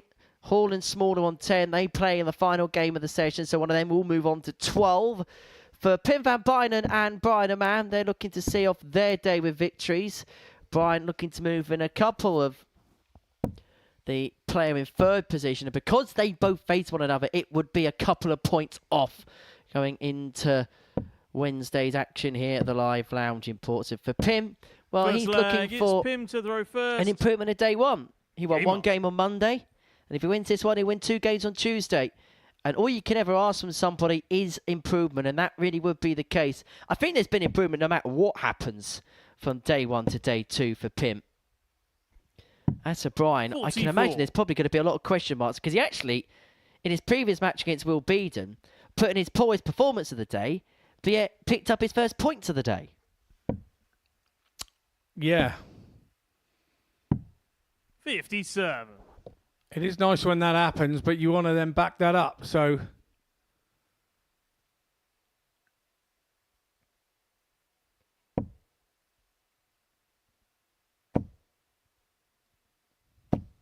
I don't think there's any doubt to say that today has been a marked improvement for Pim van Bijnen compared to Monday. yeah, definitely. And I think it's all about 45. circumstance. It's all about, he was new in the building yesterday. The unknown is sometimes the scariest thing for a dart player. And now he knows the circumstances. Now he knows his way around 85. the venue and everything else. He's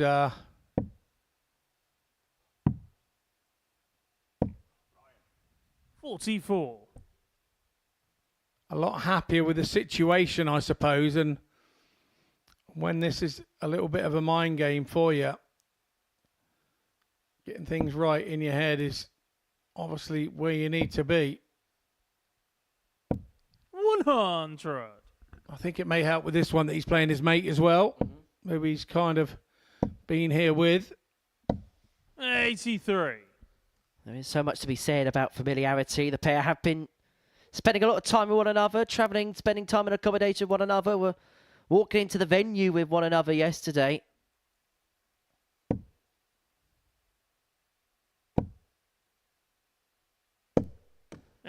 Though I did find it interesting when they were in conversation with one another, they're actually speaking English as opposed to Dutch. Well, that's good. I suppose it's good for the other guys in the group as well. It doesn't exclude you, does it? 132.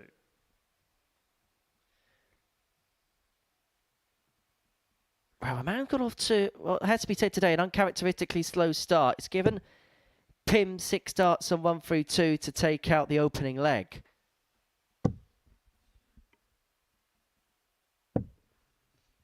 $25. He's not really made huge indents, has he, of the 1-3-2. It's just opened up the door somewhat for Brian. Finds a treble, leaves himself on a 2-darter. And this would be the biggest finish of Pim's week so far if he could find the 107.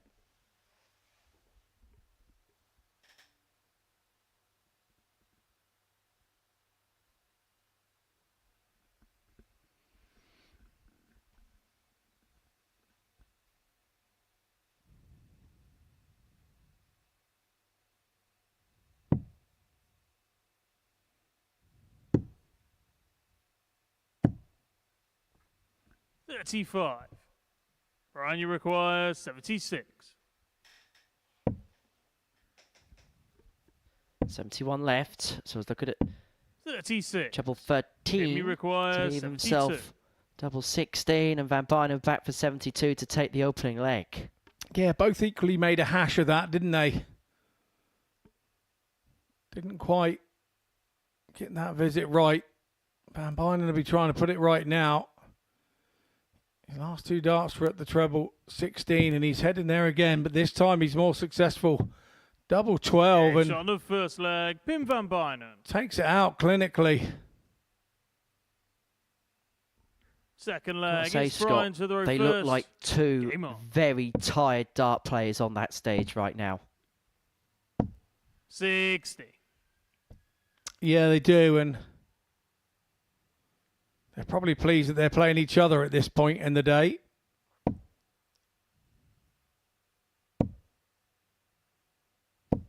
$100.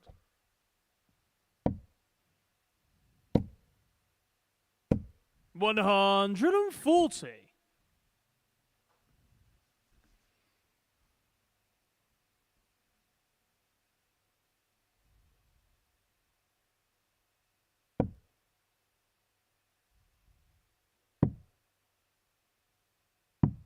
$58.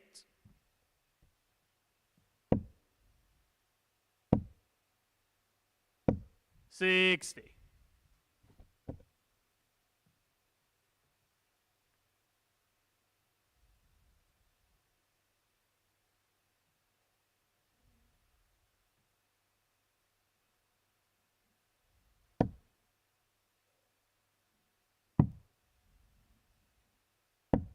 57. Beautiful first start. 80. Well, the third one followed, but then spat back out the board. He does leave himself on a finish. These are probably the two players that's had the most bounce outs today, I think.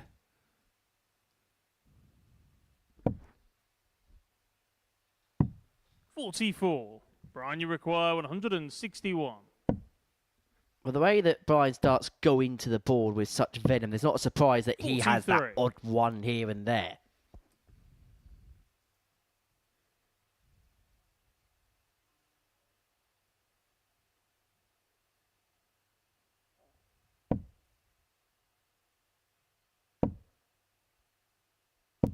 $140. Brian, you require So 118. 118 here for Raman to level up at one apiece. Will stay there.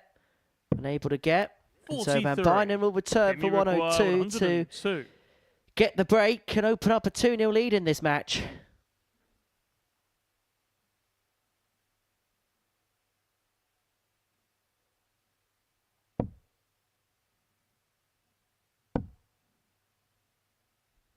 He's going to get a dart at double 88. 14. Was unable to get Brian, it. you Comes on the require inside. 75. And so Raman will be back for 75 to square this contest up. He's going to get a dart at tops. He doesn't get it. So Van Bijnen here for the break you and for require 2-0 14. and for clear daylight in this contest.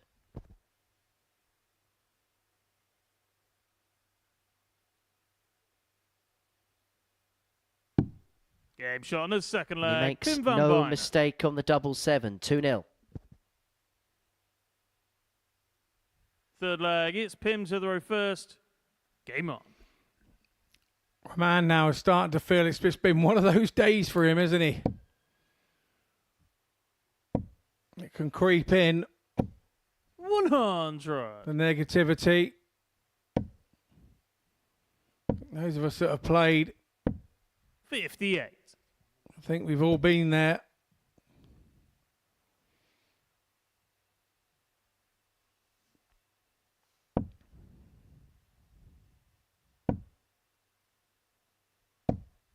$100. I was playing in a handicap cup last week where your opponents, because they're from 2 leagues below, get 100 head start on you, and I was 1-1 with him. 108. And he goes to start off. He's already got 100 head start on me. He's going for a treble 20, and he hits a treble 18, and then just decides to stay there, and then hits another 2, and you think, oh, you don't want that at 1-1 and best of 3, and he's already got 100 start on you.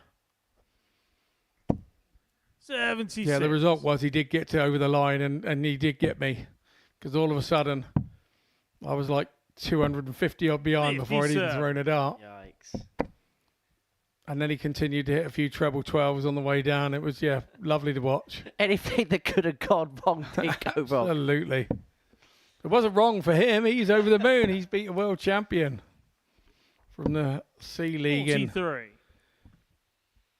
Wimborne Where did it go District wrong? Dart Scott? League. And it's just like... But that's what the competition is not designed for the top players to win, and it's good. We did go on and win it just about at the end of the day, but good contest. Handicap cups are always good. You've got to play your best.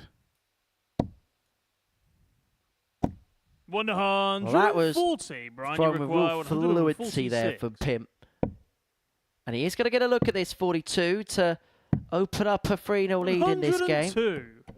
Pim, you require And Brian man will 42. know that 3-0 isn't exactly a scoreline that means success, because he led 3-0 against Alex Small in his second game of the day. We're going to lose that in a last leg decider. 29 left.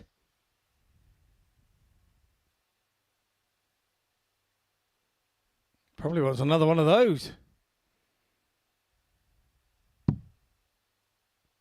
Well, he's now left himself double 13. A Yeah, target shot on which the on third first leg. inspection Tim Van looked Bijnen. blocked, but he finds it perfectly. Dead centre of the bed. And he leads 3-0. Fourth flag, it's Brian to throw first. Funny that he's hit a double 13 against his good mate Brian there. Oh, the irony will not be lost on Mr. Raman. He had 106 in an earlier 94. match. 20 treble 20 double 13. I think that was against Will Beaden. 96.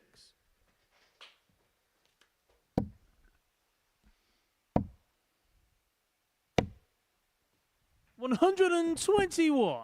Sneaks a second one in the corner there, Raman.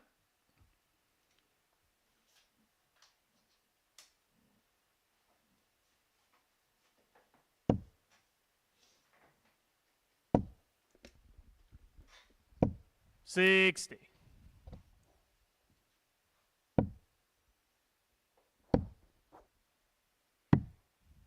$59.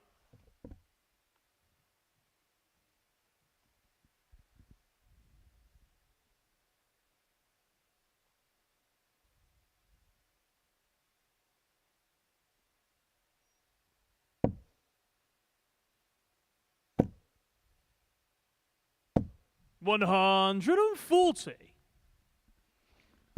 Super visit from Van Bijnen. 57. Just beginning to string these together on a bit more of a regular basis now, isn't he? Yes, Brian's left himself with a big fish, but he'll know that he's in a position here. If he can find one more big score, he may well break the back of this game.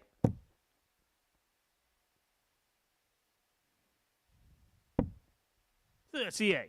Brian, you require So the big fish 170. Is not going to go on this particular occasion. 100. Picks apart a ton on a two-darter to reduce the gap to 3-1. But this would be some way to seal a day, some way to sign off.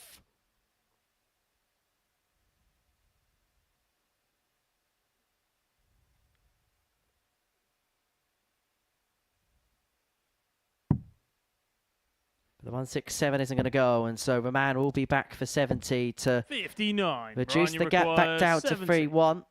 And he'd force Van Bijnen to serve it out in the next. It's only going to be one dart in his hand at double eight. It doesn't 54. go.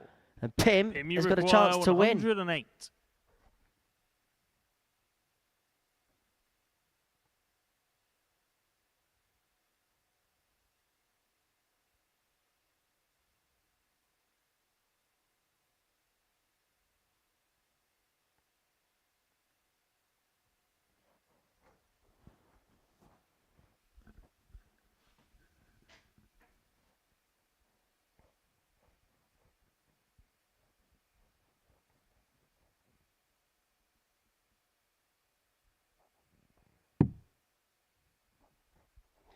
Well, that might be a happy accident, but he needed to find the treble with dart 2.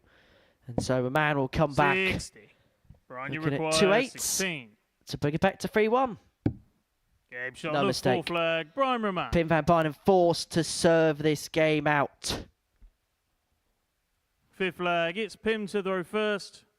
Game on.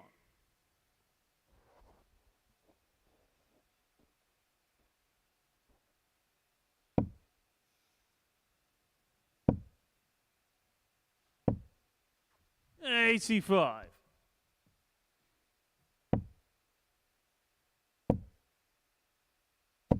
$125. Well, that leg seems to have given Raman a lift.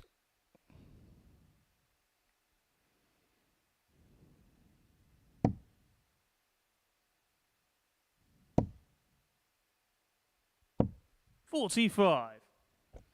And had the adverse effect to Van Bijnen.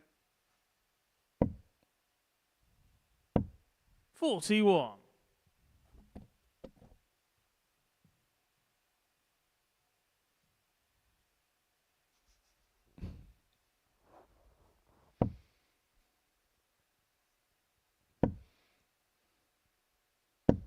$100.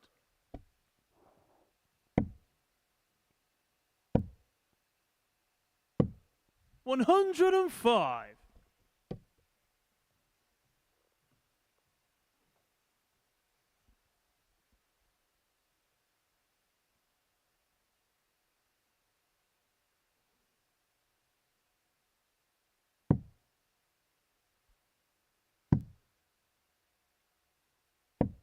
58.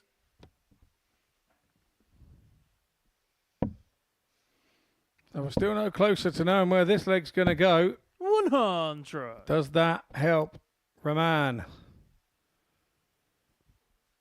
It's kind of turned the darts now.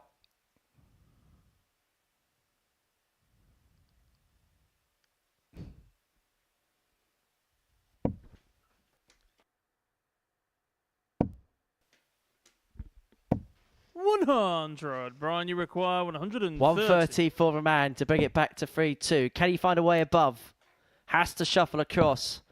Just above the wire. So Van Bijnen for the match and for the win. Looking at 113. 59. Pim, you require 113.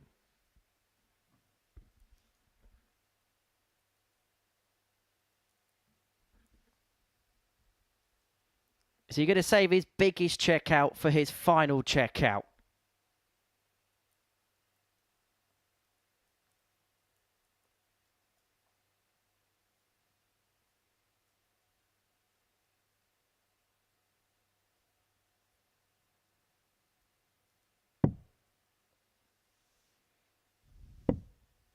Is he going to save his best for last? 93. Just underneath Brian, on the you double require top. 71. Nearly think he rushed that last one a little bit. Well, there was no messing about with the double 18. Brian Raman. And Bijnen brings it back to 3-2. He's just posing the question to Pim Van Bijnen here. Sixth flag, it's And he Brian now to has the the darts first. because the game's back on throw to take us all the way to a last leg decider. And it has been the story of the day. 100. 6 games of the previous 12 have gone the distance today. This would be the 7th if it was to do so. And we've still got 2 more games to go after this.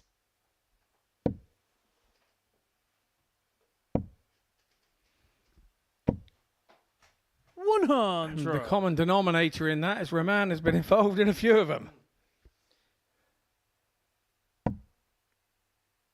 Could potentially have as many as 9 4-3s today.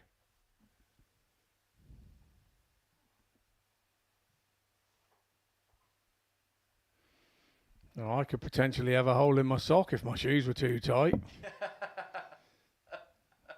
And I hadn't cut my toenails for a month, you know what I mean? 60. There's a lot of potential for a lot of things, Henry. Grandmother and wheels and bikes and all the rest of it. Yeah. And Gino De Campo. 58. Well, the man is certainly just... I wouldn't say he's putting his foot on the throttle, but he's just going through the gears enough to kind of get himself back into the contest.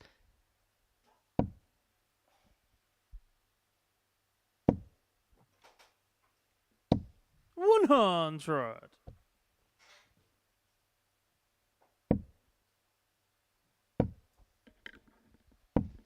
94.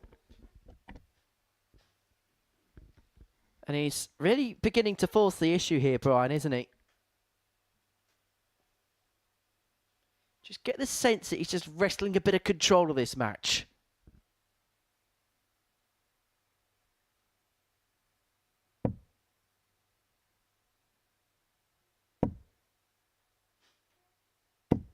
$60.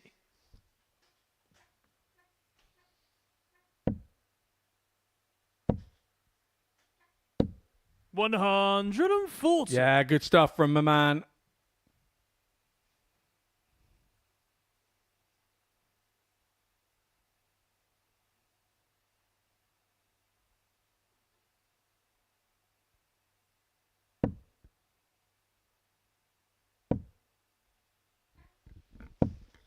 But it looks like now we're set to go all the way to a last leg decider. A man had trailed 3-0 in this contest, but he doesn't like the lie of that for double 18. There's not much that he can see. There is not much he can see. Might actually be a relief going for double 9.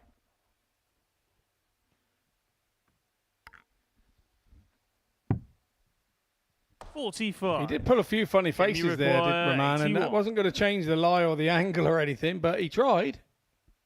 And so this for the match. And it would mean that overnight, Pim van Bijnen would be on 6 points, level with Brian Raman, and would set in motion a situation where Graham Hall and Alex Small would be in such a good position to guarantee Group B on Thursday and Friday night. Huge moment for potentially a huge win for Pim. And for treble 50 to leave the double 18. He's going to get a dart in his hand at double 9. Doesn't go. Brian, you require 9. It was very close, but not to be. So cameraman sought this. And he On does. the flag. Brian Raman. We go down the last, just as Henry predicted. 7th and final leg. It's Pim to throw first. Game on. So all the way we go.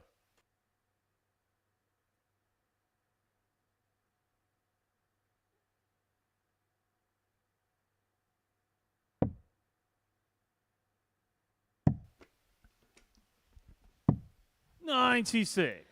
This is the 7th game out of 13, which has gone all the way to a last leg decided on this Tuesday. 84.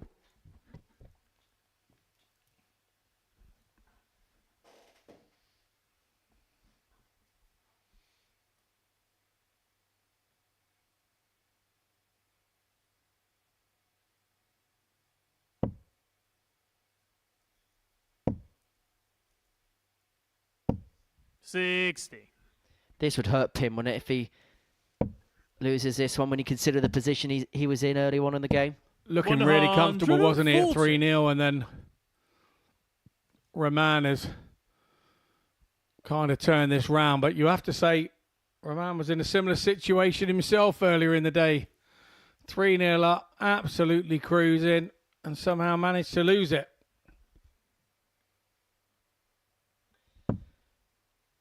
As I say, what goes around comes around.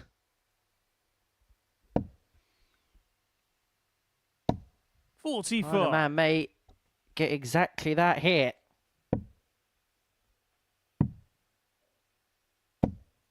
$59.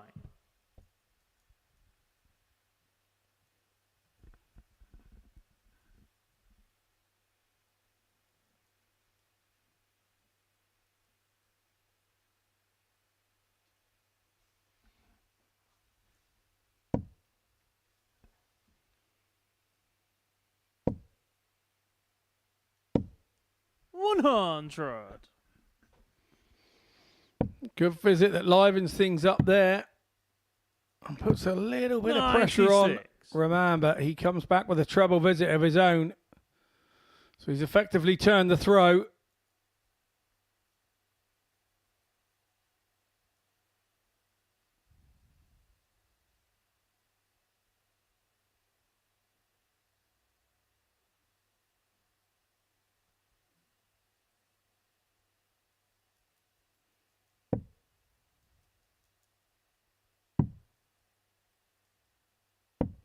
$57. Brian, you require 122. So then for the match.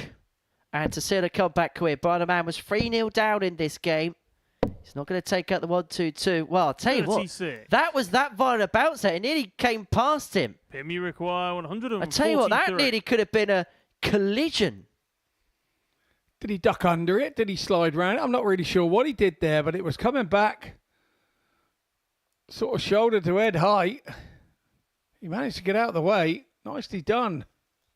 He did say that he's had a couple of violent bounce outs today. Well, that would have literally been violent.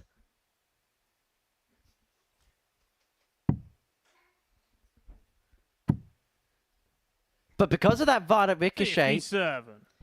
you may just get a dart at the bullseye at the back of this. Both players on 86. A man first poke. He's taken the darts in this last leg. Single leaves the ball. The treble to the left, double 7. The bullseye it is. The bullseye it is. To seal a comeback win. Earlier on today, Brian Raman had led 3-0 and let that lead slip. But what goes around comes around, because Brian Raman trailed that game 3-0, but wins it 4-3. He moves on to 10 points overnight. Let's move on to Will Beaden and Kevin Burness.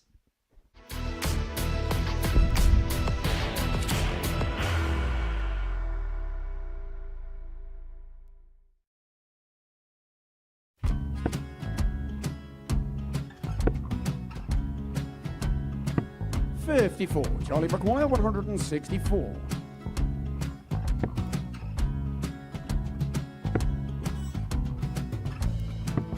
44.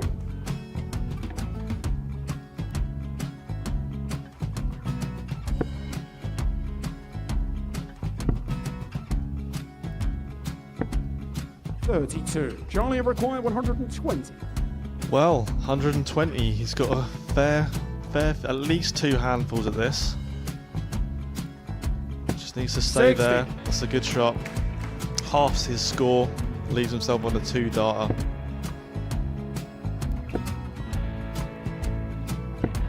$26. Charlie Time on his require side 60. to become back-to-back singles champion.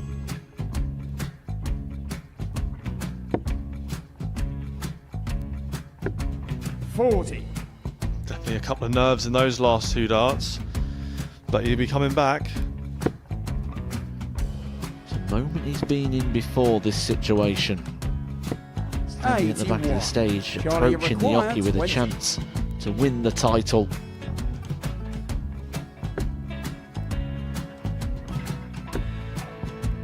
He did this to win the first title, if you remember. 11. I think he's gone. Georgia I think require he's gone to 118. bust it, maybe. The first title he won, he wanted 20. He went 6-7-7 to win it. He had a chance to replicate it again. Yeah, I get the feeling that was for a bust. And 39. on that Charlie situation there, George require Gay wasn't even 9. able to take it out going to the 18s on that switch. Yeah, I think he just panicked a bit, but he's done well to get that big one. Sometimes can be the hardest part. Georgia requires This is it. 79. It's got to be 19s. It's got to be 19s for this shot. Big 20 and a double. He's got the first one. He's going to get a match dart here.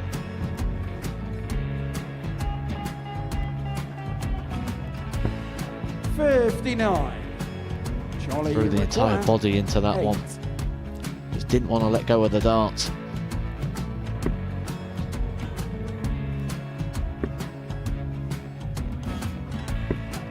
No score. He's given George a chance. Georgia require 20. I think George has been quite good on double 10 today. So many opportunities for Charlie Murphy. Couldn't get the job done. And the match!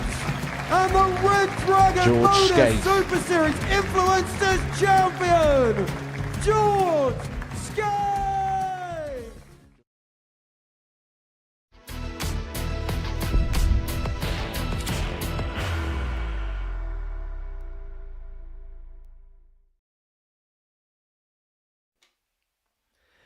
Welcome back to the live lounge here in Portsmouth. It's the Modus Super Series, and we are heading towards the close of Tuesday's action. 2 more games to go before the break. Raman got the better of Pim van Bijnen by 4 legs to 3. That moves him on to 8 points in the group. Next up for us, it is a meeting between Kevin Burness and Will Beaden. First leg, it's Will to throw first. Kev still preserving that perfect record. 9 games played, 9 victories to his name. Can he complete a second perfect card 45. against Will Beaden, who has had a bit of an up and down day? I think that's fair to say. 121. I suppose the question is, Scott, who's going to win this one for free? 62.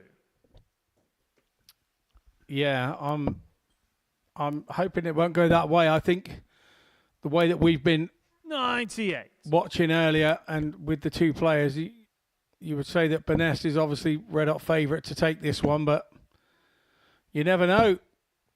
140. Will's had a fair bit of extra practice. That one would have been a little bit of a long wait for that one to finish for these guys. They'd have been waiting in the back wings, waiting to play. And at 3-0, thinking they were going to be on probably 15, 20 minutes ago. 100. Kevin, you So require Burness looking at 102 to get the breaker throw to get off to the perfect start. And for the ball to leave double 16, Beaden will have a look at the 154. 48. Will you require 154?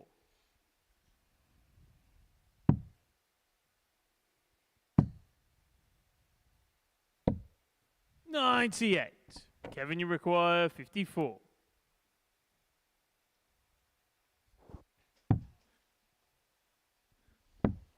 Game shot on the first leg, Kevin Burness.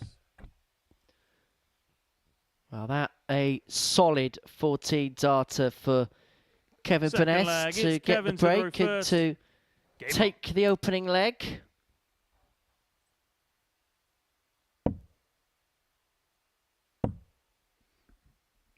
It has been solid 28. today. That's Kev. His 83. biggest test was his last game against Graham Hall today.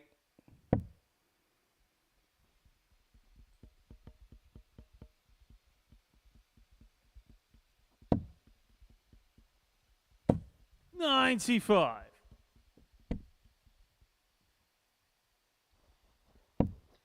Could have asked Scott, who's impressed you most today?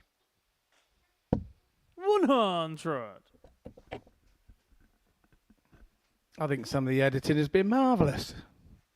No, I've got to say Graham Hall's been good all day, and I 94. kind of feel for him a little bit because average-wise he's going to be looking right up there again, and people have had their moments against him.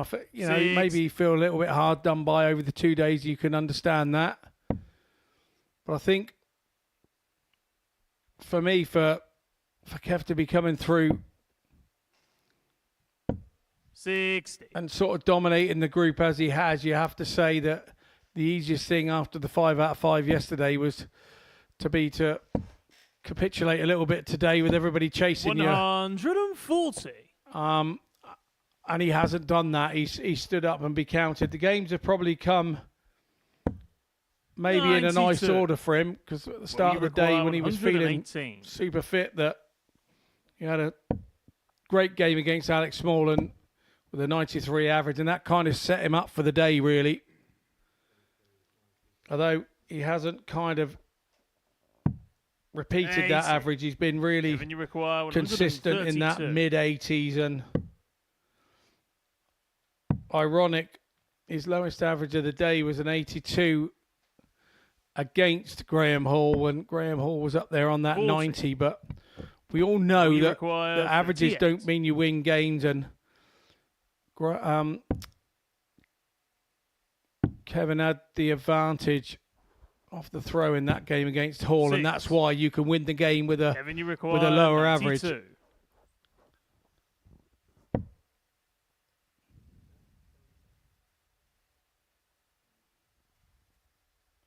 Triple 19 gives himself a dart at double 10. The double 10 72. doesn't go. Will you require And so 32? Beaden has an opportunity to level this game up at 1 apiece. Yeah, and break back immediately. Game shot on I the was just second about to say leg, there's only will one be place closer, and that's in. Third leg, it's Will to throw first. Game on. Everybody's enjoying the live darts on Pluto TV. We're going slightly into overtime. 81. But more live action is always good. The more darts, the better, Scotty. 100. Oh, you're only 24/7 darts channel. 140.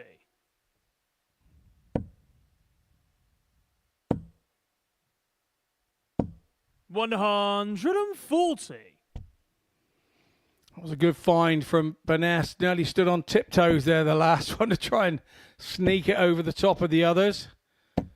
108. There goes Will. It's his fourth 180 of the day. 3 yesterday. Will you require So 100? an improvement on yesterday for him. Very was the master of the ton checkout yesterday.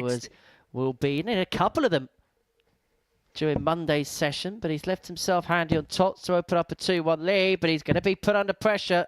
127. Because Burness is breathing down his neck. 40. Has missed 5 and a double so far in this contest, but he's not going to miss a 6th. That was a 13 darter, much improved leg. Really good leg on throw. Beaden leads 2-1. 4th flag, it's Kevin to throw first. Game on.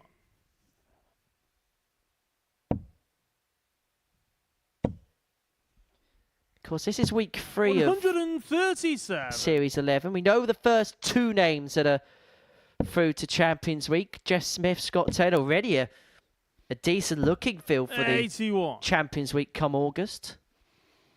Yeah, Series 10 was a few surprises early doors, weren't there? 100. And we were looking at Champions Week and thinking, we got a lot of new faces in here. Well, yeah, some may be new faces to Champions Week, but they're old stages within the game. And 85. we know Scott Taylor and all his attributes, and Jeff Smith is just an out-and-out darter. He is just 58. He just gets on and throws them. He doesn't mess around. When Jeff Smith throws a dart, they stay thrown. Quite a powerful thrower and 41. a very tough opponent to play, having played him a few times. Yeah, Scott Taylor playing in his 4th Champions Week. When we get to the big dance in August, looking to win a 6th title 23. altogether. Looking to join Luke Littler winning 2 Champions Week titles. If he wins a 6th win altogether, then he'll be tied with Andreas Harrison if you include everything 60. Specials Week et al.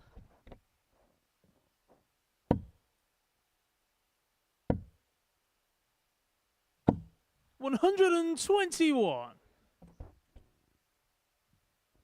But Burness here looking to level this game up at 2-2. 100. Kevin, you require 62.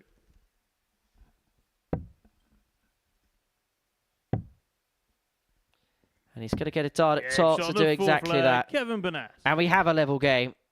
We are back on terms. We're back at 2-2. 5th flag, it's Will to throw first. Game on.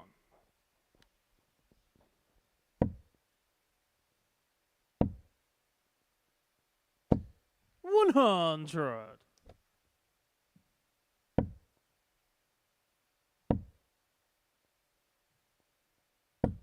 60.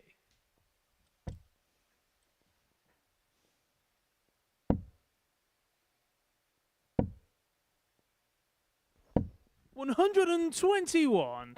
Yeah, Champions Week will be in the middle of August. Saturday, August 17th is the date for your diary for the big one. 100. Big day of sport, that. Opening day of the brand new Premier League season.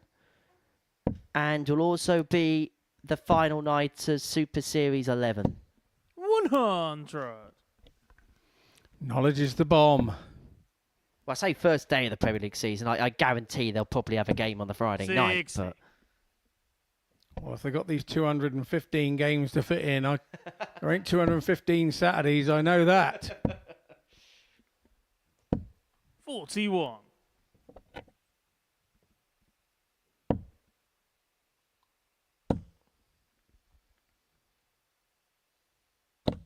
100. Will you require Beaden looking at 139? 139. He could go anywhere for this. He's downstairs, 120 left. 59. He's himself 180. Upon his return. But he's not going to pile the pressure on. 95. Will you require 80? Tell that it's beginning to become a little bit more difficult for him. Beaden looking at 80. Now he's got to be careful not to catch it, which is why he went high. Looking at tops, gets tops, leads 3-2. Will Beaden.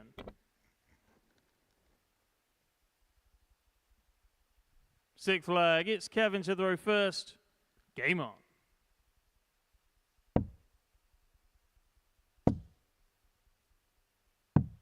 $59.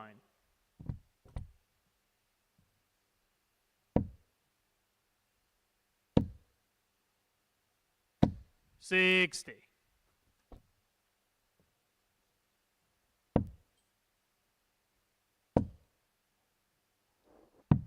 43.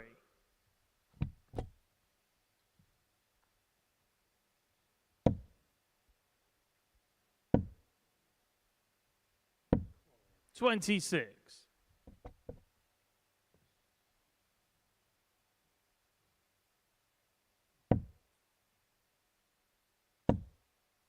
We'll talk about some of the lineups for this series. 45. We'll be announcing the lineup for week 4 of Thursday night during our coverage here on Pluto TV.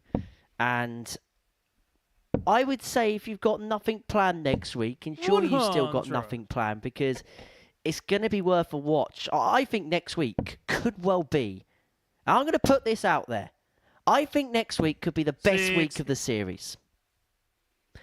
We'll reveal all on Thursday night.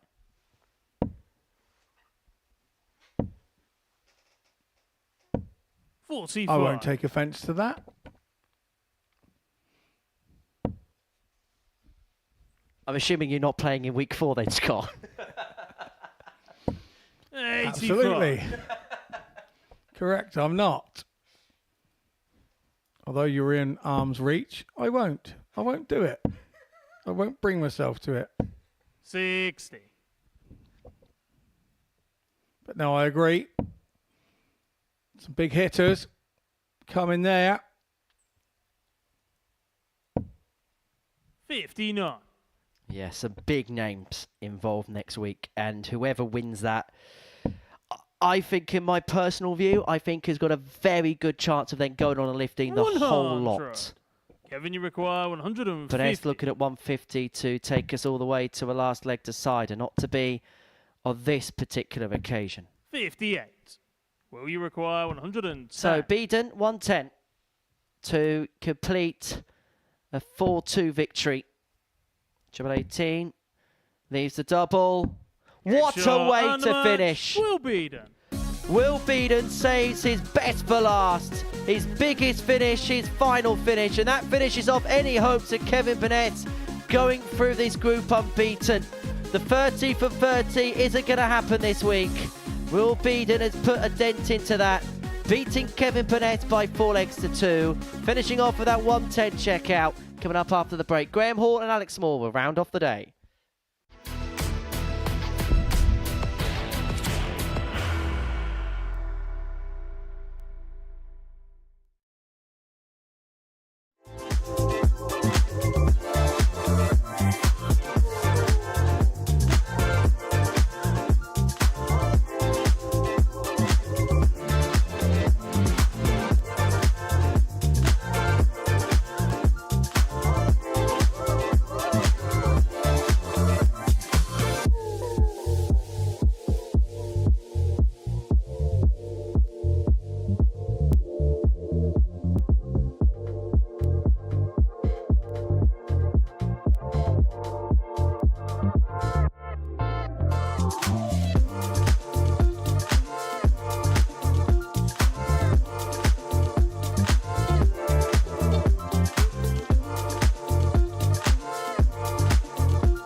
Welcome back, everyone, to the Modus Super Series. We have reached the final game of our Tuesday afternoon here at the Live Lounge in Portsmouth. Myself and Scott Mitchell have watched every single dart in the commentary box, and we are looking forward to our final game of the session because it's a big game in the landscape and the race for second position in the group as Alex Small takes on Graham Hall. The winner of this one will open up a 4-point gap from Brian Raman in 4th position and will put themselves in a very good position to get Group B darts on Thursday and Friday night. It's Hall, it's Small, it's live on Pluto TV. 83. And we all know that Group B is the favourable group to be in because 3 from 5 end up going through to your Saturday night final. Yes, you play later at night in the 10 to around 2 shift, but Group C is 2 from 6, so you want to try and avoid Group C. 140.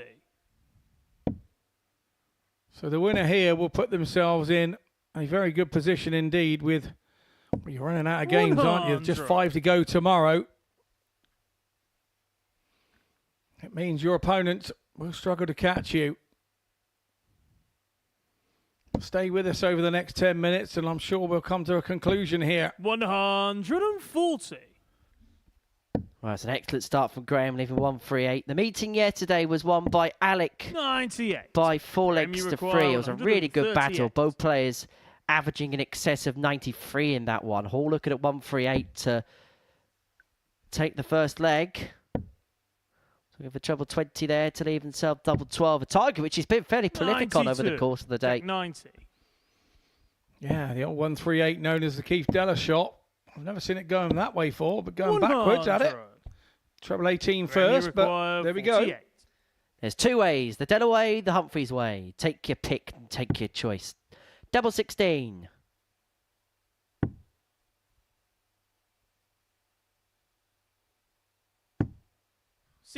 Doesn't go. It's always the Frank Sinatra way. That's my way. 50. Graham, you require 32. Don't think he made a track called Portsmouth, mind. 2 16s. 1 left. Game shot Into the bottom corner, and Graham Hall opens up a 1-0 lead. Second leg, it's Alec to throw first. Game on.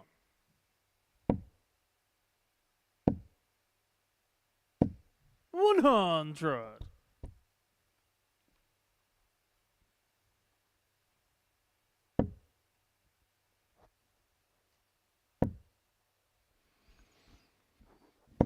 Hall throwing freedom here. That's another 180 to his tally. That's his 8th today. 60.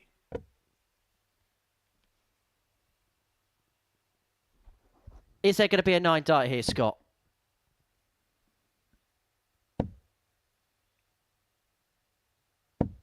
Possibly. Possibly there could be. 6. The thing is, we're all thinking it. Graham Hall's thinking it. All about the first dart for me. It's there. Treble 19. Oh, it's... He got excited. I think he admits with the big wry smile that he got excited. 81. Do I start booing or do you start booing? Boo. All I was saying is if I predicted that 9 dart, I would have walked out the commentary box and never returned. 100. Oh, Graham, you don't want to make that many people happy in the building. Tops. 20. Don't you worry, I can do your voiceover later. Hi, it's Henry. 139. Well, that's a good riposte from Alex Small. From all the 9 dart shenanigans, this is a leg that potentially Graham Hall could lose. Double top. Now down for double 10, and suddenly Game Alex shot on Small the was second leg, perhaps Graham Hall. thinking he had a glimmer of hope, but that hope has been dashed, and he leads 2-0 as G-Man. Third leg, it's Graham to throw first. He was champing at the bit to get in there, wasn't he, Small? But last dart is always the killer when you hit those doubles.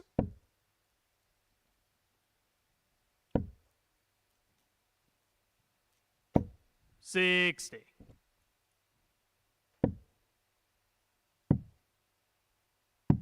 $58.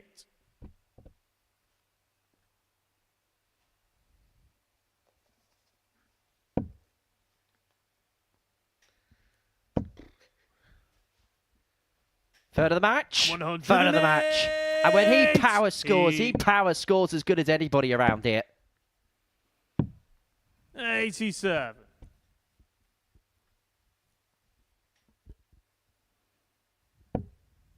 He is making a real charge here, isn't he, Scott? He is indeed. 108. That's number 4. Anybody want to buy a good second-hand dartboard? I don't know for 81. one, but there's one here, second-hand, well and truly. 72. Will he go 16s or 12s? He's gone 16s. Another big 16 to leave tops. 41. Well, he averaged in excess of a ton, didn't he, in his last game yesterday against Bijnen, and is he saving his best for last here? But Alex Small gets in on the act. That's his first. Could be irrelevant. Small hits big. Game shot on the third And it was irrelevant. Graham Hall. Absolutely right, Henry. Well, let's have a look at the Fourth leg, averages. it's Graham Alex Hall, to throw first. 98.02. Alex Small, 94.5. 4 180s for Graham, 1 180 for Alec. 6. Have we saved the best game of the day for the final game once again? There's a very good possibility. 6. Wasn't Graham Hall involved in the last game yesterday as well? There's a pattern emerging here. 60.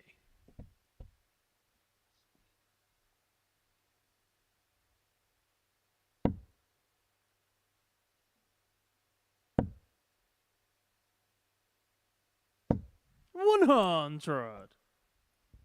Well, Graham Hall's been playing well all week. In fact, in the 4 games that he's lost 96. so far in this group, he's actually had the better average in every single one of those games. So the level hasn't dipped at any point. Just maybe there's been areas where push has come to shove and he's just not been able to pick the pieces up. 60.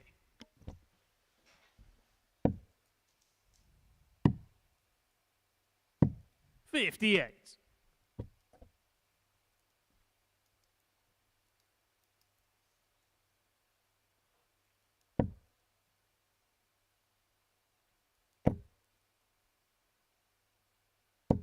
$140.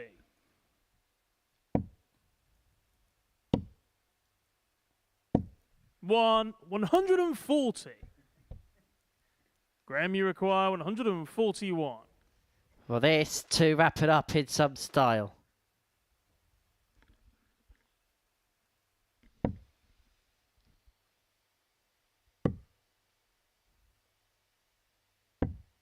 $83. Alec, you Left-handed, require Alex 87. Small has done a dart, but he may just get one at the bullseye. Well, double 5's a bonus. But he doesn't get. 82. Graham, you require 58.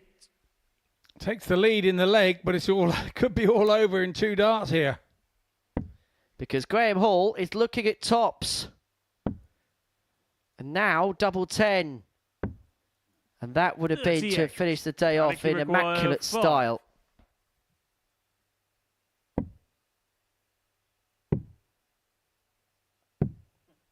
No score. Doesn't Graham, you go. require Alex Small's 20. had opportunities to at least keep himself interested. He's unable to do so. And so Graham Hall will come back to finally put the finishing touches on this performance. 4 180s in the match. 10. But he hasn't got the 4th leg. And Alec, it should you also be require mentioned that Alex Small was 3-0 down in a game today and he came back to win 4-3. That was in his opener against Brian Raman. And so he has got history of completing the comeback. Is history going to repeat itself? It's back to 3-1. Hall with the darts. It's Graham to the row first. Game on. Is it going to repeat himself? Very good question.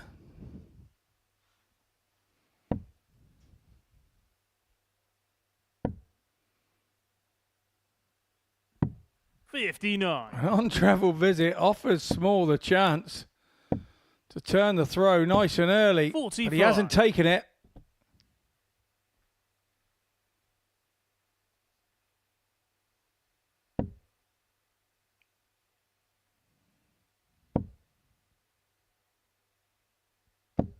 $100.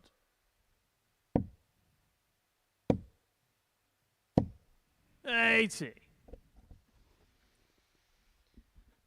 Well, we're reaching the conclusion of our session here on Pluto TV. Plenty else to keep you entertained between now and by the time we get started again tomorrow morning from 9:30. We'll have the Tungsten Talk, our regular feature on here. 96. That involves Neil Duff today. And we've also got the Women's Pairs Challenge. Now, that was a mini competition which took place during the previous Women's Week, which took place a couple of weeks ago now. You'll be able to watch that. And later on this evening, we'll actually show you the finals night in full. That will be your overnight billing from 10 o'clock all the way through to the wee hours.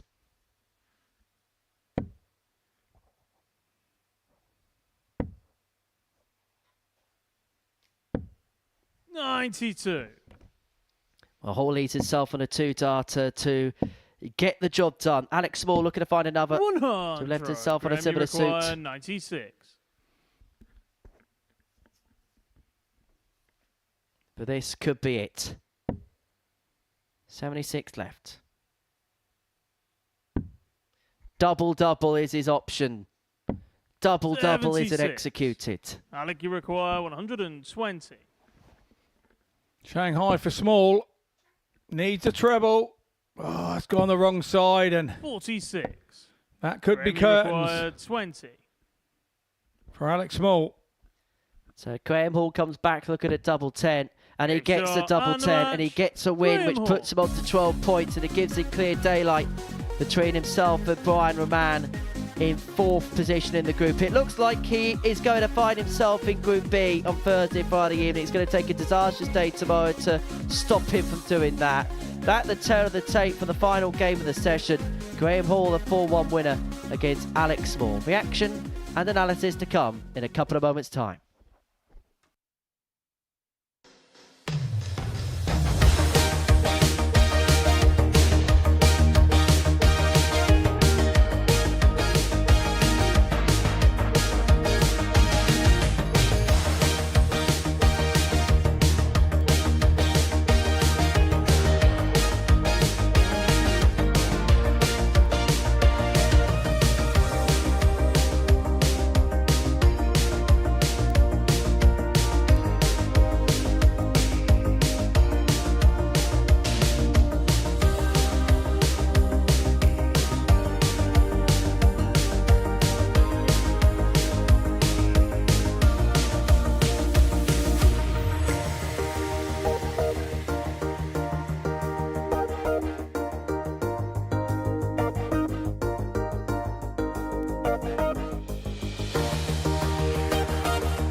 Welcome back to the Modus Super Series, where Tuesday's action has been completed here at the live lounge in Portsmouth. This is what we've seen towards the tail end of the day. Kevin Burness still the top player in the group. He lost his last game against Will Beaden, so he's not going to keep up that 100% record, but crucial in the race for second place, and that will mean a spot in Group B. Before the break, we saw Graham Hall get the better Alex Small by 4 legs to 1. So that's what we have seen in terms of the results. This is how the table looks going into the final day's worth of play. And as you can see, Kevin Burness with a 6-point lead over Graham Hall in second position. Hall on 12, Small on 10, Brian Raman and Will Beaden both on 8 points respectively in the group. They're going to need big days tomorrow. You get the sense if they're going to get into that Group B fold. Even though it's just that 2-point buffer, their legs difference isn't correlating as of yet. And Pim van Bijnen with that solitary win a day. He's on 4 points and at the bottom of the league table. So that is what we have seen. We've been watching it all in the company of the 2015 world champion, Scott Mitchell. Look, there's only one place to start, Scott. That is Kevin Burness. Okay, it looked like he was struggling towards the end of the session, but he got out everything that he needed from it. Yeah, he did. He did the work early doors, didn't he? And yeah, it looked a painful session for him, but he'll be pleased that he came through it with 4 out of 5 and cemented his place at the top of the table. And he's just needing a couple of wins tomorrow to get himself a couple of days off. So Kevin Burness at the top of the table. Graham Hall finds himself in second position in the group. In terms of the day that he had, how would you assess it overall? I think it's a very similar day to day one for him. He's maintained his position in second place in the league table, but I think we're going to find that he's averaged highest again today and hasn't really sort of bared the fruits of it all. So, but he'll be happy to be sat there still in second place, and he's got a little gap there now, and maybe it's down to Raman and Small to fight out for that last Group B place. And we know that Group B is really important to be in. In terms of Alec, he occupies that third position in the group. In terms of today, the good stuff was really good, but was it perhaps at points a little bit hit and miss? He has been hit and miss. He did it again yesterday. There are maybe a game or two that got away from him that maybe Phil shouldn't have done. And again, those are those points where he's trailing probably Graham Hall by. But he's got Brian now has a bit of a head of steam up chasing him. So it's going to be a tight run thing between those two to who goes to B and who goes to C. Well, we're seeing Pim van Bijnen here. He actually ended up busting his 118 before Alex Small took out the 120 there. Another day where he picked up just the solitary victory. But I think as well, in terms of Alec, I think what we saw from him today was we saw he keep his composure where maybe a couple of years ago where he was a little bit less experienced, you may have seen him lose games, which he's ended up winning so far this week. Yeah, Henry, what you're saying is he's maturing as a player, and that's exactly what he's doing. As he's getting older, as he's getting wiser, he's learning that these mistakes happen, and if you dwell on them, they stop the good stuff happening as well. So he's learning not to dwell on them. We're seeing it with Brian as well. There's a few players, a couple of age now, that they've been here a few times.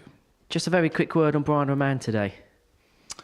Yeah, again, he's another one. I think yesterday he missed 7 darts to beat Kev Burness, and I think he's kind of carried that little trait on from today. There's a few darts going. He had one leg. I think he missed 5 darts at a double. And when those things happen to Brian, it seems to crucify him and hurt him, and he takes a little while to get over that then. But he's got another day tomorrow, and he's still in with a shout at Group B.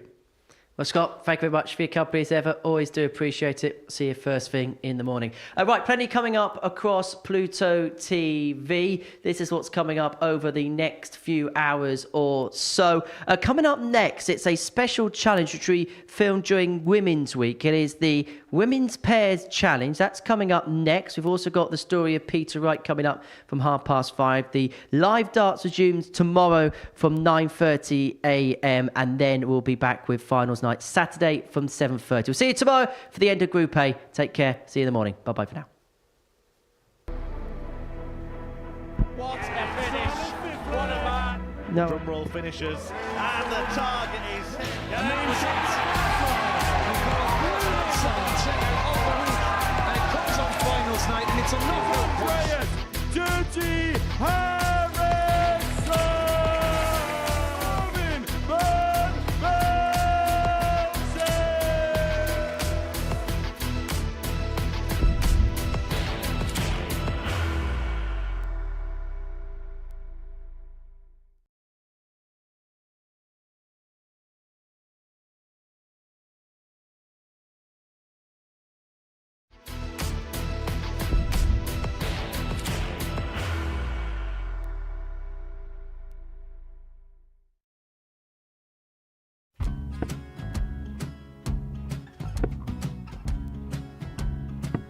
54. Charlie Maguire, 164.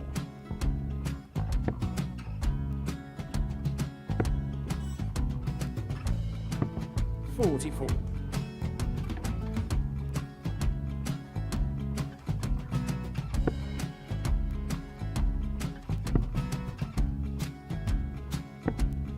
32. Charlie required 120. Well, 120. He's got a fair, at least 2 handfuls at this. Just needs to stay 60. there. That's a good shot. Halves his score. Leaves himself on a 2-darter.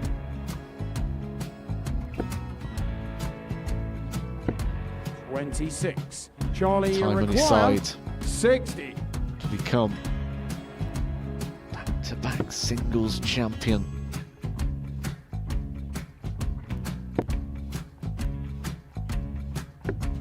$40.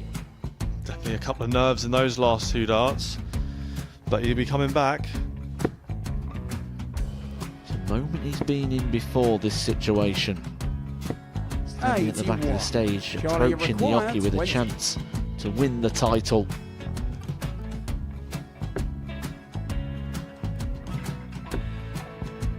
He did this to win the first title, if you remember. 11. I think he's gone. Georgia I think he's gone to bust it, maybe. The first title he won, he wanted 20. He went 6-7-7 to win it. He had a chance to replicate it again. Yeah, I get the feeling that was for a bust, and 39. on that situation there, George Scaife wasn't even 9. able to take it out going to the 18s on that switch. Yeah, I think he just panicked a bit, but he's done well to get that big one.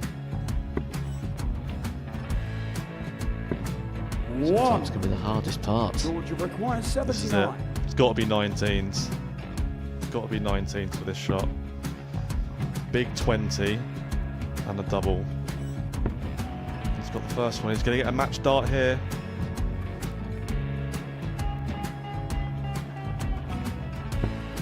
$59. Charlie Threw the entire required body into that 8. one. Just didn't want to let go of the dart.